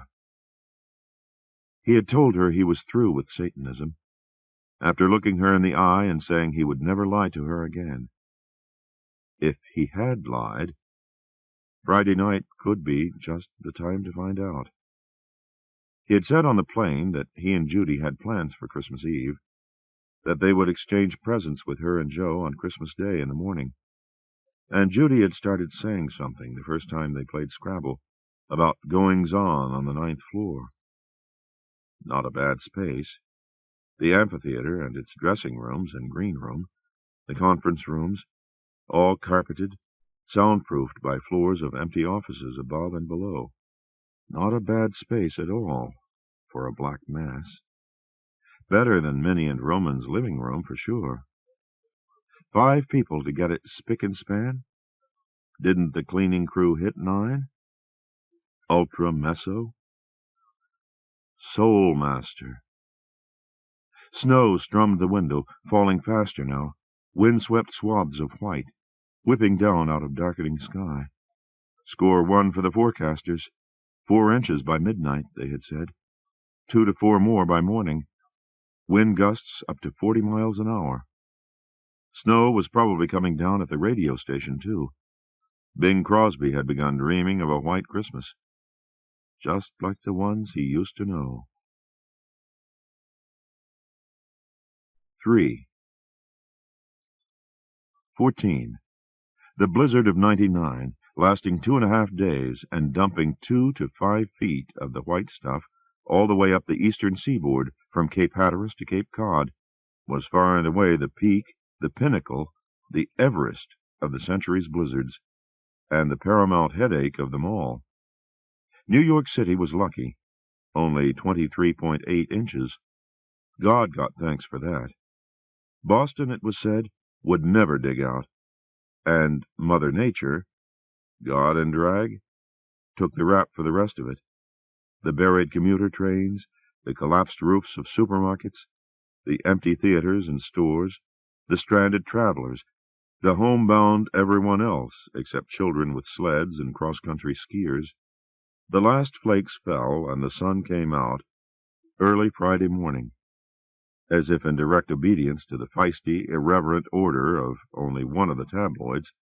Stuff it, Bing. Midtown Manhattan was a grid of lumped tundras, where people tramped, kicked, skied, threw snowballs, frisked with dogs, pulled children on plastic shelves, while store managers watched, smiling, from open doorways. Tiffany's alone was jammed with card-waving customers, not only the Fifth Avenue store and its satellite boutiques, but the branches in White Plains and Short Hills as well. Proof yet again that as long as they spell the name right, there's no such thing as bad publicity. Hi, let's go look at the tree. They hadn't seen or spoken to each other since Tuesday morning, when her obviously wretched state of exhaustion had given her a legitimate excuse to send him and Joe on their way, each with a kiss on the cheek. Joe with the rest of the doughnuts, and both the rags, thank you. Andy had said he was going to the retreat, but would be back in time for Christmas morning brunch. She had been glad of his going. The radiating hadn't been exactly a lark, but she had wondered whether it was grief or guilt, or a mixture of both that he was retreating from, and in whose company, if anyone's. She imagined him or them in an adobe and steer-horn Playboy pad, surrounded by desert. Another subject left unmentioned. A retreat is a retreat. You there? Yes, she said, moving with the phone to the bedroom window. Where are you? 45 floors overhead. Just got in. How? She asked, looking down at the billowed white quilt laid over the park. Plane, chopper, and subway. Feel like some exercise? The snow's more or less packed in the middle of the streets, and the plows are getting plowed out. It's real Christmassy. She sighed and said, We had a tree of our own the last Christmas, I remember. You were 5 1/2. We trimmed it together. Do you remember that? Completely forgot it. That's why I'm still in Arizona. Do you have boots? The boutiques must be sold out. I've got, she said. Everybody had. Boots, brown, black, red, yellow. Gloves, mittens, scarves, hats, ear-laps, red cheeks, those usually pinkish. I love Andy buttons, I love Rosemary buttons, big smiles, shiny shades, or eyes smiling right back at you. The city's never better than after a big snow, Rosemary said, pluming out breath, tramping along arm in arm with Andy down the center of Central Park South, amid dozens of other proud reclaimers of the land from vehicles. It really brings out the best in people. I guess it does, Andy said, as they paused at 7th Avenue to watch some men, women, and children helping a crew of sanitation workers dig out a drifted-over salt spreader. Another group farther down the avenue was doing similar work on something else large and orange. They tramped on down Central Park South among the other pioneers, steadying each other now and then. The 23.8 inches wasn't packed down hard yet. Rosemary was well garboed. New, bigger shades, a scarf around her head, the floppy-brimmed hat, and a coat out of Nanochka, worn maybe by a Russian colonel. She had been on the verge of giving it to a bellman. Andy's simple street disguise had never failed him.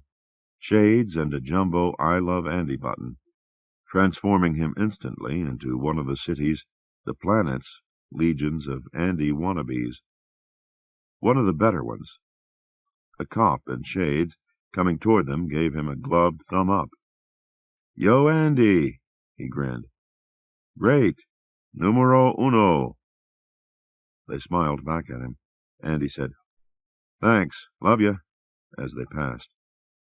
"The voice, too," the cop cried, pointing, walking backward. "Say something else." "Up yours." The cop laughed, waved. Rosemary elbowed. "Andy," she said. "It's part of the disguise," he said. "Would Andy say that?" "Never." "Oh." "Say shit. It'll help." They laughed. "Shit." Following a right-turning packed-down trail into 6th Avenue. There the land had been reclaimed as far as the eye could see. White tundra dotted with people, bordered with car-shaped igloos. "When did they give up on Avenue of the Americas?" Rosemary asked, looking up at a street sign. "Officially, just a few months ago," Andy said. Smiling, she said, "Hutch used to say someday they'd count the syllables." The name cast a pall. She had told him about Hutch, the friend he had been to her, that Roman's coven had killed him. They tramped down the 6th Avenue tundra, holding gloved hands, scanning their shades about, smiling. Pausing in mid-avenue, they watched a few people scooping snowdrifts from a skewed limo with partly uncovered windows. Andy pitched in, Rosemary too. When an unlocked door was found and opened, no one was inside. They waved and tramped on, brushing snow from their fronts. On the West 51st Street tundra, they tramped past the red neoned rear marquee of Radio City Music Hall. Rosemary said, "When are you going to do your next live show? I can't wait to see one." Andy drew breath, plumed it from his nostrils. He said, "I don't think I'm going to be doing any more. Not for a while, anyway." "Why not?" she asked. "They're terrifically effective. The woman at the nursing home who told me about you, she saw you here and talked about it as if she'd had a religious experience." Turning his shades from her, he said, "I don't know. I just sort of feel that after the lighting I ought to take a little time off and reevaluate what I want to do next." She said, "I've been doing some work on a presentation for a talk show. I don't want to just come in and say, 'I'm here, I'm Andy's mom, take me.' I've got a great name for it. You gave it to me. Fresh Eyes. Isn't that a good name for a program dealing with the differences between now and then?" "Yeah, it is," he said. She said, "I want to deal with big things, like the mistake of talking the terrorists' language, and little things like rollerblades, with people connected somehow with whatever the area is." "Don't forget we're going away for a while," he said. She blew out a long plume. "No," she said. "No, I really don't think that's a good idea. Not right now." He drew breath, clamped his lips. They tramped along in their shades, gloved hands joined. Turned right into Rockefeller Plaza and froze, cowering. "Wow," Andy said, raising his free hand. Rosemary whistled. People moved around and past them in both directions. They made their way closer to the towering cone of multicolored lights.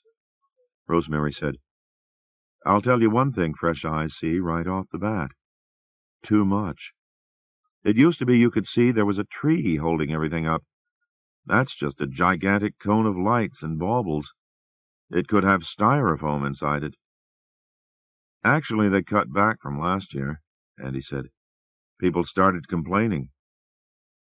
They made their way closer, on almost clear asphalt, in a crowd, between walls of plowed-back snow.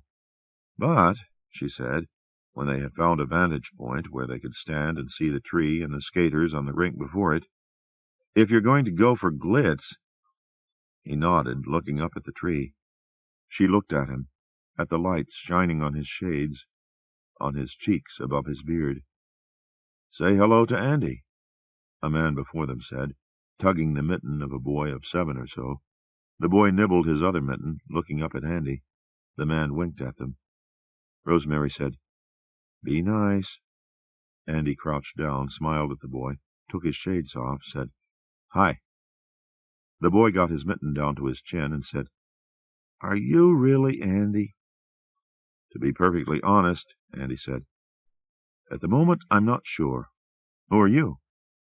"James," the boy said. "Hi, James. Andy said, offering his gloved hand. James shook it with his mitten, said, "Hi." Andy said, "It's fun when there's all this snow, isn't it?" "Yes," James said, nodding. "We're going to make a snowman." Andy clasped his shoulder, smiled, and said, "Enjoy it, Jimbo." He stood up. "Great kid," he said to the man, putting the shades back on. "You," the man said, poking him in the chest, "are a 10 times better Andy than the guy in the mini-series, and your voice is closer, too." "Years of practice," Andy said. Rosemary tugged his sleeve. "Merry Christmas," the man said, nodded it to her, too, as he steered James away toward the tree. "Merry Christmas," Rosemary said. Andy waved. James waved back. They tramped over to 7th Avenue, a tundra being carved away by a phalanx of snowplows, and up to the stage deli, half empty. "Your brother's in the corner," the waiter said, standing at the table with pad and pencil. Andy looked. Another Andy waved at him. He waved back. Rosemary waved too. So did the other Andy's table mate, Marilyn Monroe. "What'll it be?" the waiter asked. "Pastrami sandwiches. Beer." Andy chewed, shades facing the window. Taking hers off, looking at him, Rosemary said, "Do you want to talk, Andy?" He stayed silent a moment, sighed, shrugged.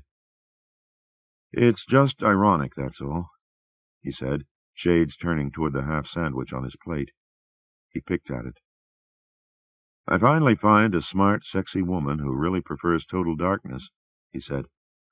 "And it's because it saves her from having to keep an all-over suntan. She told me Indian women never let a man see anything. Who knows, maybe it's true."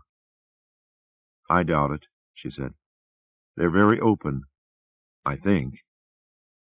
"It sure frees up the imagination," he said.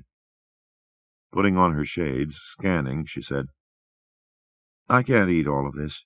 I'm going to have them wrap it." Central Park South had been plowed and was getting a second go. A few cars and taxis crept through a foot-thick dry mash of dirtied snow. Rosemary walked single file after Andy, beside a wall of shiny snowbank. "What are you doing tonight?" She said, "There's an 8:30 Mass at St. Pat's.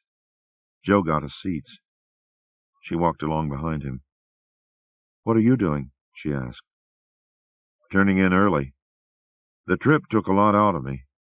It was worth it, though." A mailman gave him a hand over chopped-out snow steps, and they both helped Rosemary. They thanked him. "Real good," he said. "Thanks. Love you." "Great." They walked to the tower's marquee, nodded to the winking doorman, and first she and then he passed through a revolving door into the crowded lobby of the Grand Hotel, its marble reaches decked with green branches and gold leaves, green sleeves tintinnabulating overhead on medieval strings. They maneuvered between bellmen with luggage, past the desk where a sheik and his entourage dallied, through an entanglement of French schoolgirls in uniform and a stumbling waiter spilling a bowl of oranges in their path, to the bank of elevators.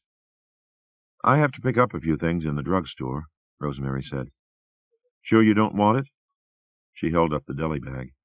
"Positive," Andy said, kicking an orange aside. "Around 11 tomorrow?" "Fine," she said. "I'll call you." Their shades clacked as they kissed cheeks. "Merry Christmas," they said to each other, their lips smiling. He headed for the corner beyond the elevators. She went into the drugstore. French schoolgirls jabbered over the magazine rack, the perfume and costume jewelry displays. She picked up toothpaste and a flashlight, charged them to the suite, then went to the back and spoke to the smiling pharmacist. He withdrew from the counter. Rosemary scanned the store with her shades, took them off, smiled at the clerk smiling at her. The clerk screwed a finger in her ear, wincing, as the schoolgirls hurried out the door. The pharmacist came back, reached over the counter. "Midnight Mass?" "You guessed it, Al." "Thank you. Merry Christmas." "A half will keep you wide awake for 3 or 4 hours. Merry Christmas, Rosemary." Hi, Rosemary. Joe. Give me a call when you get in, will you? I've got a problem. The problem, he told her when she called him, involved Mary Elizabeth, his 23-year-old daughter, who had just come out as a lesbian and moved in with her lover, a woman in her 40s. Ronnie got a sudden impulse and invited them for dinner. She's big on Christmas spirit, and they're coming. The trains are getting through, and I'm afraid if I don't go, Mary Elizabeth is liable to think I'm shutting the... Oh, go, Joe, she said. Don't worry.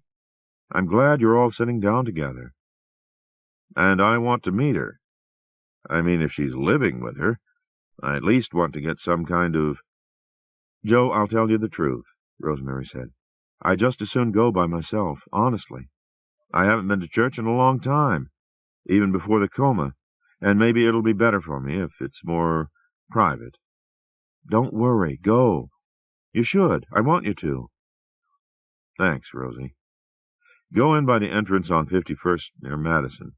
Someone will be there with a list. Just give my name. What time tomorrow? Around 11, she said. See you then. Thanks again.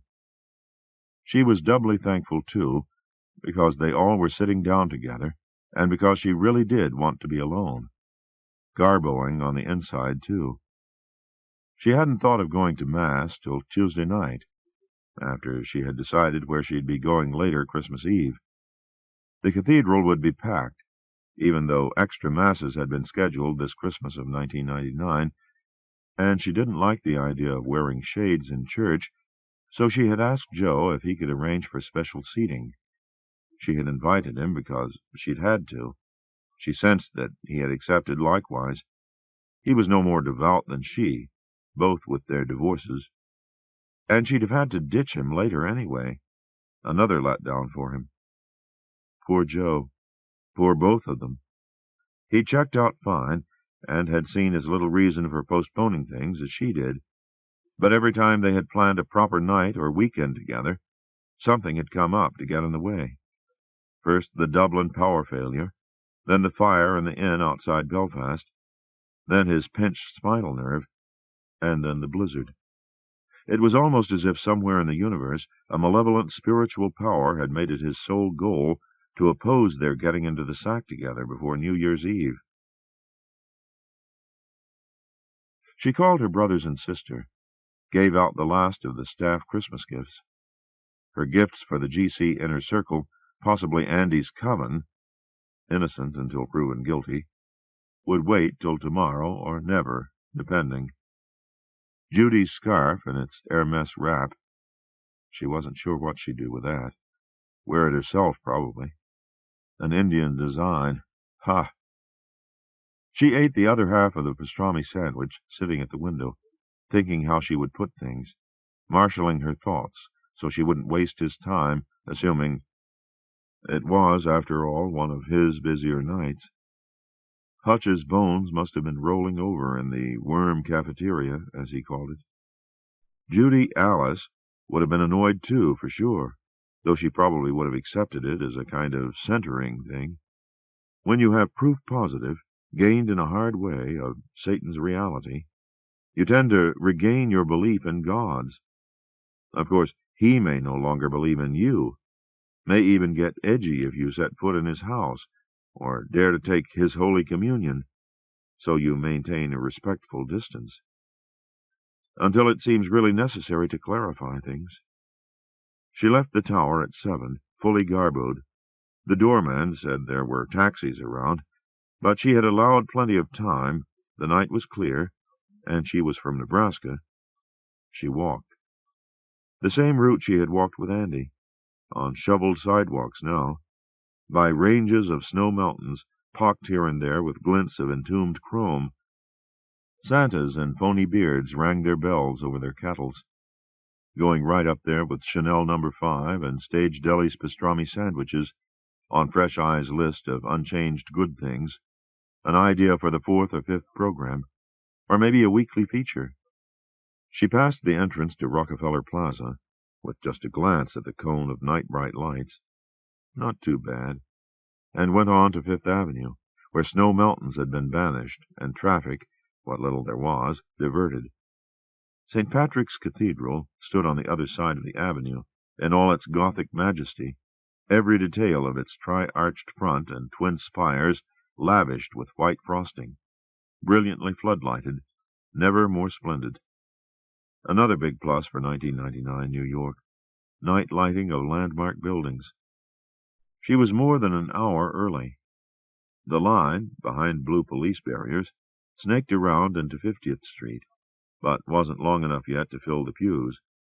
Travel conditions were probably keeping away a lot of people from Long Island, Westchester, all the suburbs. The idea of house seats for serious prayer hadn't sat well with her from the beginning, and when she crossed the avenue and got a good look at some of the people in the line, bikers in studded leather, a girl with purple hair for Pete's sake, she decided to go in with the commoners. The garbo gear wouldn't raise an eyebrow, certainly not his.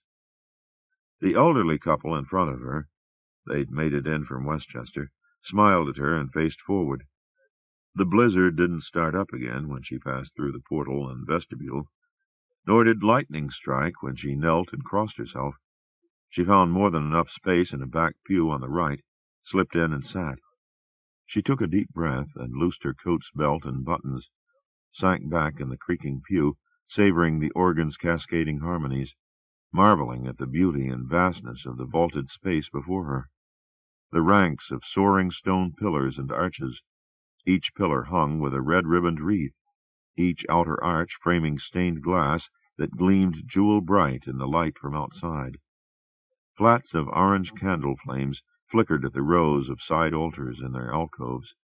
The gold-and-white high altar and sanctuary, far ahead, stood empty, waiting, spotlighted, banked with masses of red poinsettias. Throat-clearing. A woman waited by the pew, stout and white-haired in a pink hat and suit. I Love Andy and I Love Rosemary side by side on a shoulder. Rosemary smiled at her and slid farther toward the man on her right. The woman hesitated, smiled, squeezed herself down in. The pew creaked. "They all creak," she whispered. "I know," Rosemary whispered. "Merry Christmas," the woman whispered. "Merry Christmas," Rosemary whispered. They faced front. The woman shifted, folded her coat on her knees, shifted, fussed with her handbag, shifted. Poor dear comes to Mass and finds herself next to this weirdo in space goggles. Too embarrassed or polite to get up and look for another seat, if there is one. Rosemary leaned toward her, tapped the stem of the shades. "Eye surgery," she whispered. "Ah," the woman whispered, nodding. I see. I was wondering—" "What was it, dear? I'm a nurse at St. Clair's." Rosemary whispered. "A detached retina." "Ah," the nurse whispered, nodding, patted Rosemary's hand. They smiled at each other, faced front. Lying in church, to an Irish nurse. Off to a great start. She straightened her back, tried to get her head straight, too. The organ poured descending scales in all its voices. Almost everyone now knelt praying. The old man on her right, and the nurse too, murmuring, her broad back bent. What a lot of voices rising upward. Rosemary eased her knees down onto the padded red leather kneeler, tucked her booted feet back under, folded her hands on the oak rim of the pew before her, lowered her head, sneaked the shades off and into a pocket, folded her hands again, closed her eyes, let breath out. She'd forgotten the comfort of the position, breathed again. "Father, forgive me, for I have sinned, as well you know. But I'm here about Andy, and about what's going on. Thank you for allowing me in. I know this is presumptuous. I guess it's from everyone talking about my miraculous awakening and my miraculous recovery so much. But I've begun to think the last few days that maybe you had a hand in Stan Shan dying when he did, so I would wake up and do something you want to be done. The problem is, I'm not sure what it is, and I'm afraid it may involve hurting Andy, maybe severely. The pew she leaned on trembled, creaked. She waited, head bowed, while the people there reordered themselves. I'm trying to take things a step at a time. If I find what I'm afraid I'll find tonight, Andy conducting a black mass, please help me take the next right step. Some kind of sign would be greatly appreciated, is desperately needed, in fact. All I presume to ask in return is that you remember that Andy is half human, more than half, I hope, and that if things turn out badly for him, I pray you'll show him at least half of your usual mercy. That's like a steel wheel thrown through the cathedral. A scream sheared up to the vaulted ceiling, banged off into the transepts, rang back doubled into the nave. Another scream shearing after it, scream after steel wheel scream, banging, ringing, shearing away echoes. Heads up, eyes up, in every pew of the cross-shaped church, nave, apse, transepts. Lips bitten, rosaries kissed, hands sketching crosses. The nurse shoved her coat and bag down between them, grabbed the pew in front, hoisted herself, squeezed out, hurried down the aisle. A few pews ahead, a standing man sidled. "I'm a doctor, excuse me." Small screams shimmered away. Silence spread, stuffed the cathedral to its walls and windows. Sobbing down front where the nurse and others flocked. A priest hurrying out from behind the altar. The organ poured music. Everyone breathed, prayed, whispered. Rosemary sat straight and still, her fist at her chest where her cross had ended. Clear enough sign? Fresh eyes? She swallowed, drew breath. Gathering her coat around her, she pushed the nurse's things into the corner, got out of the pew and headed for the vestibule, belting the coat, putting on the shades, tugging down the hat as she hurried through. "That was Rosemary. I swear it was." "Go on, dressed like that. Leaving now? Alone?" "Yeah, sure it was Rosemary." 15. Sheer coincidence, she told herself, walking along with her head down and her hands in her pockets on the clear-swept sidewalks of Central Park South. Coincidences happen, even in St. Patrick's on Christmas Eve. Stupid of her to take some poor soul's seizure as a sign to her from him. Not just stupid, arrogant, casting herself as God's agent on earth, and thinking for even an instant that out of the hundreds of millions of prayers rising up to him that night, he had zeroed in on hers for his immediate attention and splashy reply. She passed hotels and apartment houses, people leaving, people arriving, Christmas gifts and Christmas grins. She walked from the heated downdraft of a broad marquee to 6th Avenue's cold crosswind. The tower, nearing, shone as in daylight, the city's night glow magnified by the snow in the park and streets. She had hoped to spot a telltale lighted window on one of G.C.'s floors, had left a marker in her bedroom window, a blue kerchief pinned taut between the draperies, a shadeless lamp behind it, to locate the floors above. She couldn't even spot the blue window in the shiny gold mirror facade. When she had crossed Central Park South at Columbus Circle, she stepped to the side of the trodden snow path and looked all the way up, lowering her shades. The skyscraper towering over her kept its shades in place. There was no seeing in its face of luminous sky which of its windows were light or dark, or blue or purple. She went on around the circle and over toward the cut through the snowbank across from the marquee. She changed into black slacks, a green blouse, black sweater, black flats, wrestled the slim black flashlight out of its plastic-shelled card, fed the batteries into it, capped it, checked the on-off twist of its head. Bright light, neat design. Good new thing. She put it into her left-hand pocket, her card in the right. She wouldn't need anything else. She'd only be up there a minute or two. They would either be there, getting ready for their blasphemous whatever the hell they did, or the floor would be dark. It wasn't as if she were planning to hang around and watch. She had asked Al for the pill. He had given her 2, but she had only asked for 1, just in case all the walking knocked her out. It hadn't. She felt wide awake, full of beans, Adrenaline kicking in, probably. Or maybe just the fact that it was only 9:15, which might be too early for more than one or two of them to be there, conceivably for some other reason. She made a cup of instant coffee and turned on the TV, to a news anchor touching his ear, listening. "We have word now," he told her, "that there are 57 known dead." He sighed, shook his head. "To recap for you." Another Hamburg, smaller. This time Quebec. On Christmas Eve. She sat sorrowing, shaking her head. Half the channels had it coming in. An anchor said, "No one has claimed responsibility." "Asshole," she said. She flipped past Jimmy Stewart dancing with Donna Reed on the floor opening over the pool. Sweet movie, but twice was enough. And watched some of the God's Children's All Holy Days special. When Andy started talking, she flipped away. Didn't feel like watching him do his stuff tonight. She thumbed back to news. The death toll was up to 62. She zapped it. She stood looking out the window at the park's quilt of snow. Rounded shapes aglow with lights, laced with footpaths. Wondering how Joe was faring out in Little Neck, at Ronnie's table with Mary Elizabeth and her doctor. Would erratic train service make him stay over? He hadn't volunteered details about the marriage and its breakup, but she'd gathered that the physical side hadn't been the problem. Would he be spending the night in former fashion model Ronnie's room? The thought stung, with surprising sharpness. A brake screamed below. She heard the screams in St. Patrick's, banging, ringing. She shuddered, hugged her arms.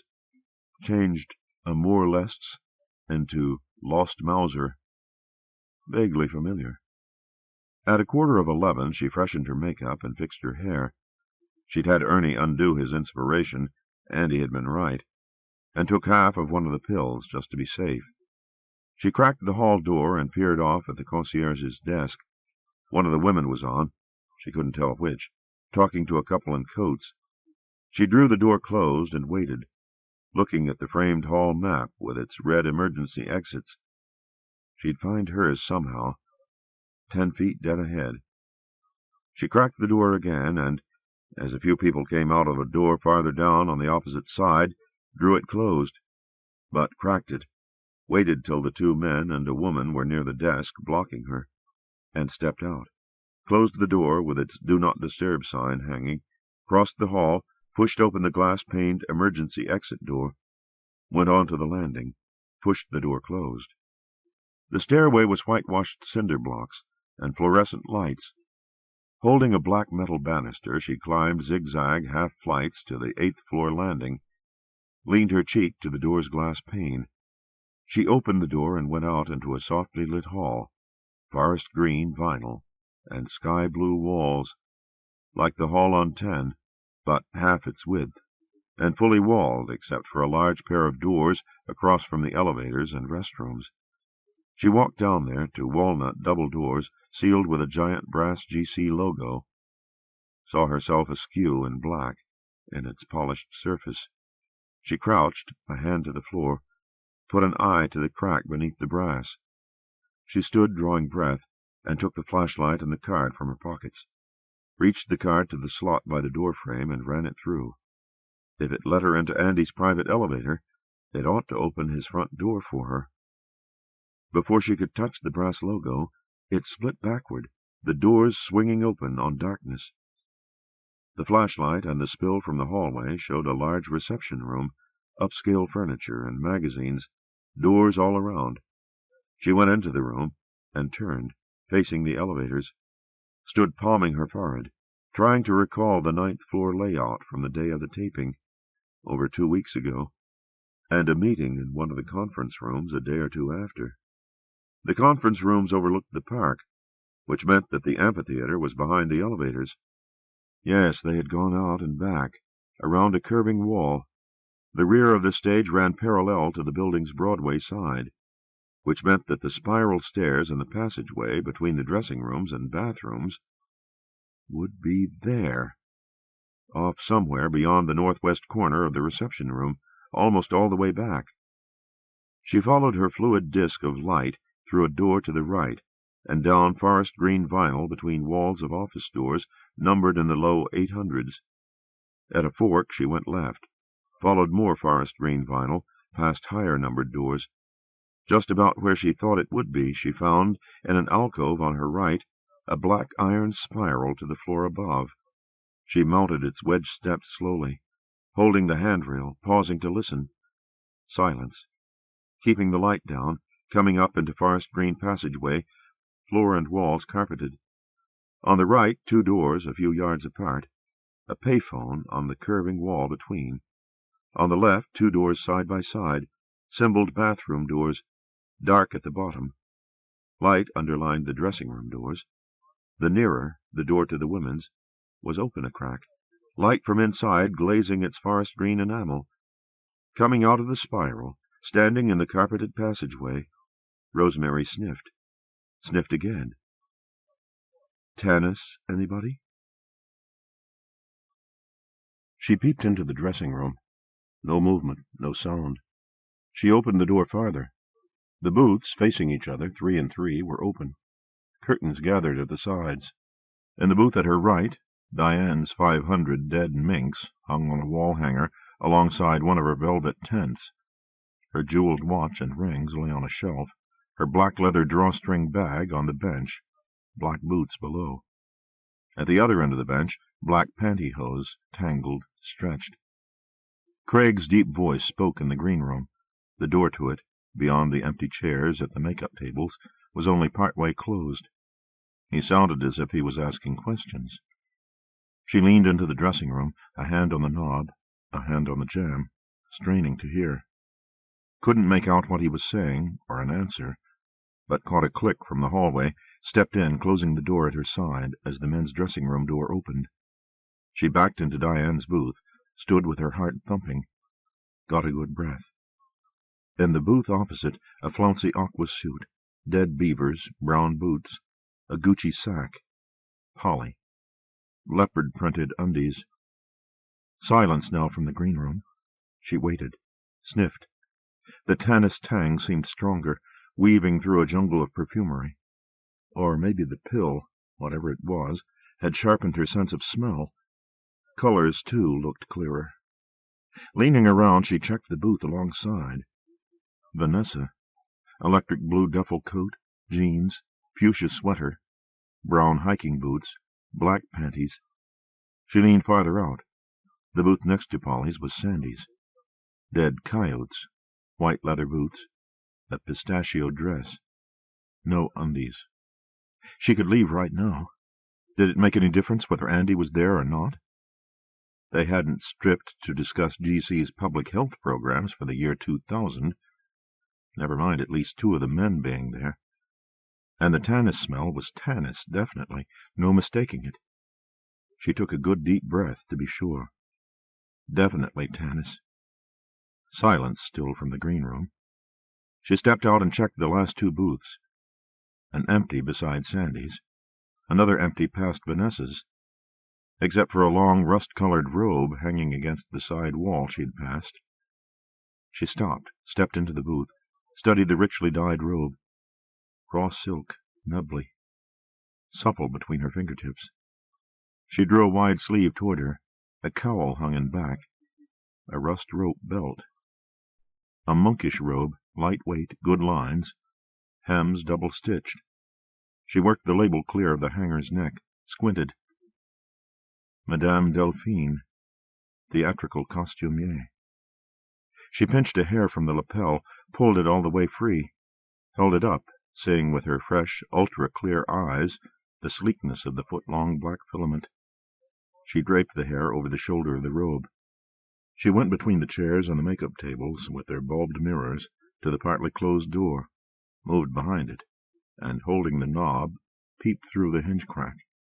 About 15 feet away, almost directly in front of her, a little to the left, Sandy sat in the middle of a sofa, in a rust robe of her own, studying cards on an antique wardrobe trunk. Tarot cards, for sure.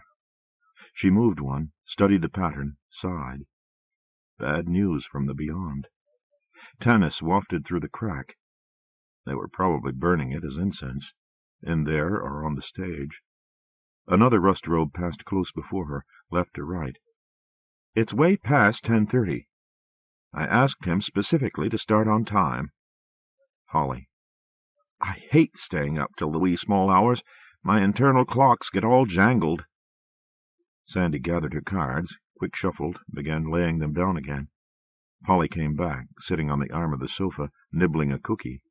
She crossed bare legs out of her robe, good ones for her age, wiggled red toenails, leaned her blonde ringlets toward the trunk, bit her lip. Tisk-tisked. Sandy sighed. Always chaos, meaningless chaos. And her third witch left. "Has anyone seen Andy? He was here, now he's gone." "It's way past 10:30, Polly said. "I know," Diane said, coming to Sandy's other side. "The boys are getting antsy." Her robe was violet, dyed no doubt to match her eyes. She watched Sandy shift cards, said, "What's Laustrasm?" "Nothing," Sandy said. "Chaos. It's a puzzle Judy gave me." "Alice, you mean," Polly said. "I still can't believe it," Sandy said, shifting her cards. Diane, coming away from them, said, "Word games bore the shit out of me." She migrated rightward. Rosemary drew from the crack, wide-eyed. "Sandy hooked too?" She turned. Andy held a finger to his lips. "Shh." She gaped. He covered her open mouth with his fingers, whispered, "I was beginning to think you weren't putting me on." Grinned at her, gave her a kiss on the nose. He took his fingers from her mouth, kept the hand raised for silence, winked at her as he opened the door tighter against her, easing out. "Ladies, would you mind? I need the room to myself for a few minutes." "What for?" Diane off right. "Heavy meditation, okay? Out. Thank you all." A black robe for him, the same design as the others, from behind anyway, the cowl hanging down, the rope belt. The sulka robe, downstairs in its gift wrap, would be sort of redundant. All the more reason not to give it to him. The cocky, lying son of a Satan. "What were you doing in there?" Sandy asked, gathering her cards. "Trying on boots." "Polly, you said we would start. Start without me. I mean it. Go ahead." "Yo, Kevin. Go sound." "Tell him." He was closing the door to the stage when she went into the green room, ducking, glancing up at herself, glancing down at her. A theater or TV green room that's actually green is a rarity.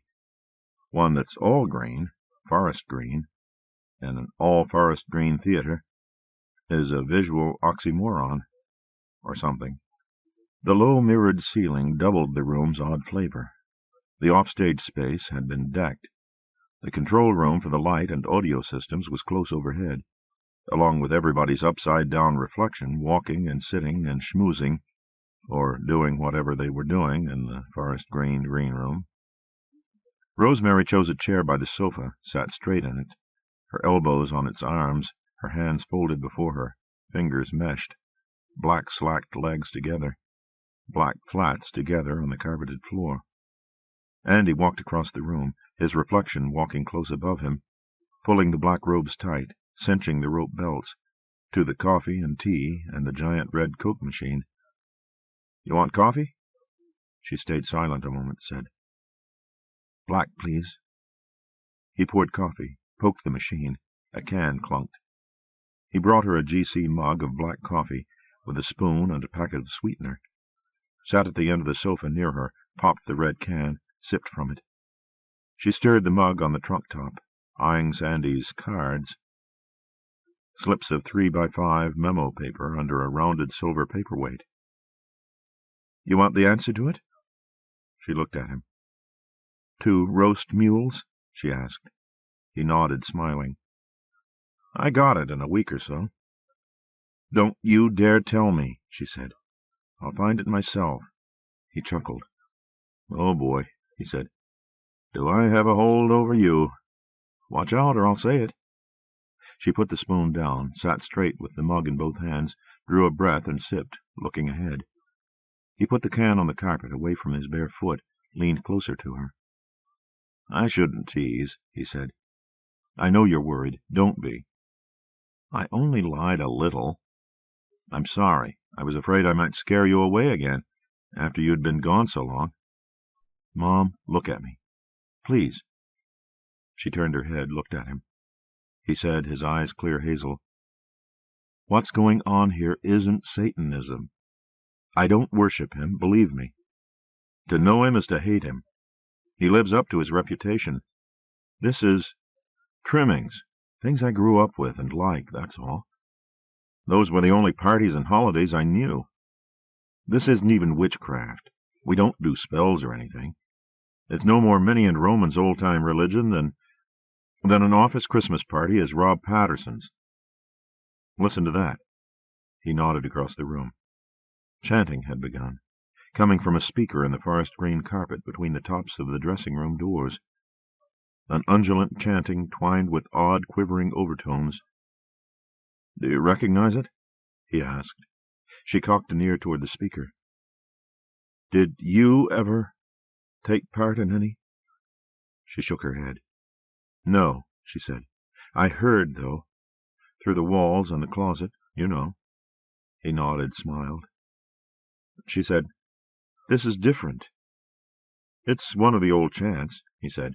"But Hank's done things with it electronically. That's his hobby, electronic music." "That's exactly what I mean. Taped chants, electronically enhanced." He smiled. "Play them backwards, you hear the Lord's Prayer." She smiled, sipped from the mug, glanced at him as he picked up the can and drank, his Adam's apple moving. She put the mug on the trunk, sat back with her hands on the chair arms, looked ahead, crossed her legs, sniffed, fanned a hand before her face.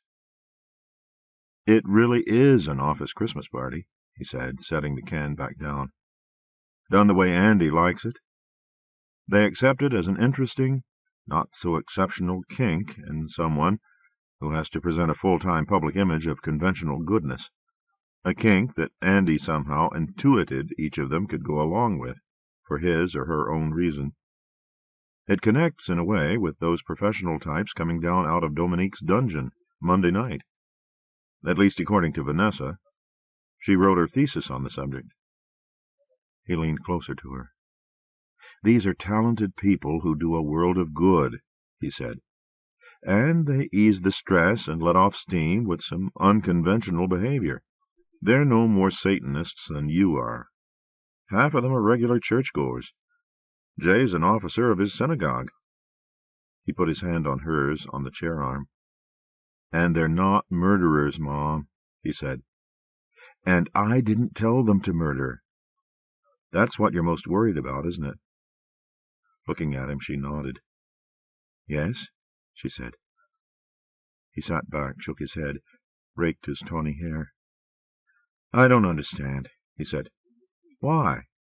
I suppose you could say Judy meant to betray me last summer, but she didn't. We had absolutely no idea who she really was. She came to tell me something," she said. "Not for a game of Scrabble." He looked away, shook his head, sighed, looked back at her. "Probably that she was ending our relationship," he said. "Things fell apart in Dublin. Guess which night." He picked up the can, drank. "She'd already told me that," she said, watching him. "I think she was going to tell me about this." "Mom, it's nothing," he said. "See for yourself. Watch for a few minutes. Her robe is in there. Put it on. Pull the cowl all the way down. Nobody'll know it's you. They'll think I brought someone. They used to before. You'll see it's just a party with some druid chants and old dances and good eats. Black candles instead of red and green. Tanis instead of holly. Big deal." She looked at him, said, "Thanks, but no thanks." "Nobody would pressure you to do anything," he said. "I said no," she said. "Even if it's as innocent as you—" "I didn't say innocent," he said, smiled. "I said not Satanism, and no pressure. Chances are William will grope you, but if you slap his hand he won't do it again." Mohammed's more persistent. And if Judy had gone to the media with just that, she asked, just druidic office parties at GCNY? He sat a moment and got up and walked toward the dressing-room doors, draining the can under his upside-down reflection, sucking at his. He crumpled the can, tossed it into a wastebasket, turned and faced her. "It would have been an embarrassment, yes," he said. "But believe me, Mom, I never would have hurt her little finger to stop her. I really loved her, even after Thanksgiving." She looked away. A drum beat joined the chanting, slow and steady. "And I don't believe she'd have done it," he said, going back to her. "She enjoyed everything as much as anyone. She gave us yoga ideas. We've made part of things." He crouched by her chair. "Come on," he said, his hand squeezing hers on the chair arm. "Just for a few minutes. For us, you and me. How can we go on having fun together like today, with you thinking maybe I'm still lying and they're out there chopping heads off chickens?" She sighed. "I wasn't thinking that." "What were you thinking?" he asked. She looked at him, blinked, shrugged. "I don't know," she said. "A black mass, I guess. I don't really know." "What are you?" he asked, smiling at her. "A cardinal who condemns movies he hasn't seen, books he hasn't read?" "Oh, God, Andy," she said. "All right, you win." She got up from the chair as he stood up straight, smiling, taking her by the shoulders with both hands. "I'm glad it worked out this way," he said. "It's like you showing me things in Ireland. These are my roots, sort of, some of them. I never thought I'd be able to let you see." He kissed her cheek. She kissed his, where his beard began. "I'm only going to stay 2 minutes," she said. "It's been a long day, and I'm very tired." He watched her, smiling, straightening his robe, cinching his belt as she went to the women's dressing-room, her reflection walking upside down above her, in sync with the beating drum. 16. She stood hand in hand with him by the wall at the side of the stage, her eyes seeing farther into the dark, into the dusk of candle flames, pastel spotlights, dimmed red exit signs. A dozen feet away, cowled robes, sleeve to sleeve, sidestepped slowly back and forth, a circle wheeling counterclockwise. Voices trailed the airborne voices, undulant chanting, the drum leading, a fife or flute piping along, all entwined in reverberant echoes. Rust robes, brown robes, darkly the same in the farthest shade, swaying, sidestepping, only the violet robes wearer known for sure, and the shortest robes wearer, Jay, and the tallest robes, Kevin. Oops. She glimpsed beyond linked sleeves, the highlights of a dark chair, whispered, leaning closer to Andy. "Is that Hank in the center?" "No," he whispered. "I sit there. He's in the circle." She turned her head, letting go his hand, drawing the cowl farther aside to look at him. His bearded face wrapped in black. He nodded. "It's the only time he can stay on his feet more than a few minutes," he said. "I gave him a pep talk before." He smiled at her. "Stay till this is over, okay? 10 minutes tops. They won't leave the circle." He kissed at her and turned and went, his robe swirling about his bare heels, his Achilles tendons. She watched dark sleeves part and lift to let the black robe through. The sleeves slid down from pale arms, a wide silver bracelet glinting on the slim arm on the left. The robe's cowl turned her way. Darkness, a shadow face. As the sleeved arms linked again, the cowl faced the other cowl. That one leaned its shadow face toward her as the circle of dancers wheeled farther counterclockwise. Andy was sitting now, stage center, facing front, all black robe, glossed with pastel by the overhead spots. All black, except the tip of his beard and his left hand on the chair arm. The violet robe lowered itself to a seat before him. Cowl facing cowl, they linked sleeves, while the chanters sidestepped to the beating drum. The cowls stayed facing, violet and black, then met and parted. The violet robe rose, Andy's hand helping. He beckoned before him. A dark robe, brown, moved in from the circle. Violet and brown changed places. The chanters sidestepped. The drum beat on. Rosemary swayed with the drum, her sleeved arms away from her sides, so the nubbly silk could brush her skin. Incredibly sensitive all over. Maybe from the pill. Or could it be the tennis? Or the combo? She hoped there was no danger there. But she felt super, as fresh and loose as if she were in some disco with Guy, the bastard. Back in the good times. Cowls turned shadow faces toward her. She smiled at them, knowing she was as faceless as they, if not more. Beyond the spotlight's glow, the nearest candles yards to her side. Had they guessed who she was? Or did they think Andy had found a new girl already? Perfectly understandable haste, in someone who had to project so much conventional goodness. She swayed more freely with the chant and the drum. A foreign visitor he'd picked up in the lobby. Italian? No, Greek. Melina Mercuri, swaying, silk brushing her skin. Pale fingers beckoned from 2 or 3 sleeves in the circle. She shook her cowled head, smiling, swaying. Never on Christmas. The dance was simple, 2 steps forward and 1 step back, with a variation on every 4th drum beat. A slow-motion folk dance, steady, unhurried. Hardly a challenge for Ginger Rogers. She tried to step anyway. The carpet soft under the soles of her feet. What would Joe make of the scene? A case for the vice squad? Maybe. But maybe not. She could also see him looking for a robe. He had an adventurous spirit that she really liked, and lacked herself. The Alfa Romeo, for instance. Oh, what the hell.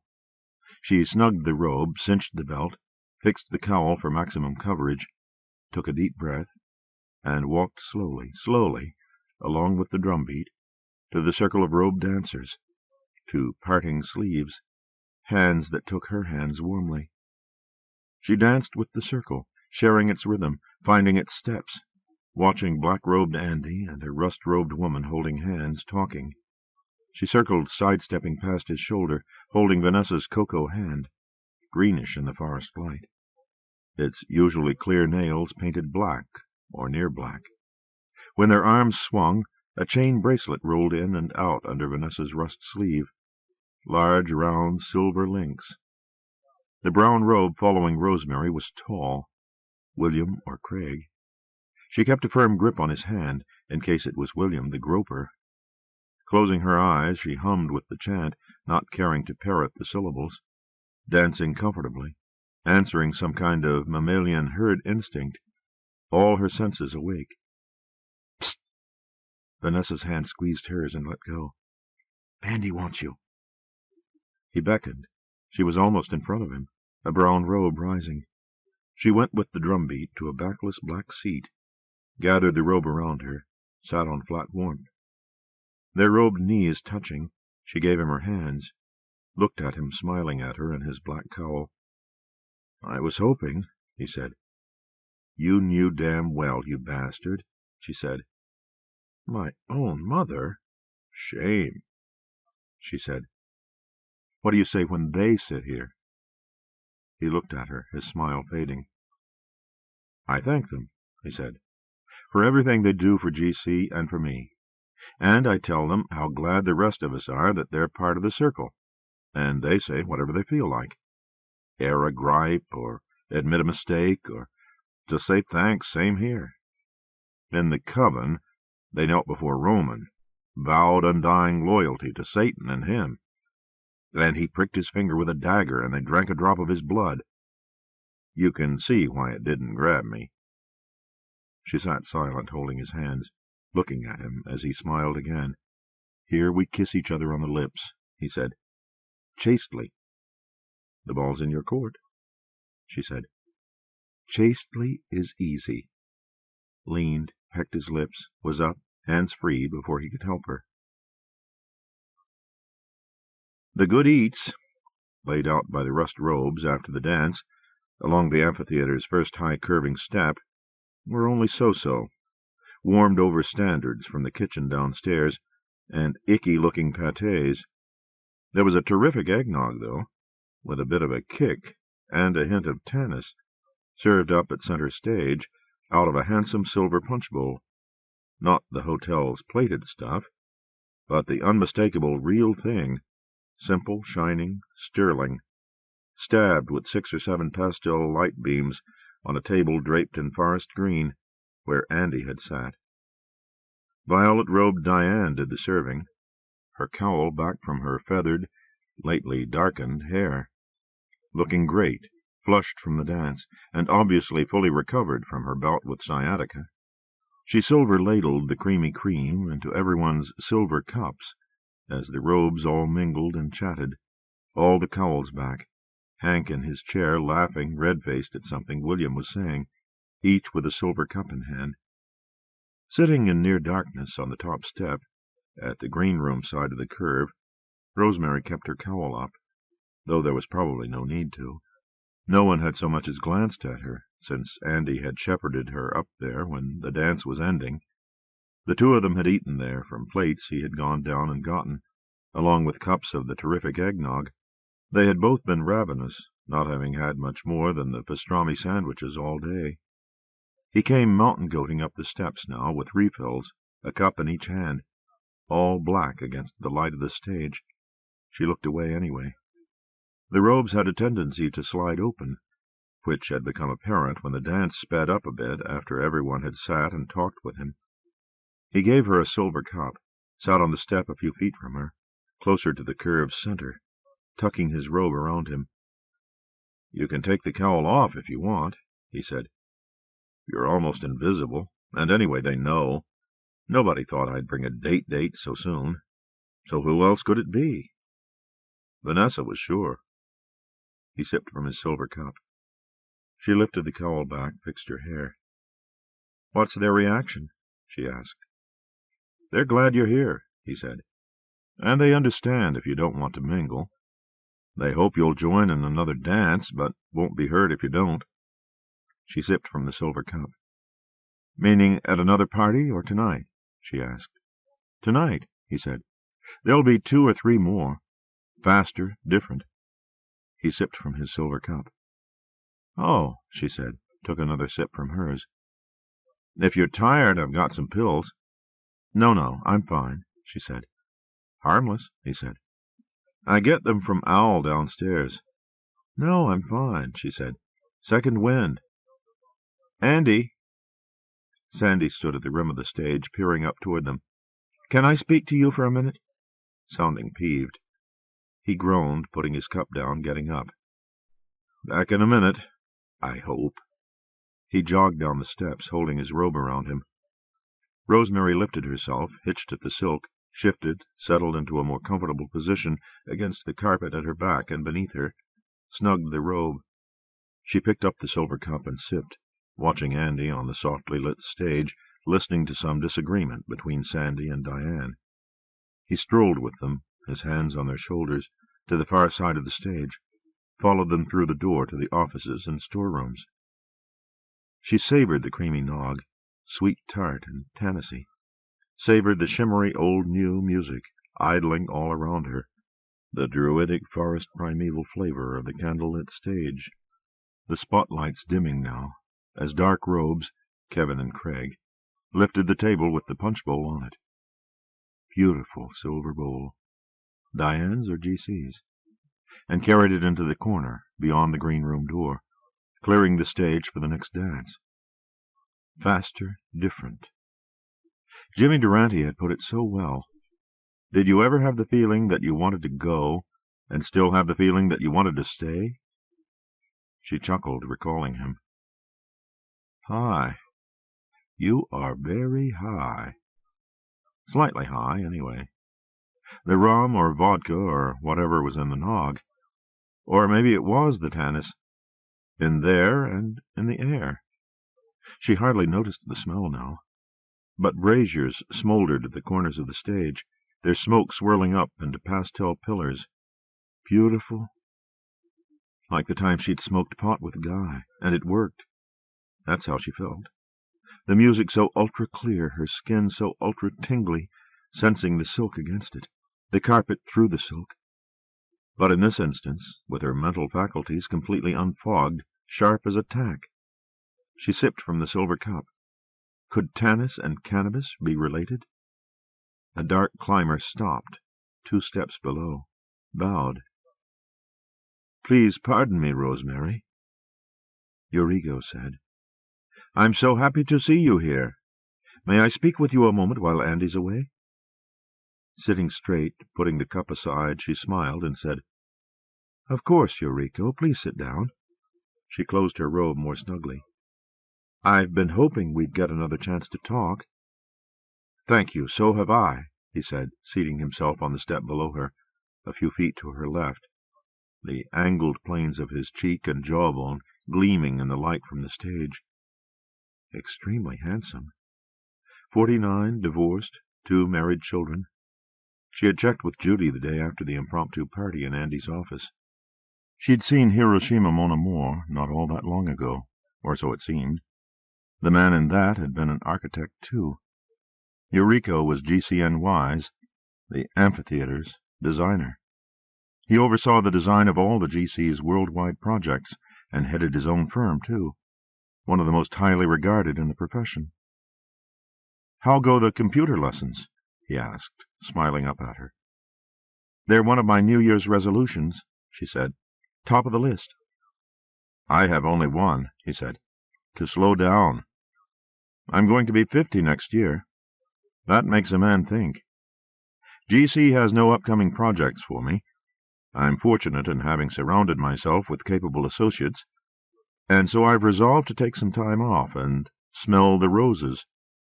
"I'm all for that," Rosemary said, smiling down at him, leaning forward, her hands folded on her knees. "I watched part of the All Holy Days special tonight," Eurico said, looking up at her.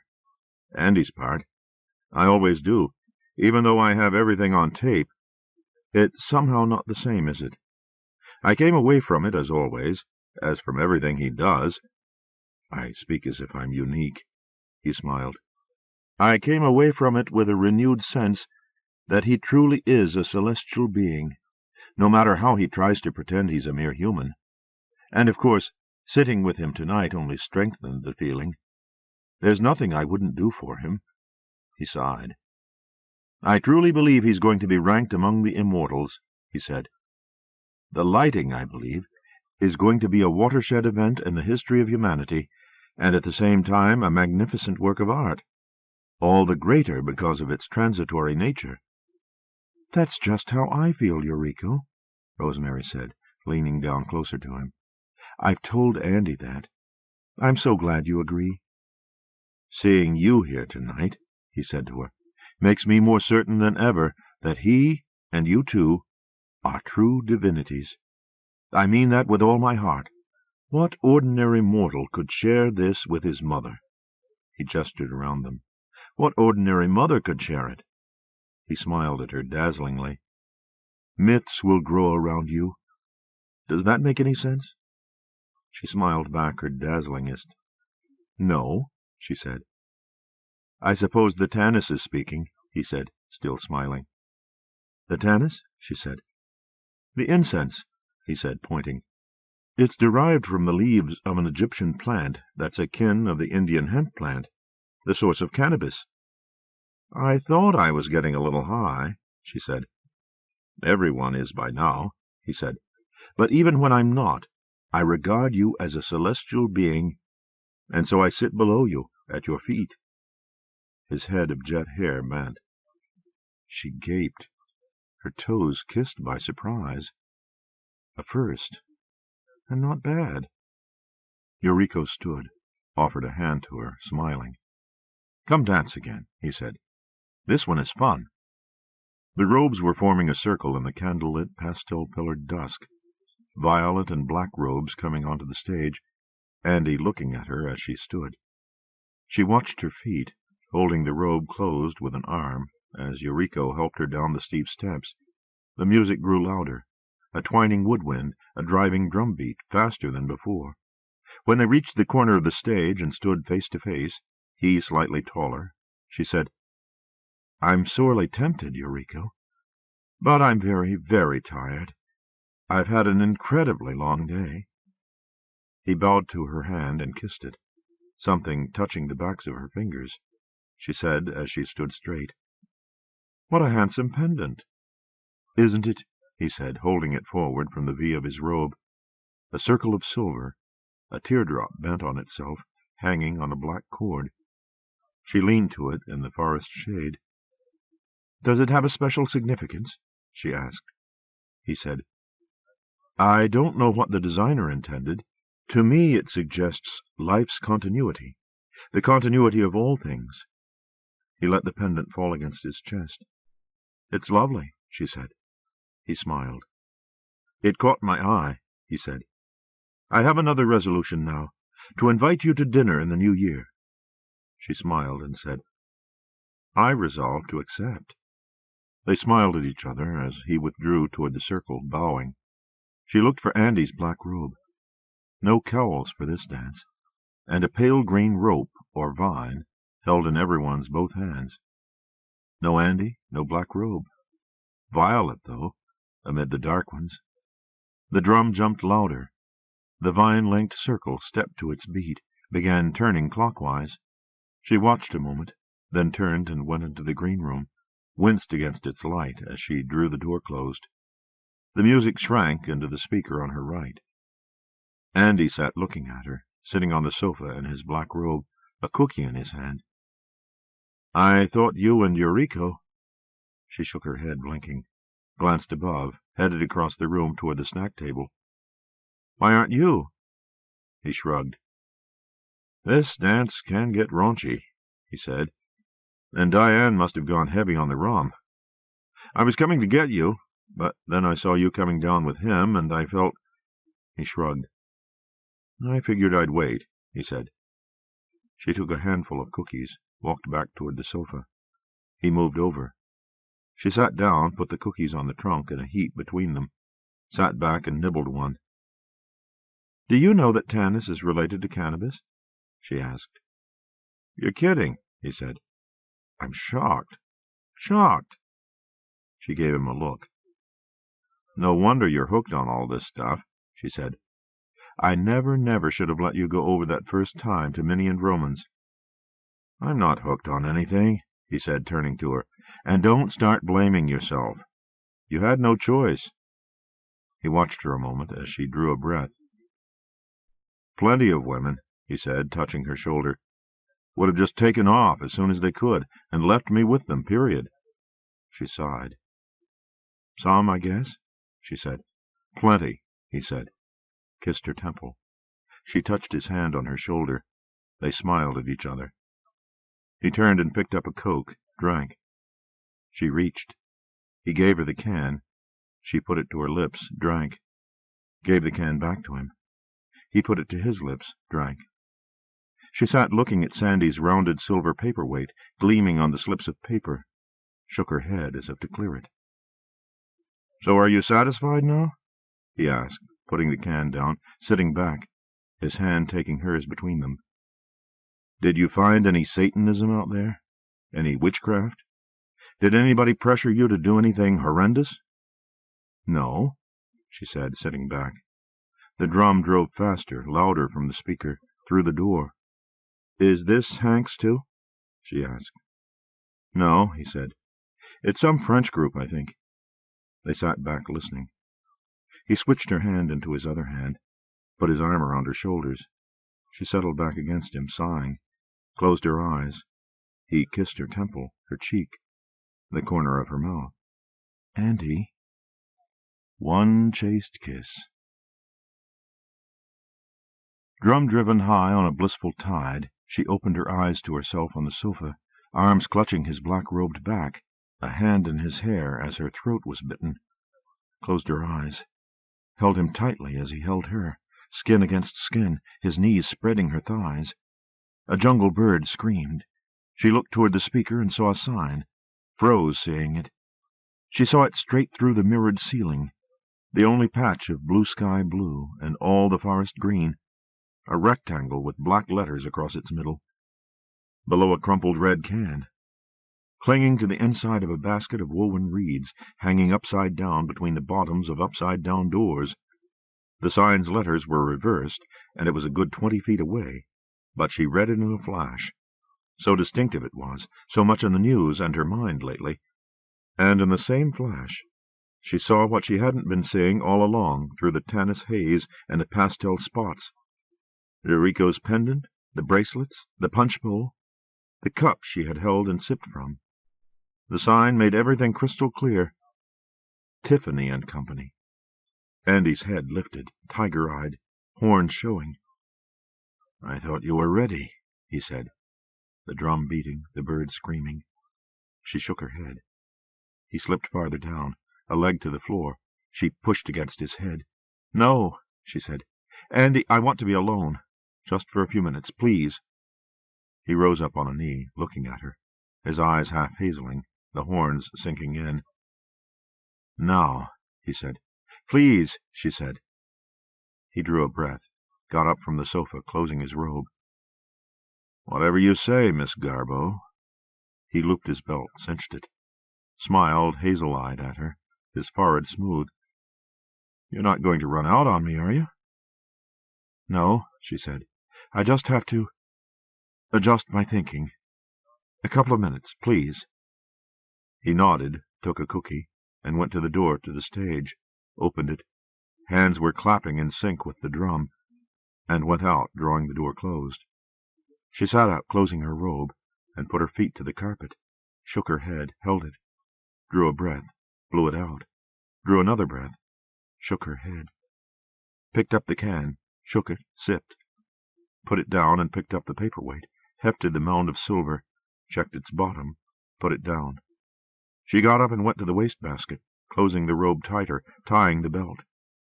Picked out the flyer caught in the basket's weave, a triple fold of slick paper with the black Tiffany and Company across its sky-blue face. Inside, she held it farther from blind eyes, she was congratulated in italics on her purchase of a Tiffany cigarette lighter, informed that the repair department stood ever ready should service be required, and shown photographs of gold and silver cigarette and cigar cases in the same ribbed pattern. William smoked cigarettes. Craig smoked cigars.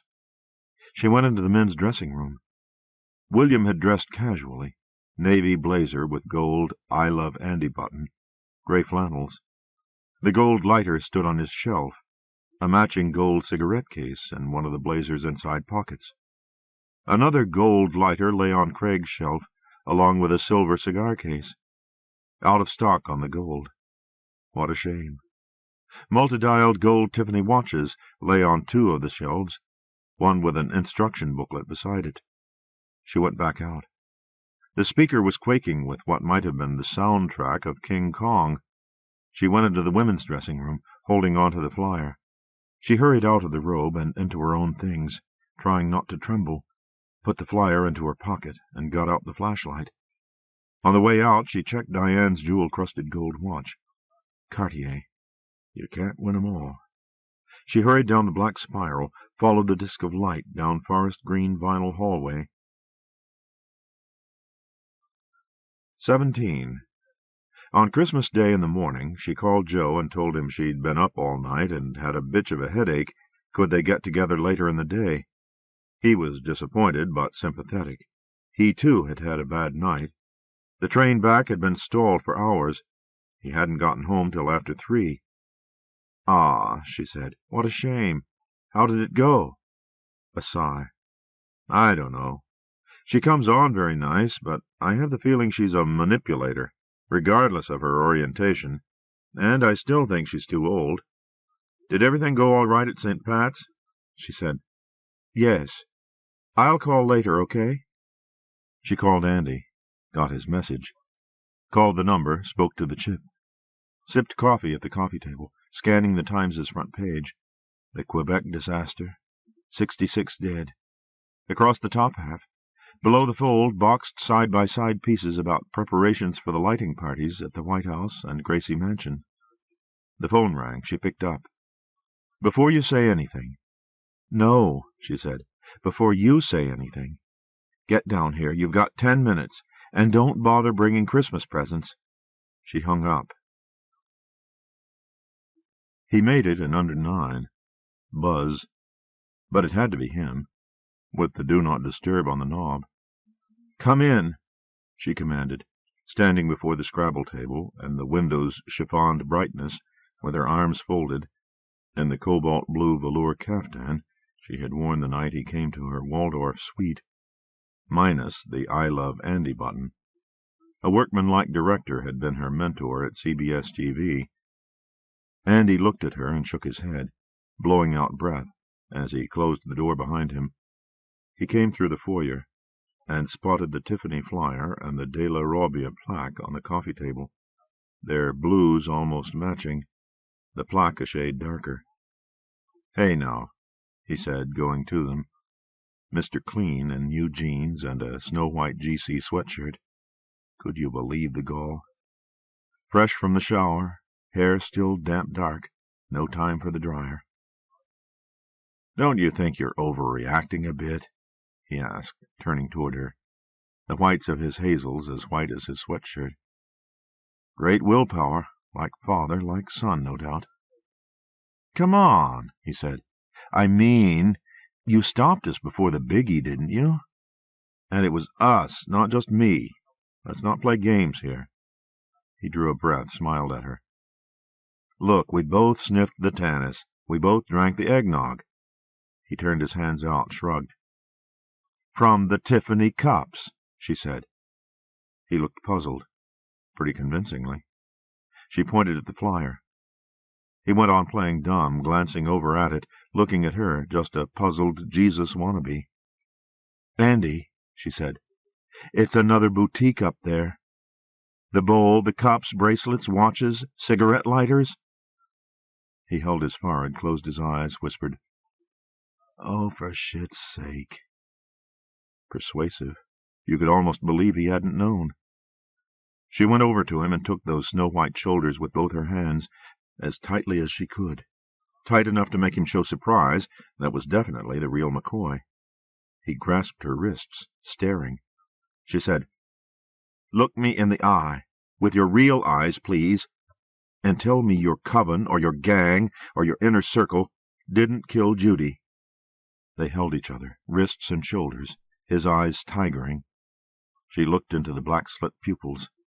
"Go ahead," she said. "No, Mom, they didn't do it. It was 5 other people. Go ahead. That's your line. Say it." His tiger eyes stared, his lips pursed. "Go on," she said, squeezing his shoulders still tighter, leaning up closer. "Say it, and we'll do the biggie right this minute." She nodded toward the bedroom. He pulled her hands from him. "Yes, they did it."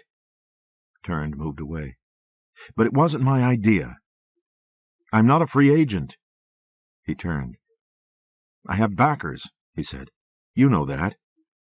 Did you ever stop to think how much money they've poured into the lighting? Forget the factories, the distribution.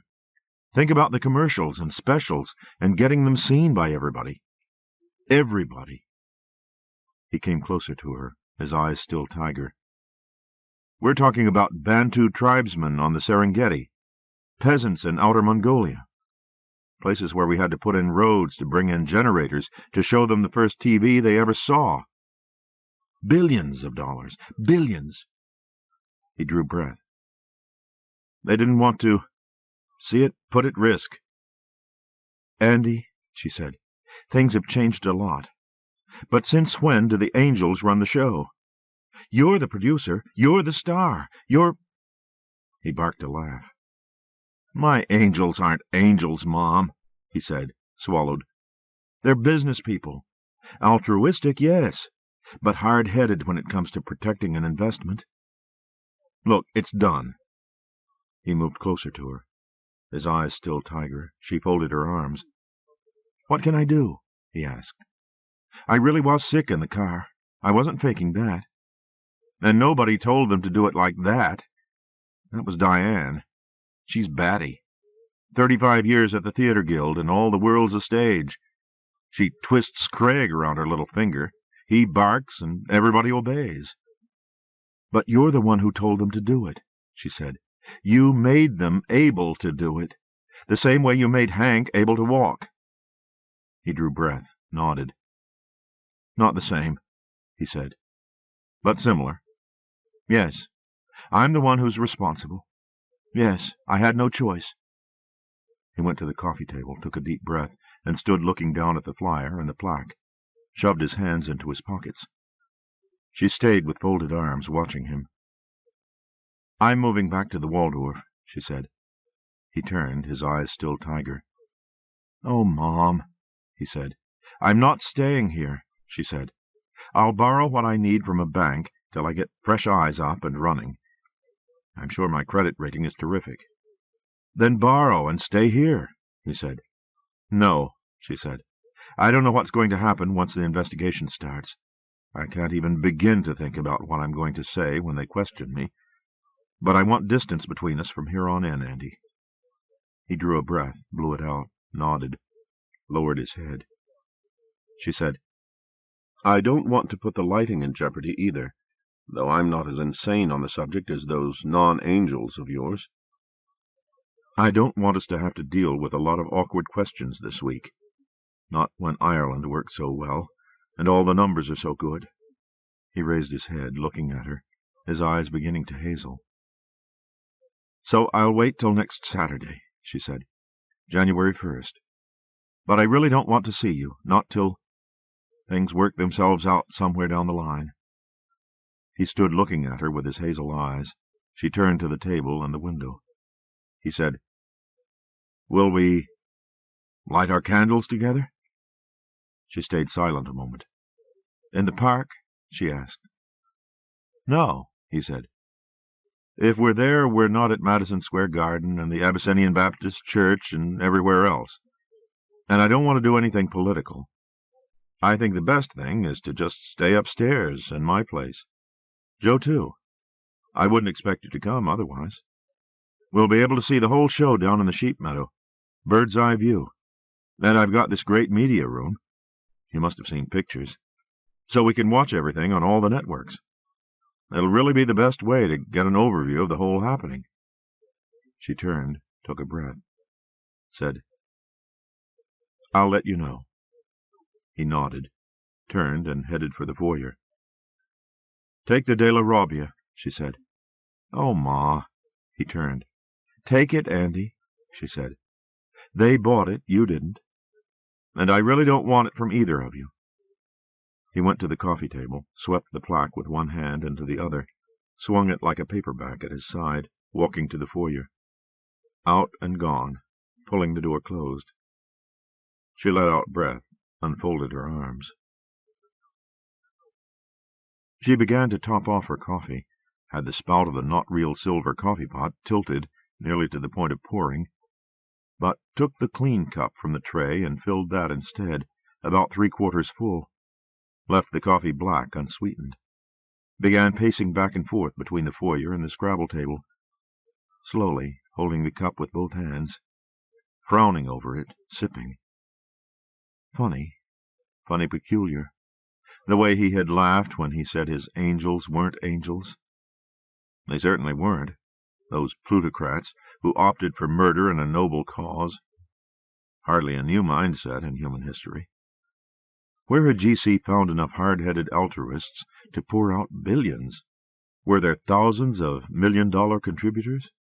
Hundreds who gave multimillions? She had never even tried to estimate the total production cost of the lighting, never mind all of G.C.'s other projects. Andy had spoken as if the lighting were the one and only, the be-all and end-all. Naturally, he saw it that way now, under a week away. She sipped, pacing. Why hadn't she met any of those major backers? She'd met people who gave thousands annually, at affairs in New York and Ireland, and at Mike Van Buren's on Thanksgiving Day. Rob Patterson's Christian Consortium, she knew, was a significant contributor. But Multi-millions? She hadn't gotten that impression. A few million altogether, maybe, over the past 3 years. Wouldn't at least some of the top-level givers have wanted to meet her? Wouldn't Andy have wanted to oblige them? Only that elderly Frenchman, René, at the airport, and maybe the man with him. Their handshakes and few words had been the full extent of her contact with GC's non-angelic angels. René had certainly been giving Andy a double of a time on the phone the morning she'd barged into his office. Andy had sounded well accustomed to placating, or trying to placate, the old man. She stopped in the center of the room, stood for a moment, swallowed, closed her eyes, put a hand to her forehead, drew a breath and opened her eyes, turned to the coffee table, moved to it, bent, put the trembling cup down, pulled the Times around to face her, stood looking down at the front page, turned, rubbing her forehead, walked slowly to the Scrabble table. Church bells began bonging. She stood wincing at snow-bright daylight shining through chiffon, looked down at the tiles on the table. Not the 10, the rest of the herd, the other 92, lying mostly face up from her hunt for the outcasts. She fingertipped a tile, drew it out through others onto the table's margin of polished wood, left it there. A B, as in bells bonging. Oh, little town of Bethlehem. She fingered another tile, drew that one out too, giving the B an I alongside it, and an O. Give me a C, give me an H, give me an E-M-I. She didn't see the other C, didn't keep looking. She went back to the coffee table, picked up the phone, tapped a number, said, "Hi, Joe." She said, "A little better. Let's get together now, okay? Someplace we can talk, but not here. I'm sick of this tower. I'll come there. I've seen pigsties. I won't faint." She sighed. "Where's that Chinese restaurant? It'll be empty today." She said, "I don't care about that. The food's good, isn't it? Where is it?" "It's a dump," was what he had said. "Off 9th Avenue. A faded 12-table restaurant with plate-glass windows and frozen ceiling fans. Decor by Edward Hopper." In a side booth, one of the 2 occupied tables, they toasted the holiday with Chinese beer and got the presents out of the way first. His was a huge, handsomely bound and jacketed book she had found in the hotel's Rizzoli shop, photographs and blueprints of classic Italian autos, including his Alfa Romeo. "Oh, this is just beautiful," he said, turning the heavy pages. "I didn't even know such a book existed. Bello bellissimo." He leaned across the table and kissed her. Her present was a small gold I Love Andy pin with a ruby heart, Van Cleef and Arpels. She sighed, said, "You shouldn't have," leaned across the table and kissed him. "I love it. Thank you, Joe." She pinned it to her sweater while he and the waitress gathered the wrappings, and he ordered for both of them, not using a menu. "What's on your mind?" he asked when the waitress had gone. "Something really heavy," she said, "and I don't want to worry Andy about it." "A threat?" "You could say." She looked him in the eye. "Judy dropped a few remarks," she said, "that made me think, now that I know who she was, and now that these things have happened in Hamburg and now Quebec, they make me think her gang might have somehow tampered with the candles, or a gang in the Far East they had connections with." He sat back, blinked a few times, looked at her. "Tampered with the lighting candles," he said. She nodded. "These might be cases where someone lit one early, or maybe a store or a house burned with candles in it." He sat looking at her. "The first 2 times ever," he said. "The candles have been around all over the world for months, and these are the first 2 times one got lit or burned." She said, "Maybe there's some kind of built-in timer. I don't know anything about biochemicals. I'm pretty sure that's what's involved here. But there are 2 parts to the candles, right? The blue and the yellow? Maybe they're more complicated than that. Maybe there's some chemical something that keeps them safe or unarmed, or whatever, till a certain time, And a few of the candles are a little off. And a few of those few were in Hamburg and Quebec. They looked at each other, sipped from their glasses of beer. He gave her a sidelong smile and said, "Do you think maybe this could be a case of opening night jitters? You're Andy's mom. You want everything to go off picture perfect." "It might be," she said. "I hope so. But maybe it's more. We have to check it out, Joe." "Do you know someone who could?" "Not in the police crime lab or the FBI, though. Someone private. A forensic chemist who does consulting work. Someone like that, with access to up-to-date equipment." "Did Judy really say anything?" he asked. "Or was this a vision?" She looked away, stayed silent, looked back at him. "A little of each," she said. They sat back as the waitress put plates on the table and doled out dumplings with a pair of chopsticks. They ate, he with chopsticks, she with a fork. "Aren't these good?" he said. She said, eating. "This is the worst time of the year to get anything done," he said, "let alone something as complicated as this. Everybody's on vacation. The NYU School of Medicine is closed down, which is where the first person who comes to mind is on the faculty, a classic car collector up in Armonk. If he can't do it himself, he'll know who can. Except he's probably in Aspen or someplace. He and his wife and kids all ski.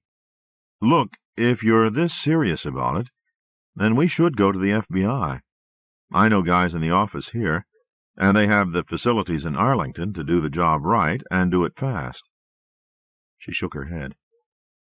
"I don't want to get Andy involved in a whole investigation," she said, covered her mouth with her hand, her eyes tearing. "Hey, ah!" He reached across the table, patted her shoulder, her cheek. "Andy wouldn't be involved," he said. "Not in any bad way. I'm sure he'd be the first one to—" "I don't want to go to the FBI," she said. "Maybe I'm hallucinating. You're right. And I don't want to open up a whole can of worms. Please, Joe." He sat back frowning, watching her as she pressed a paper napkin to her eyes. "Okay," he said. "I'll get after this guy this afternoon. He's in something with biochemistry in it, Dr. George Stamos. One of his lab assistants was making designer drugs right there in the lab, until her boyfriend shot her in '94. George has 2 alphas, but they don't come anywhere near mine." He called her around 5 that afternoon. The Stamos family was away, but their message said they'd be back Monday morning. "I didn't say why I was calling. He'll think I'm ready to sell the car. I'll be his first callback. You can't realistically expect to get any action before Monday anyway. But, Rosie, the more I think about it, if Hamburg was a sample, then you're talking about something that could maybe wipe out the whole human race. Nobody is crazy enough to want to do that." She drew a breath, said, "I hope you're right, Joe. Thanks for following through." "No sweat. Feel better soon." She went back to reading a trade paperback she had bought that afternoon in the Doubledays on Fifth Avenue. Biochemistry, the Two-Edged Sword. She was up to the chapter on nerve gases and flesh-eating viruses. The Stamos family was back from its skiing vacation by Monday morning, all except George, who was in a hospital in Zurich in traction. Joe got his phone number from Helen Stamos after he explained that it was about a favor for Rosemary, not cars, but he couldn't make the call till Tuesday morning because of the time difference. That was the bad news. He phoned to Rosemary on Tuesday afternoon. The good news was that George had immediately come up with the man for the job, a colleague who was a partner in a laboratory in Syosset, Long Island, that did freelance forensic work in criminal cases. Joe had spoken to the man, telling him that he himself, as an employee of GC, had heard a candle-tampering rumor that he wanted to check out just for his own peace of mind. Almost certainly nothing to it, but still. He's going to check a few of them. He'll know whether or not they're clean by tomorrow morning. She said, "You told him biochemicals?" "Yes. He says it's not impossible, but would be an amazing feat for a gang of PAs to pull off. She watched TV, thumbing through the multi-channel mix, being told time and again by Andy and by herself, in 10-second and 30-second formats, how moving and inspiring the lighting was going to be, and how great it was that everybody in the whole human race was going to take part in the glorious, symbolic, artistic happening, and that the time to unwrap and light here in this area is 7 p.m. this coming Friday. Just do it along with the TV, any channel. Don't miss the warm-up starting at 6. And remember, out of reach of the kids. Andy winked at her. Sick of these by now, right? He chuckled. She didn't. Okay, but it's so important, he said. I ask you please to make sure that everyone you know lights at the right time. Will you do that for me? Thanks. Love you. She wondered if there could be something he did, something he projected, that she was immune to, because of their kinship. It seemed no less impossible than gases that could turn a person to jelly in 15 minutes. Joe had managed to get Wednesday matinee house seats for the first solid hit of the Broadway season, a revival of a failed 1965 musical, for which, ironically, Guy had auditioned back in the happy days before they'd moved into the Bram, when they were still living in his one-room walk-up on 3rd Avenue. The show was a charmer, as she'd thought then, but she had a hard time focusing on the first act. Joe hadn't heard yet from the lab in Syosset. He went to phone his answering machine during the intermission. She smiled and signed a few autographs for people sitting nearby, then sat looking at her open playbill. Joe didn't get back till the house lights were down and the second act overture had begun. Clean, he whispered, sitting down in the seat alongside. She looked wide-eyed at him. He nodded. Perfectly clean. No biochemicals, not even any perfume. Shh! From behind them. She had a hard time focusing on the second act, too, but clapped wildly at the end and joined with Joe in the standing ovation. They hustled into a bar next door and found a foot-square table in a dusky corner. He analyzed everything, he said. The wax, the wicks, the glasses. 4 candles, 2 from here, 1 from out of state, and 1 from out of the country. 100% clean. You spoke to him? She asked. The message was on the machine, he said. Written report will follow. Phew, she said. That is one big relief. You know, he said, I hate to mention it, but it's not conclusive. Don't forget there were 14 factories turning them out. There could have been tampering at one, or some, and these were from another. No, she said. My impression was that all the candles were affected. All? At all 14 factories? You really thought that? She smiled, shrugged. Opening night jitters, she said. The waiter brought them her Gibson, his Glenlivet. Cheers, they said, and clinked glasses and sipped. Thank you so much, Joe, she said. I'm so grateful to you. Kissed him. Where are we going to light ours? He asked. At Andy's, she said. I think. The 3 of us. Is that okay with you? Why wouldn't it be? Sure, there's no place better. He smiled at her. For lighting our first candles, I mean. Right, she said, smiling back at him. Should I pick you up at 6 and we'll go up together? Just what I had in mind, she said. Happy New Year, he said. They pecked each other's lips. He said, Call me romantic, but I'm glad we wound up waiting. It's going to be one great New Year's Eve. What a load off her mind. Andy may have let GC's obsessed backers push him into abetting Judy's murder, for which there could never be any forgiving and forgetting, definitely not. But at least they were that, obsessed backers, whose goal was to do good, not his old man, using him to win an instant Armageddon. She took a long hot shower. Finally she'd get a good night's sleep. Weeks since her last one, with the trip and then Judy.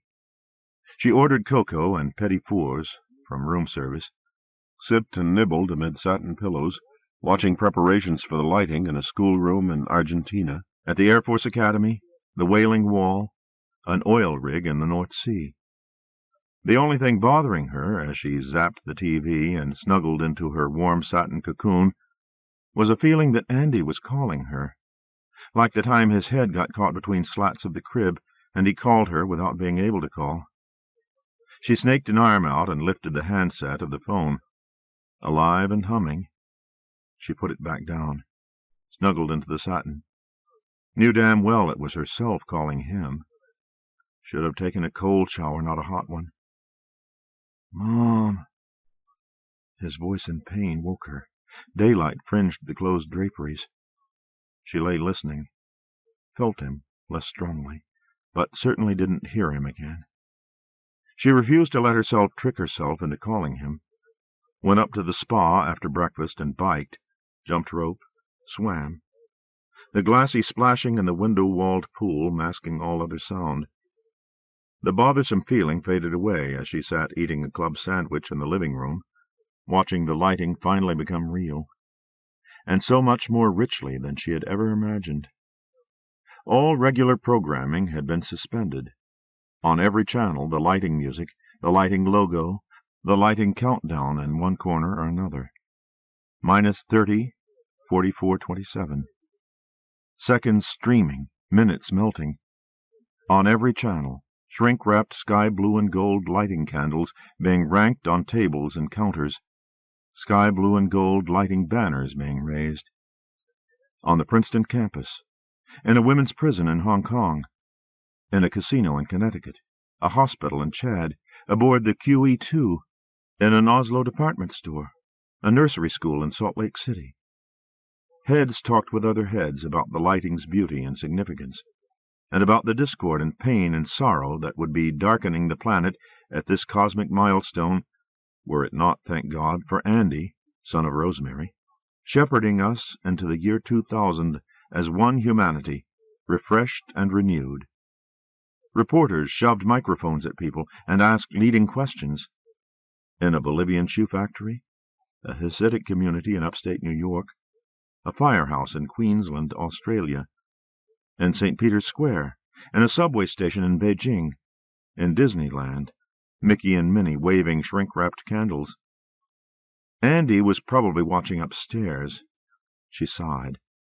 They should have been watching together regardless. Tomorrow night, watching the actual event with him, would be the peak experience of her life. She surfed the channels, sipping a Coke, using the biochem book as a coaster. Mombasa, Iraq, Tibet, Yucatan.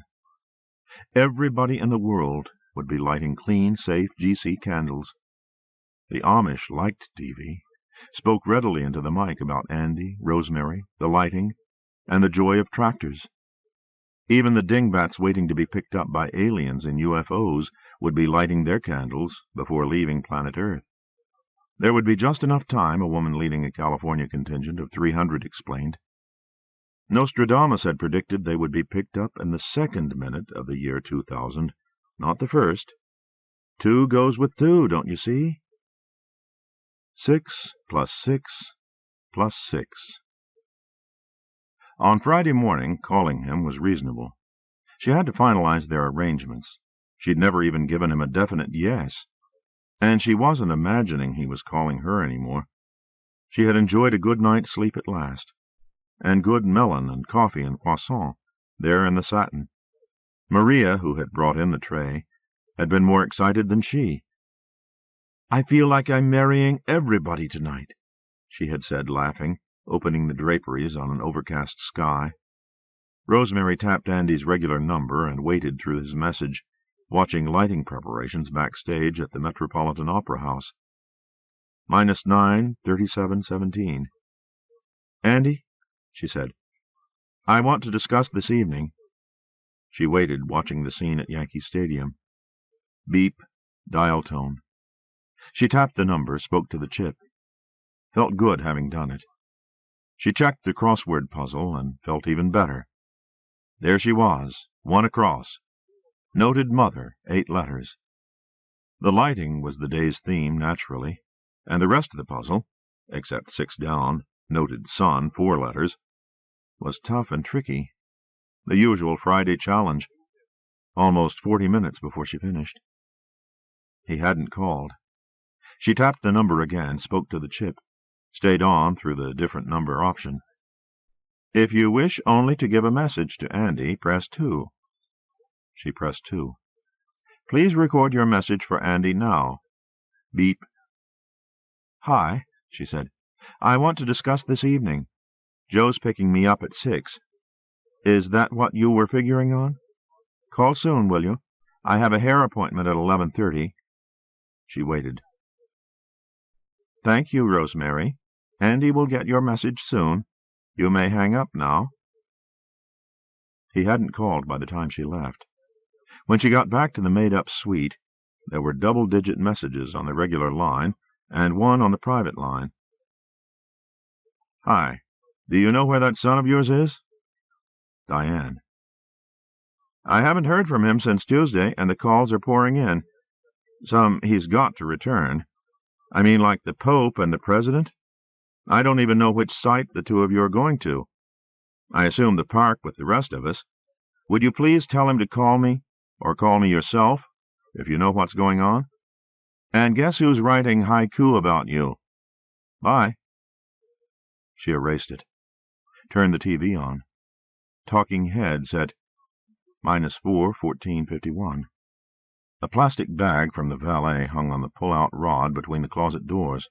She tore it open, drew free the sky-blue crepe, laid the pantsuit across the bed. She hung the other things away, and got out the gold silk blouse and the gold high-heeled sandals, put them on the bed too, rolled the plastic up, popping it, and stuffed it into the wastebasket. She stood frowning, checked the pocket of her slacks for her card. She put the shades and the kerchief back on, rode down to the lobby, jam-packed and noisy, and, keeping her head down, made her way around the corner from the elevators to the authorized personnel-only door, ran her card through the lock, and pulled the door open. She carded the elevator door. It split, the cab right there, suggesting Andy had gone out. Maybe he hadn't died of a heart attack after all, while she ignored his calls for help. She got into the inside-out lipstick anyway, turned, braced herself for liftoff, touched 52. Whoosh, as 8, 9, 10 flicked past. She took the shades and kerchief off, fluffed her hair, waggled her jaw till her ears popped. Remembered last time, facing his bearded chin, rocketing up with him faster than she liked, to the view, etc. The red 52 pinged a light as the cab slowed and split open. The sky beyond the black and brass lounge was wintry gray, darkening already at 3 o'clock, clouds growing heavier over distant Queens. More snow on the way. Andy? She called as the brass cylinder closed behind her. A woman spoke, a familiar fluent voice, off to the left and back. With our continuous coverage of the lighting, it's just under 4 hours away now, and everywhere, and every time zone, people are feeling a new solemnity. Andy, she called, following the voice back toward an open doorway. TV pictures shone and shifted in the side wall of the room within. 4 large screens she could see, and parts of 2 nearer ones, 3/3. Andy, she called, along with some kids in a classroom on the screen with the sound. She pushed the door all the way open, looking beyond it to the room's other side. He was nailed to the wall, nailed through his bloodied palms, his arms outstretched, his head hanging, in his white GC sweatshirt and jeans, standing sandwiched between the dark wood wall and the back of a black leather couch pushed against him. She closed her eyes, swayed, holding the door jamb, looked again in the shifting light at not a vision. Andy crucified, small pale horns jutting from his bloodied hair. Dead? She pushed from the jamb, rushed to the couch, and on it, on her knees, a hand to his chest, a hand to the side of his neck. Warm. And a pulse. Slow. Feeling the throb in the side of his neck, catching her breath, she winced at his right hand. the fingernails grown into claws. 4 inches of flat-headed metal, thick as a pencil, sticking out of the bloodied palm. What lunatic had done it? A track of dried blood trailed down the dark wood wall. Were his ankles nailed too? She craned her head beside him, but couldn't see into the dark behind the couch. His feet seemed to be on the floor, judging from his height and the moderate strain on his arms. She felt his chest stir. "Andy," she said. Across the room behind her, he talked about the lighting. His head moved, turned toward her, the horns curving thumb-sized from his hairline. She caressed his cheek, wincing. His eyes opened. She smiled at him. "I'm here," she said. "I heard you. I thought it was my imagination. I'm so sorry, darling." His mouth opened, gasping. His tiger eyes begged. She turned to a low black console, put a foot to the floor, and lifted a dripping champagne bottle from a cooler, stood it aside. She took the cooler, turned with it and knelt on the couch again, dipped a hand into water, wet his lips. She dipped water onto his tongue, into his mouth. He sucked water from her fingers, swallowed. "I'll get you down," she said. "I'll get you down." He sucked water from her fingers, swallowed, tiger eyes thanking her. "Oh, my angel," she said. "Who did this to you? What beast could do this?" His lower lip faltered against his upper teeth. "Father," he said. She stared at him, said, "Your father?" She backhanded tears away, shook her head. "He was here?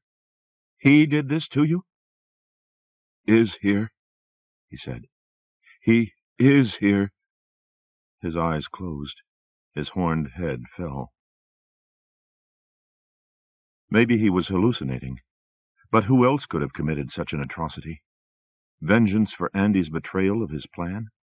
For the candles being harmless? Satan didn't jump out of the kitchen when she found it, or out of the freezer when she opened it. She took out the whole plastic drawer of ice cubes and went with them in search of the bathroom. Found it by a bedroom with another window of wintry sky. Both rooms ultra-meso. In the bathroom she found a few fairly clean towels, a pair of barber scissors, and a bottle of rubbing alcohol. She snagged 2 neckties from an open bedroom closet. Kneeling on the couch, she held a towel full of ice cubes close around his claw-nailed right hand, and a thick iron nail sticking out of it. The nail had been rock-solid before. There was no telling how far it went through the rosewood paneling and whatever was in back. She hoped the ice would contract the metal, and numb his hand against the worsening of pain that was already surely excruciating. Wasn't that how it had earned the name? She made herself wait, watching his sleeping, troubled-looking face. Had his horns sunk in a bit? Or was she getting used to them? She shifted her chilled hands. The towel was wet through.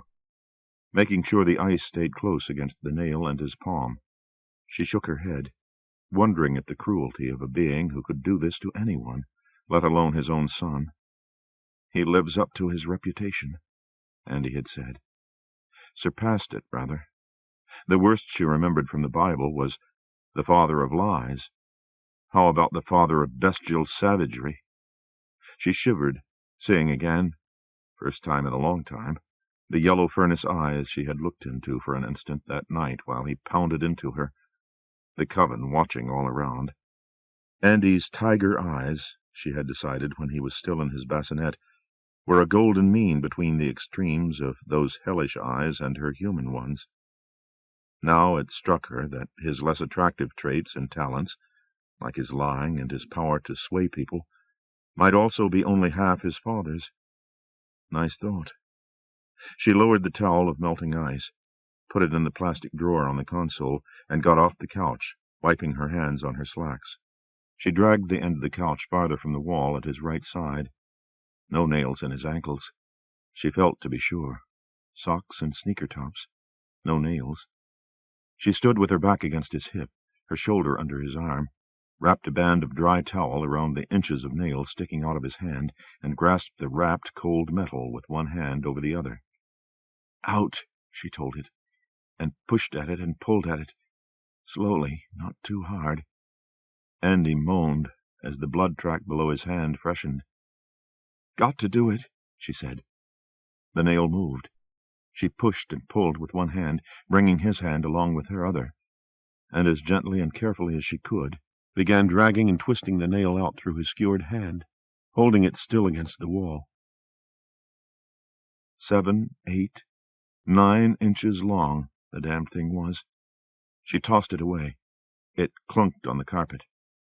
She wrapped another piece of towel around his hand, tied it with a necktie tight, and turned toward him, pulling his arm over her shoulder, trying to figure out a way to keep him steady while she got over the back of the couch to his other hand. But his arm raised and reached over her. She ducked, watching him, supporting him against the wall, as he turned and reached to the nail sticking out of his other palm. She said, "Ice first." But he clutched the nail with his towel-wrapped hand and pulled, his eyes squeezed shut. She turned away, wincing. Wood and masonry squealed, and she caught him, almost fell under him, but got him up and draped over the back of the couch as the nail banged off the console. She bent, hugged his jeaned legs and hoisted them, hefted him up and over, darting around the end of the couch, stopping him, bracing him facing the back of it. She lowered him onto his back, out cold, and tugged him farther down the couch so his ankles were on the padded arm and his head low against the other arm. She wrapped his bleeding left hand in a piece of towel, tied it and put it at his side, fixed his other arm, stood watching his GC sweatshirt rise and fall. Took a good, deep breath herself, pushing her hair back. She untied his sneakers and took them off, rubbed his socked feet. Checked the lighting countdown as she left the room. -3, 16:04.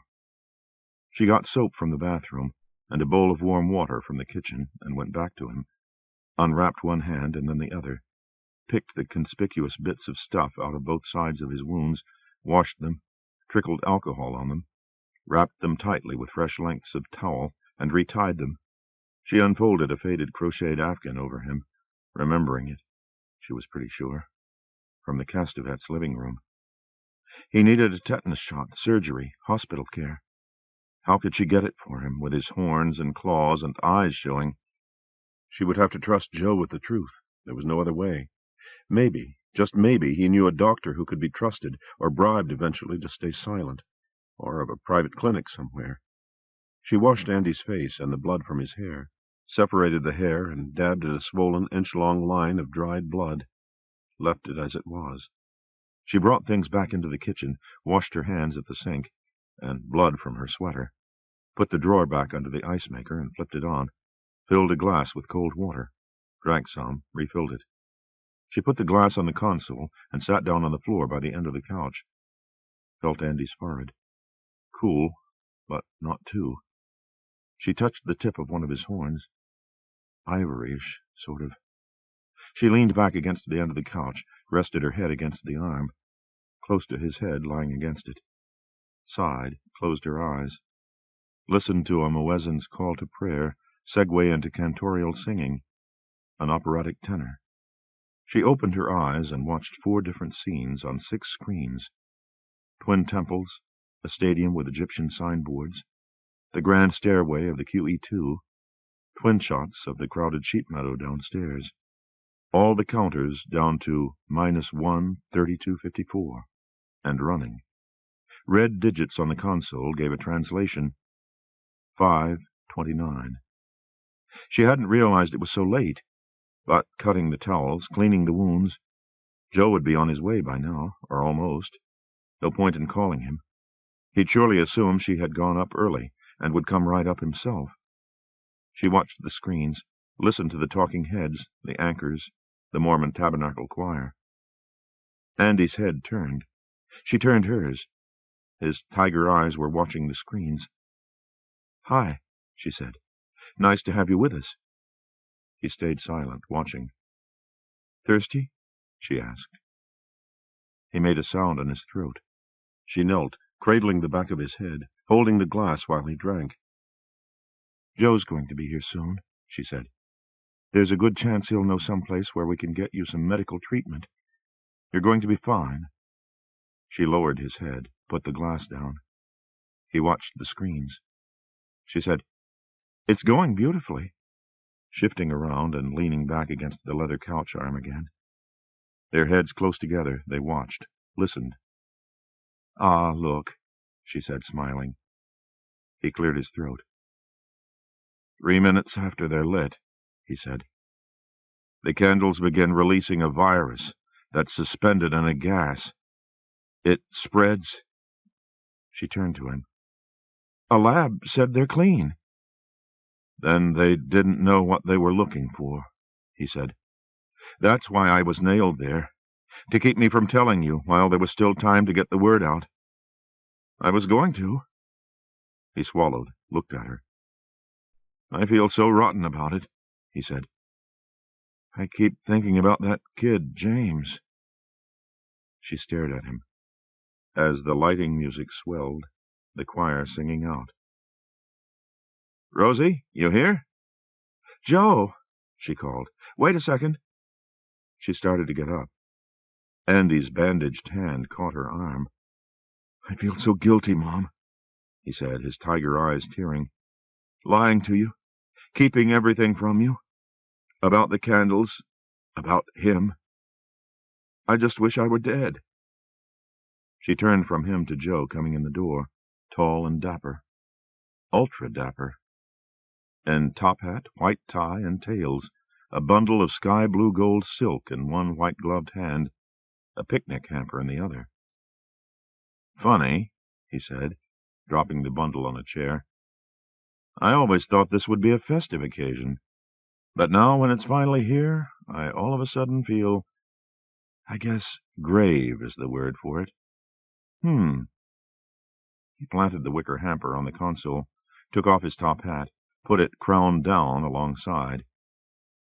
"You," he said, pointing a white-gloved finger at Andy, "are lucky you have such a loving mother, because if it was up to me, you'd spend the rest of eternity nailed to that wall."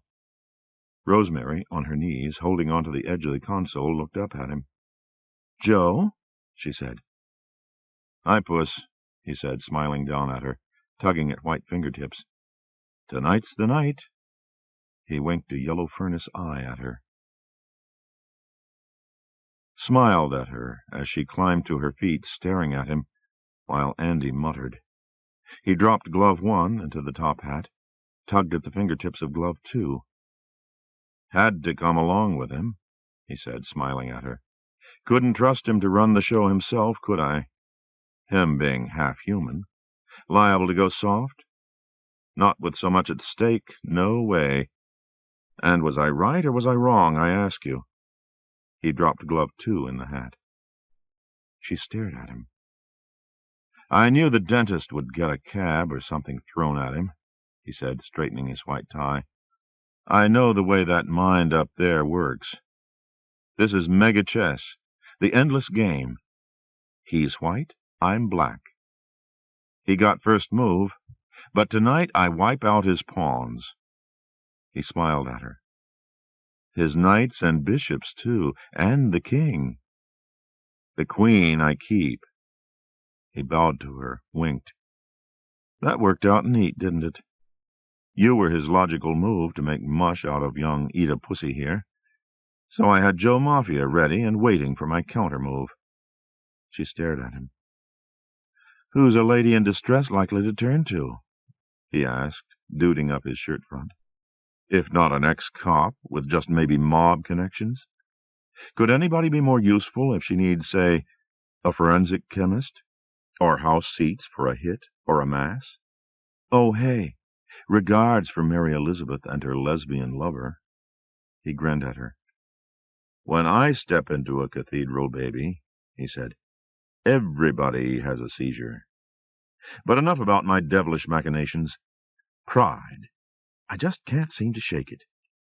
He shook his head, picked up the sky-blue gold bundle, unfurled her pantsuit and blouse, drew out the sandals, offered her both handfuls.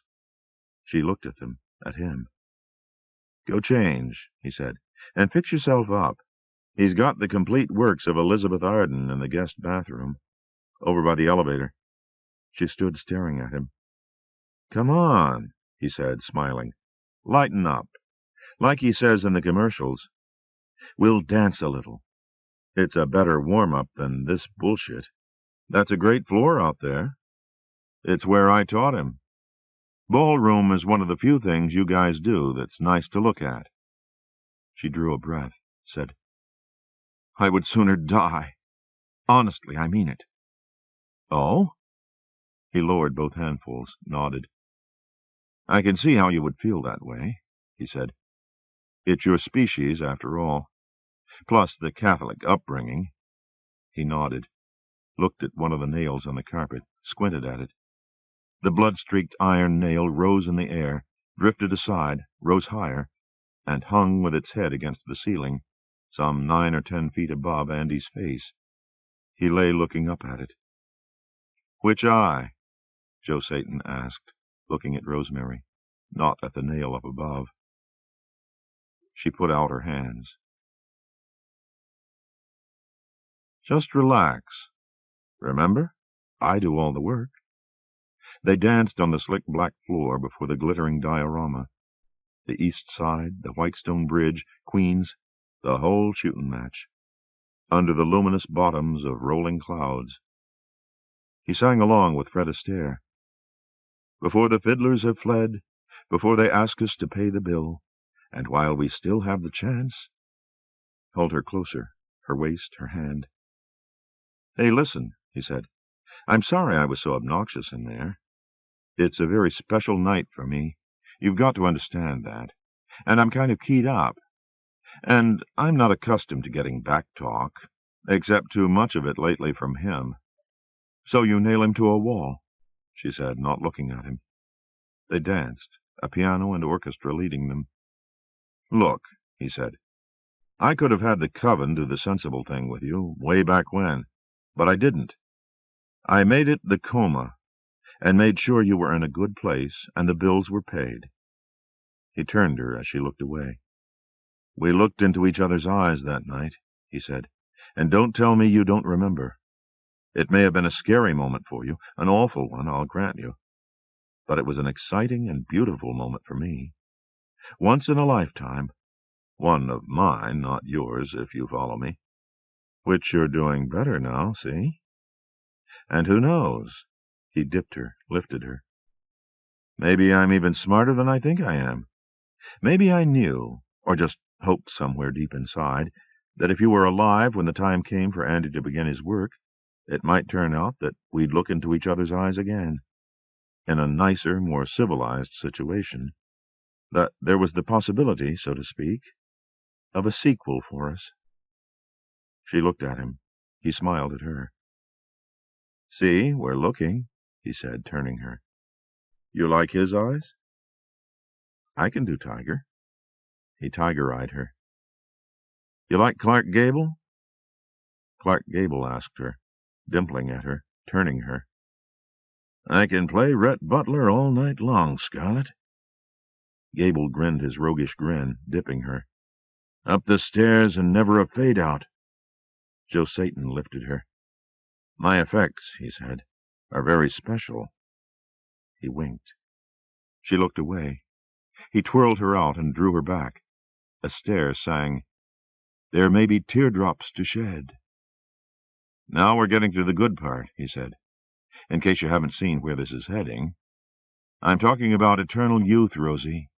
Pick your age, 23, 24, whatever you like, and it's yours forever.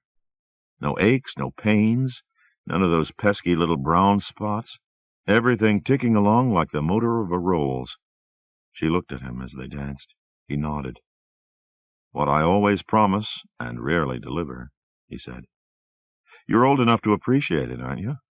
And I'll deliver it for you.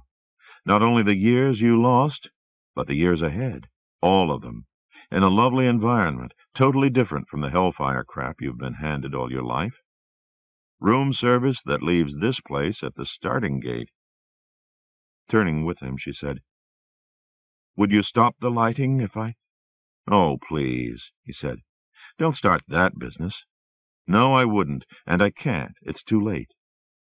"So it's eternal youth?" or death when you go downstairs. The gas spreads and stays around. It's heavier than air. That's why we're up on top here. She drew back his arm, looked at him, said, "What about Andy?" He shook his head. "He stays," he said. "I don't need him any more, and I can't trust him, especially where you're concerned. We can have other kids, all you want. Young forever, remember?" "Think about it, Rosemary. I know it's a tough decision for you to make, given all the circumstances and your background and everything.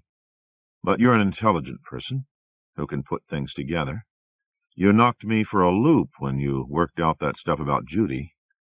So I'm sure you'll see it's the only decision that makes sense." They danced before the glitter and the clouds. He turned her, held her, put his cheek to hers. "Heaven. I'm in heaven, and my heart beats so that I can hardly speak." In the shifting light of the screens, Rosemary sat bent in a chair, her hands folded, her head down.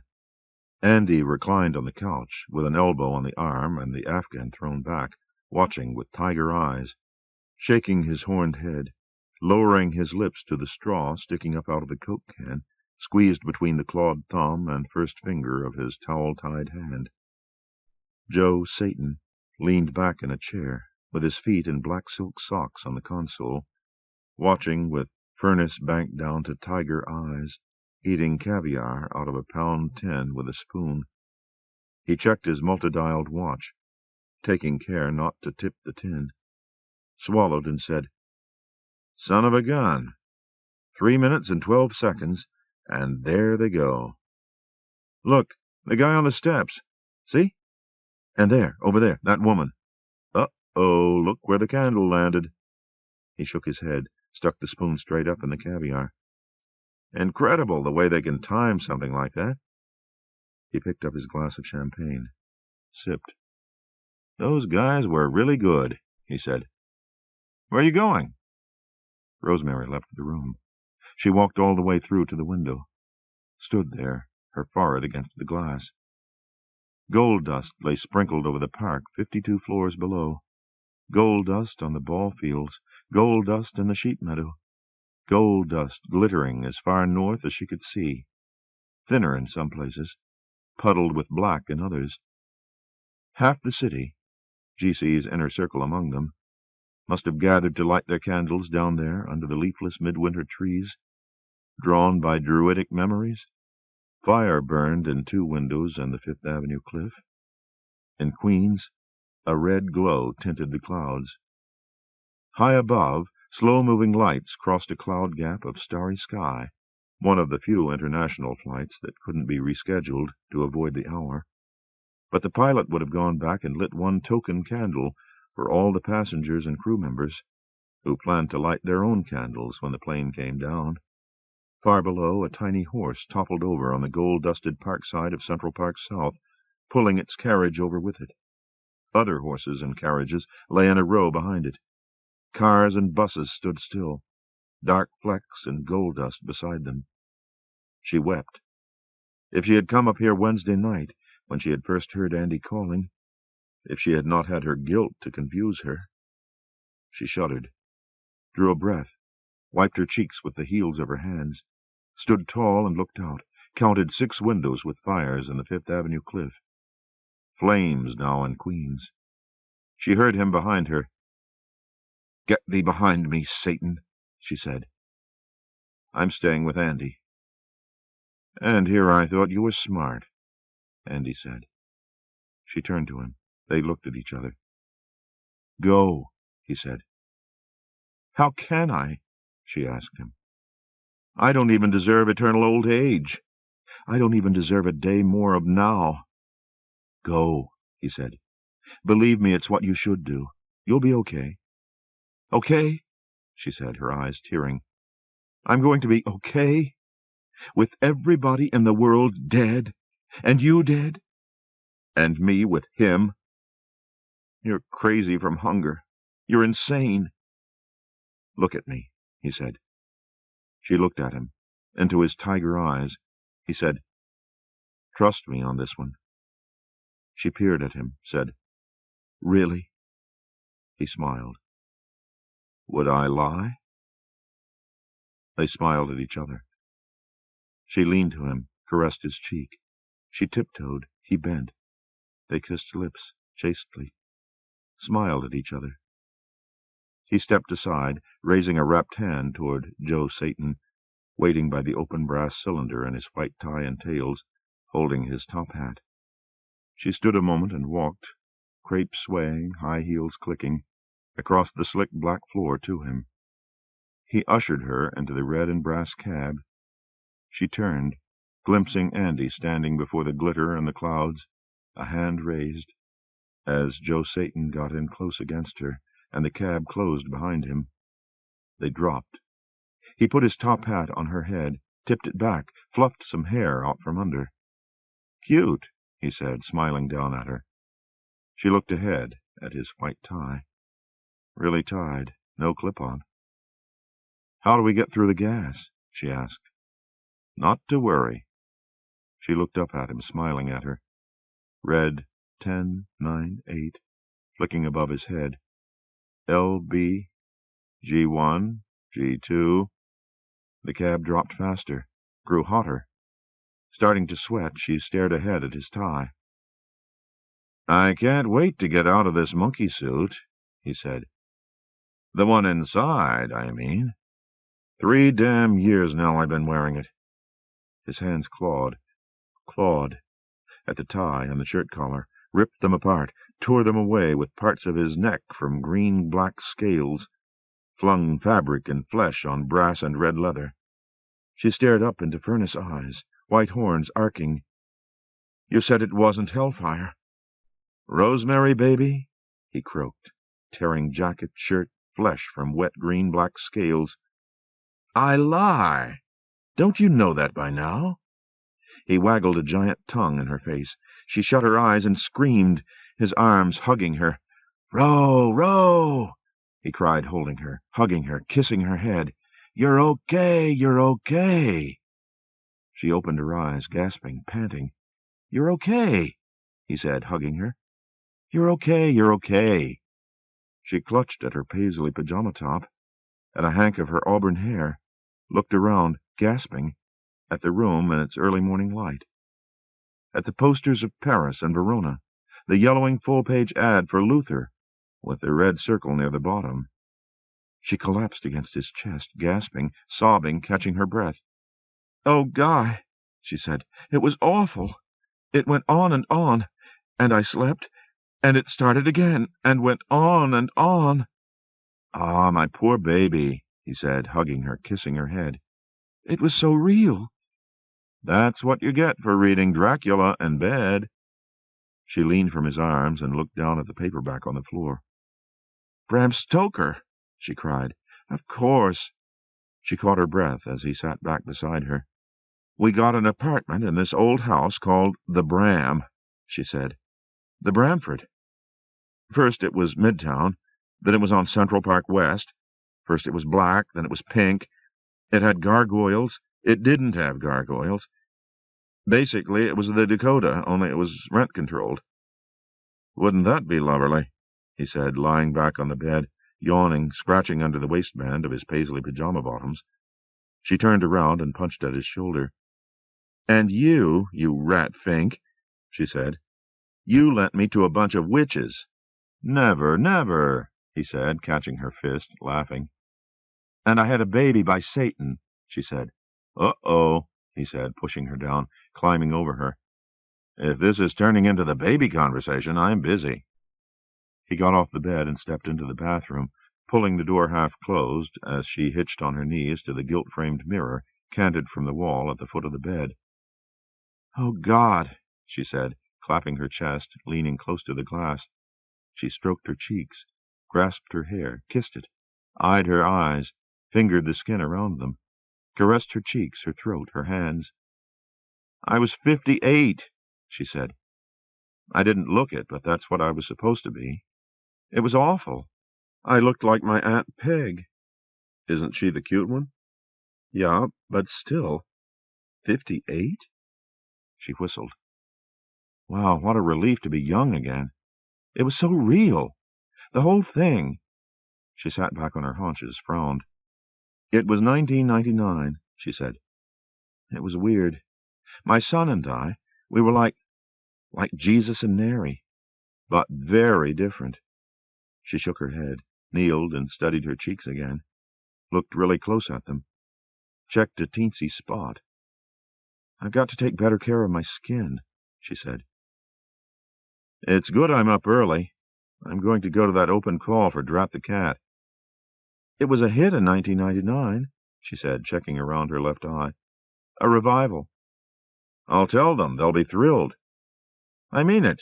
It's a great line to come on with. Gentlemen, I'm happy to announce you've got a hit. My wife is a psychic, and she dreamed last night that there's going to be a revival in 1999. Since when am I a psychic? She asked, looking in the mirror, folding her side hair up and under. Hey, this is showbiz, remember? She said. The skates had all 4 wheels in a line. I won't tell them that. She chuckled. There was a big gold tower at Columbus Circle, she said, looking at the other side of her head with the hair held shorter. That's where I lived, in the part where I was old. Where was I then? Either dead or not famous, she said. Same thing. She smiled at his little joke, said, I just may let Ernie cut my hair. The phone rang. She turned, flopped down, found it on the floor on the second ring, picked up the black handset. Hello? She said. Hello, my angel. Sorry if I woke you. Hutch, she cried, rolling over on her back, stretching the cord. You can't imagine how glad I am to hear you. I had the most awful dream. A coven of witches cast a spell on you. It was prophetic. That's exactly how I feel. I was out on a bender last night, and I'm at the racket club, trying to steam away the after-effects. Gerald Reynolds is here. Tell me, have you and Guy found new digs yet? No, she said, sitting up. And we're desperate. We have to be out by the end of the month. That's when everything gets shut off. You shall bless me, my child. Do you remember my telling you about Gerald's apartment? With the jungle and the parrots? In the Dakota? We were just talking about it, she said. The Dakota, I mean. Not the apartment. She clasped a hank of hair, held the handset, looked ahead. He needs someone to sit it for at least a year, maybe more. He's going home to work on a film with David Lean. He's absolutely desperate for someone responsible to tend the flora and fauna. He's supposed to leave the day after tomorrow. He had a cousin ready to move in, but she was hit by a taxi yesterday and will be in hospital for at least 6 months. Guy leaned around the bathroom door, half his face bearded with lather. He mouthed, An apartment? She nodded. Are you there? Yes, she said, switching hands on the phone as Guy sat beside her.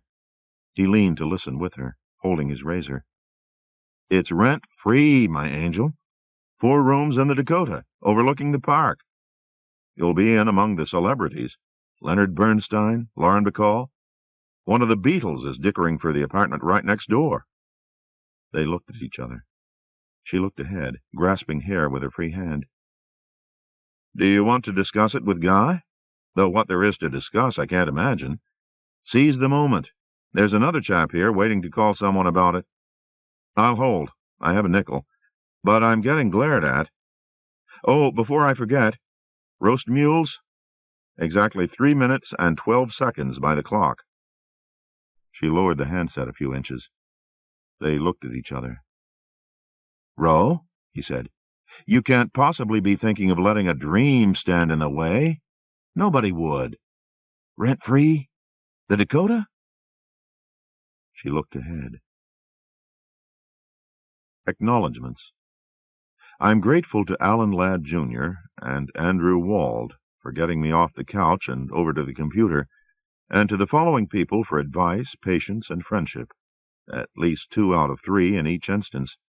Adam and Tara Levin Delson, Jed and Suzanne Levin, Nicholas Levin, Phyllis Westberg, Michaela Hamilton, Howard Rosenstone, Wendy Schmaltz, Patricia Powell, Herbert E. Kaplan, Peter L. Felcher, Julius Medwin, and Ellie and Joe Bussman. Roast mules was laid upon me at a wedding 7 years ago by a man I know only as the father of the actress Bebe Neuwirth. I cursed him for a long time, mildly, because of that daughter, but now I'm grateful to him, too. The solution to the puzzle is honest and pleasing. Save your postage. I.L. New York, 1997. End of Son of Rosemary, the sequel to Rosemary's Baby, by Ira Levin. Read by David Palmer in the studios of the American Printing House for the Blind, Louisville, Kentucky, for the Library of Congress, February 1998. A Dutton book, published by the Penguin Group, Penguin Books, USA, Incorporated, 375 Hudson Street, New York, New York, 10014. Further reproduction or distribution in other than a specialized format is prohibited. End of book.